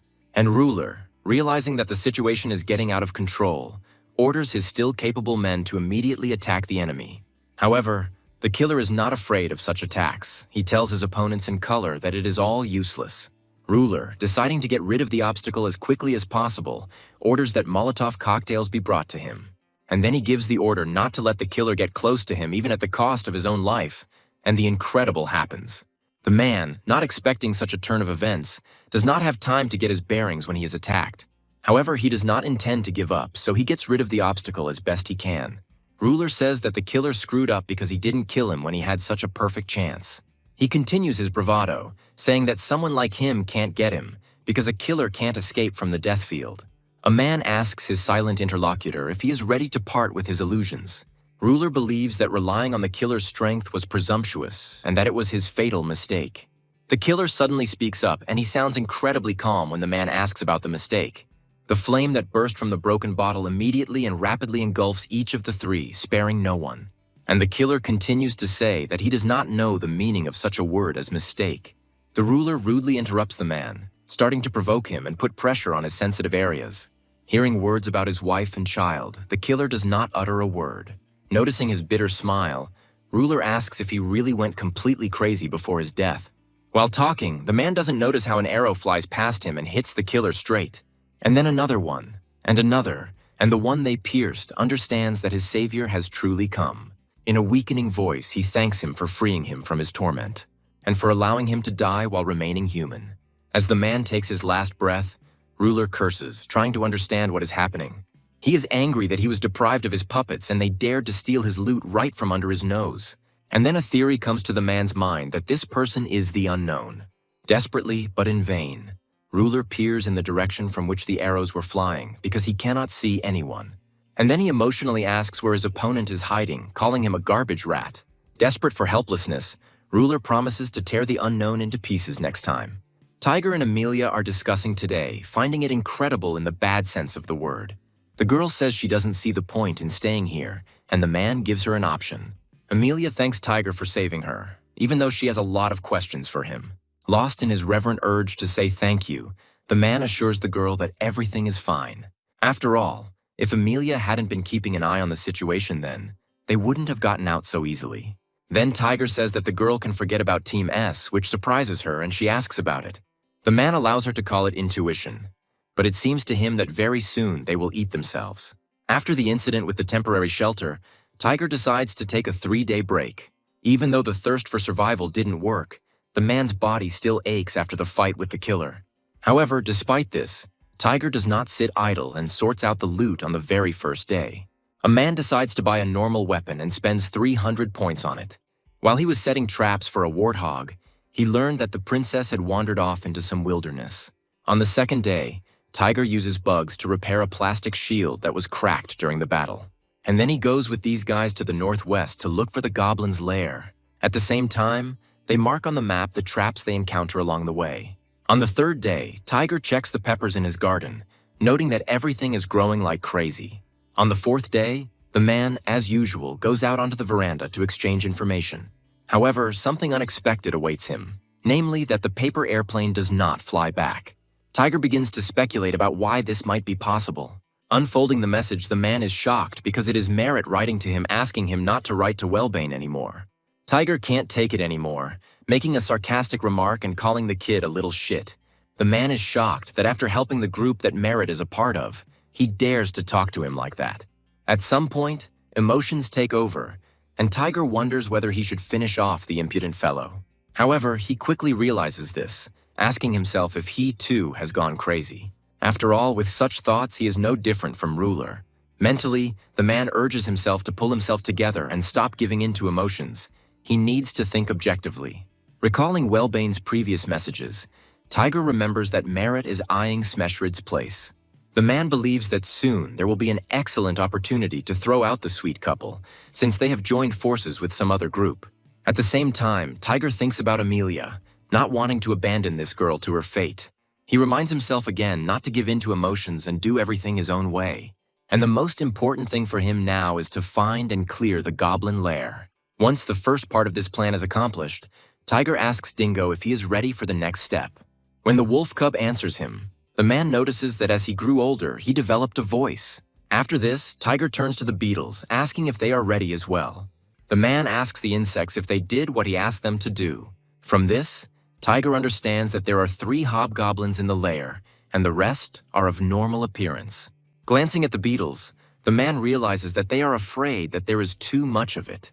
The man slowly suggests that there are some things the insects don't understand, namely the one with whom they contacted, and who promises to do everything in the best possible way. Besides, Tiger's in a bad mood right now, so he's confident that he'll finish it quickly. And taking aim, the man suggests that his pets watch everything carefully, because now he will show you how to properly and effectively destroy goblin lairs. Tiger silently repeats to himself the most effective sequence of actions. He plans to primarily stun the monsters with an explosion and apply a negative effect. After this, you can attack, allowing your faithful wolf cub to cover you. Realizing they have been spotted, the man turns to Dingo, reminding him of their plan. When asked if his pet remembers him, the wolf cub responds with a confident bark. Running up to the highest point available, Dingo moves on to the next part of their plan. Without waiting for the enemy to approach, the wolf cub begins to howl loudly and long drawn out. Then the hobgoblins also react to it, and some ideas are already appearing in their heads. When the monsters also begin to take action, Tiger mentally rejoices because everything worked as it should. At the same time, the man thanks Dingo because thanks to him he was able to carry out his plan. Namely, he was able to get to the flank of these creatures, which made his job much easier. And now the man will be able to take them off one by one, which is basically what he is doing now. Hobgoblins don't like this arrangement. They quickly calculate the trajectory of the projectiles. However, just as they are about to attack Tiger, their attention is drawn to strange sounds from behind. The sight that appeared before the monster's eyes was not a pleasant one, and Dingo continued to roar terrifyingly. Noticing that the enemy ranks have thinned out enough, Tiger decides to leave his hiding place. He considers the situation to be perfect for trying out his new purchase. And with the words "let's go," the man rushes at his enemies. Those being caught between two fires are noticeably at a loss, babbling something in confusion. But Tiger doesn't even plan to stop, instead starting to cut down goblins left and right. When it's all over, he breathes out a sigh of relief and at the same time tiredness. The man admits that collecting loot tires him out more than the fight itself. Tiger turns to the beetles, asking if they were watching everything carefully. The system sends a notification about receiving points, and the man is upset that he was not given anything else. A bug comes to the owner's aid, asking Tiger not to be upset and to follow him. There, a jackpot awaits him in the form of a fiery bird, black coal, and poisonous toads in the cattle pens. Noticing how docile the birds are, Tiger suggests that they could be bred in a sanctuary. Noting Dingo's ravenous appetite lately, the man also talks about new friends for him. This lifts Tiger's spirits, because he had already thought that the raid had turned out to be a failure. Sometime later, wandering under such a scorching sun, the man sighs resignedly. He's glad he has an ice pack because this heat is a disaster. Tiger remembers that in the other world it is so cold that even the lakes freeze. However, the forest remains green and the harvest continues to grow just as quickly.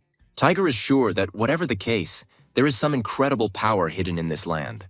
However, thoughts begin to appear in his head that reality is no less strange. If only because for some inexplicable reason zombies do not respawn, as in the game. Thinking about this, the man catches himself coming to a conclusion that suggests itself to him. Tiger thinks that regular zombies don't appear without certain conditions. And by these conditions, the man means the appearance of guards and bone crawlers at dawn. And also about the summoning of enhanced zombies that appeared during the training. And then a sudden truth stuns him, and the man even stops to digest everything. He suggests that there might be no zombie waves if he builds a shelter somewhere in the wilderness. Additionally, during the week Tiger was away from the game, the rewards for various events may have changed as well.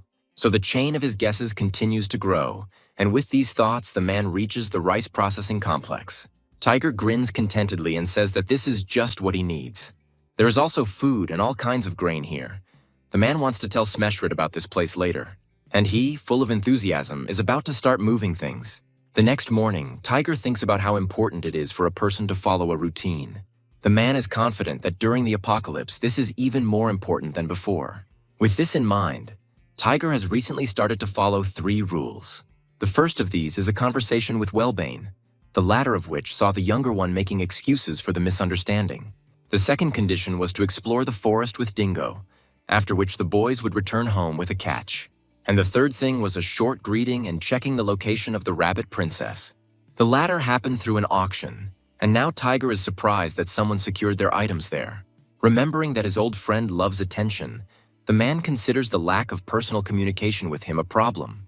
Although on the other hand, there is nothing you can do about it, and you just have to accept it.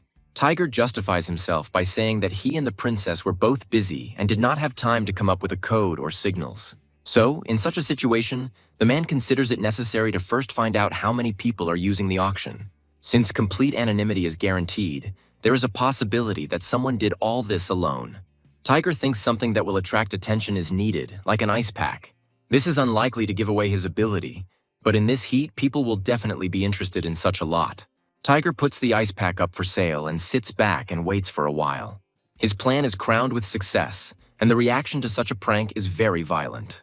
Tiger is overjoyed at this fact, and the messages keep pouring in. The man believes that this is definitely not a setup, and comes to the conclusion that there are at least 10 people sitting at the auction. However, he is angry that users insult him, considering that he does not force them to buy his item. At some point, this reaches its limit and Tiger starts yelling at these idiots, justifying himself. After all, they themselves are deceiving people without even changing objects. But fortunately, the outburst of anger quickly subsides. Tiger notes that he simply wanted to test the reaction and then withdraw the lot. However, he doesn't have time to do this because someone buys a bag of ice. When making a purchase, the woman is amazed that the ice turns out to be real. Sighing blissfully, she admits that she hasn't felt such coolness for a long time. Noticing that she is being called an idiot, the woman sees no point in worrying about some glasses. She activates her skill called zombie domination and addresses the monsters. And he asks them in a clarifying manner if these guys know what they need to do. And they know, because the very next moment they rush at each other and begin to kill. Well, in the midst of this whole brawl, the woman gets free points. She doesn't understand the arguments about getting points, believing that they are very easy to earn.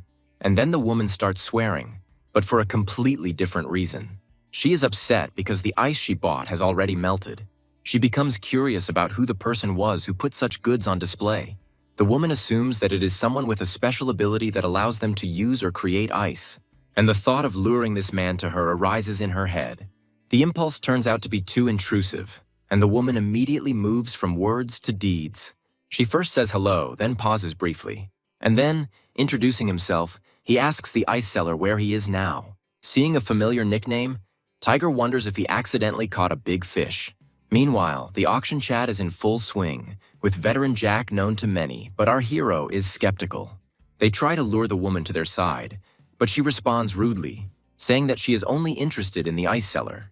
Tiger considers this a great example of the strong with the weak with the strong. He begins to wonder if this is how things are in life. But now the man cannot reveal his identity. After all, if people find out that the ice seller is a roll lover, they will get even more enraged. Tiger agrees to put out the ice but doesn't want to give away his location, which only makes Jack more angry. But the woman pretends to give up, and the man decides to lay out the ice before the rabbit princess arrives. However, ironically, Stonebane arrives at the most inopportune moment and unwittingly exchanges greetings with Jack. The woman doubts that the princess is real since she usually says otherwise, but the man gently retorts. Stonebane talks about making a promise to a close friend, and Jack wonders who he could call that. The realization comes to her almost immediately. The woman successfully compares all the factors. And he's angry because Tiger, instead of greeting him after a long time, simply put out the ice and left. Jack invites Stonebane to stop by the diner, and he agrees, but warns that he will be a little late. Tiger notes that if Serve the First shows up, it will be almost like a meeting. When the auction hype dies down, the man goes to help Amelia move. Along the way, he manages to confirm several of his assumptions. The first of these is that the difficulty of the training level has been lowered, so there are more survivors. This can be easily identified by the pile of windows that have been boarded up and covered with thick curtains. Secondly, even in urban areas where there were a lot of people, zombies did not respawn. Tiger believes that if you act carefully, you can be safe for now. Anna asks the man to get up, saying that they were just about to have a snack. When Tiger takes up the girl's offer, already standing in front of one of his acquaintances, he chuckles thoughtfully. To ease the tension, Wellbane asks him why he has such a creepy face. Tiger gets annoyed, but still explains, starting to list what the younger one told him. The man understands everything, but does not understand why Velbane kept silent about the wound on his hand.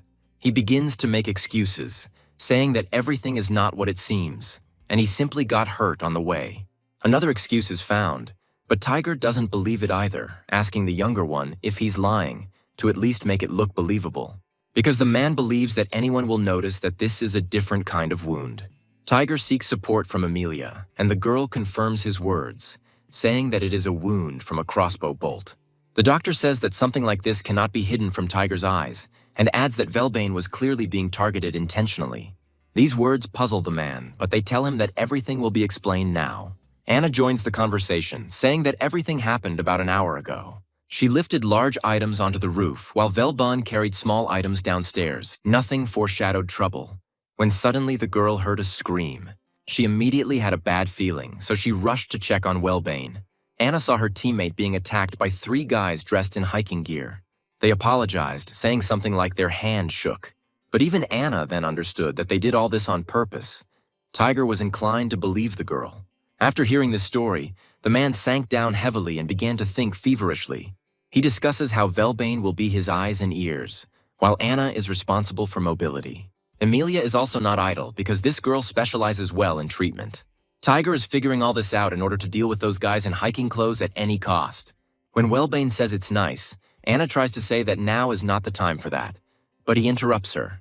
What the guy means is that even though Tiger and Emilia aren't in their group, it feels like they aren't. Meanwhile, the doctor asks why Smeshrid didn't come, although he said he would be here. Velbane tells the story of how Violet and Merritt ignored their duty at the base and went off somewhere.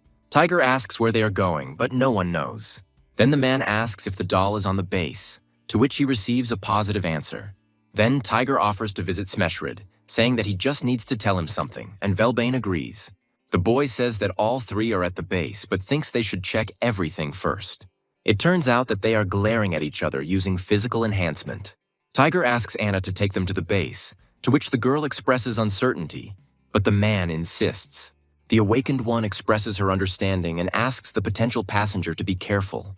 Turning around to get into a more comfortable position, the girl activates the feature. The move is indeed not the most pleasant. Tiger feels dizzy, and yet he pulls himself together.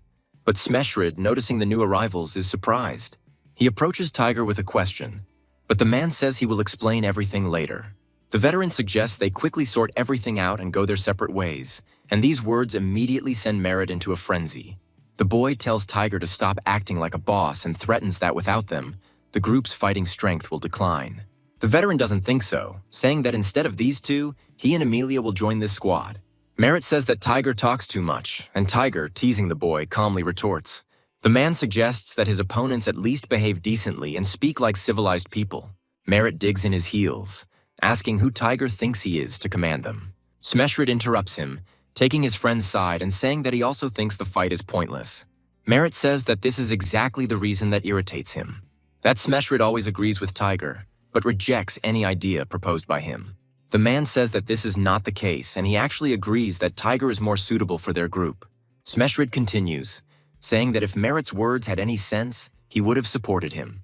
The boy tries to say something, but Tiger interrupts him, suggesting that they stop this circus. He believes that, whatever the case, this does not relieve Merritt of his responsibilities to the group, because this isn't even just any office, but an apocalypse, where following the rules is even more important. Tiger begins to list the reasons why these 2 could be kicked out, and he turns to Smeshrid, asking if he is wrong. Violet asks her to listen, saying that there was a misunderstanding and they did everything for the team. And with the other group they hunted because they needed to get to the auction as quickly as possible. She talks about differences of opinion and making sacrifices for the group, and Merritt supports the girl. When talking about supporting the veteran, Tiger wonders why the 2 are looking at him.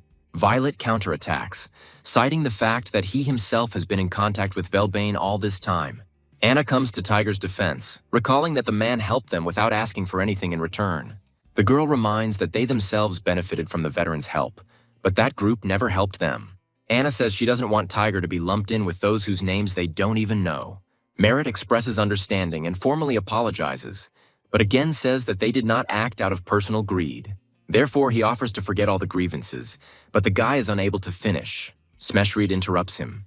The man says he will choose the option in which the couple leaves and Tiger joins his group. Merritt asks him to wait, but Smeshrid says that he is not saying this out of anger at all.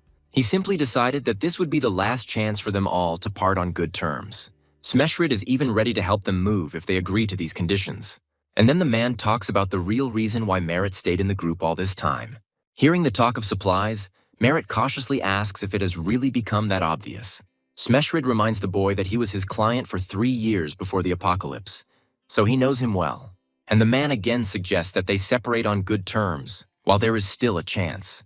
Oddly enough, they agree, saying that they will figure out the move themselves. Smeshrid thanks them for their understanding. When the door slams behind the couple, our trio watches them for a while, as if expecting a trick. And then Smeshrid says that he won't be able to go through something like this again. Anna expresses relief. She was scared. Then Tiger's asked if he's really going to join them, and the man plays dumb. Smeshrid asks if his friend really thought he was that stupid. He doesn't want to force him. The man admits that he was going to end it all even without Tiger's participation.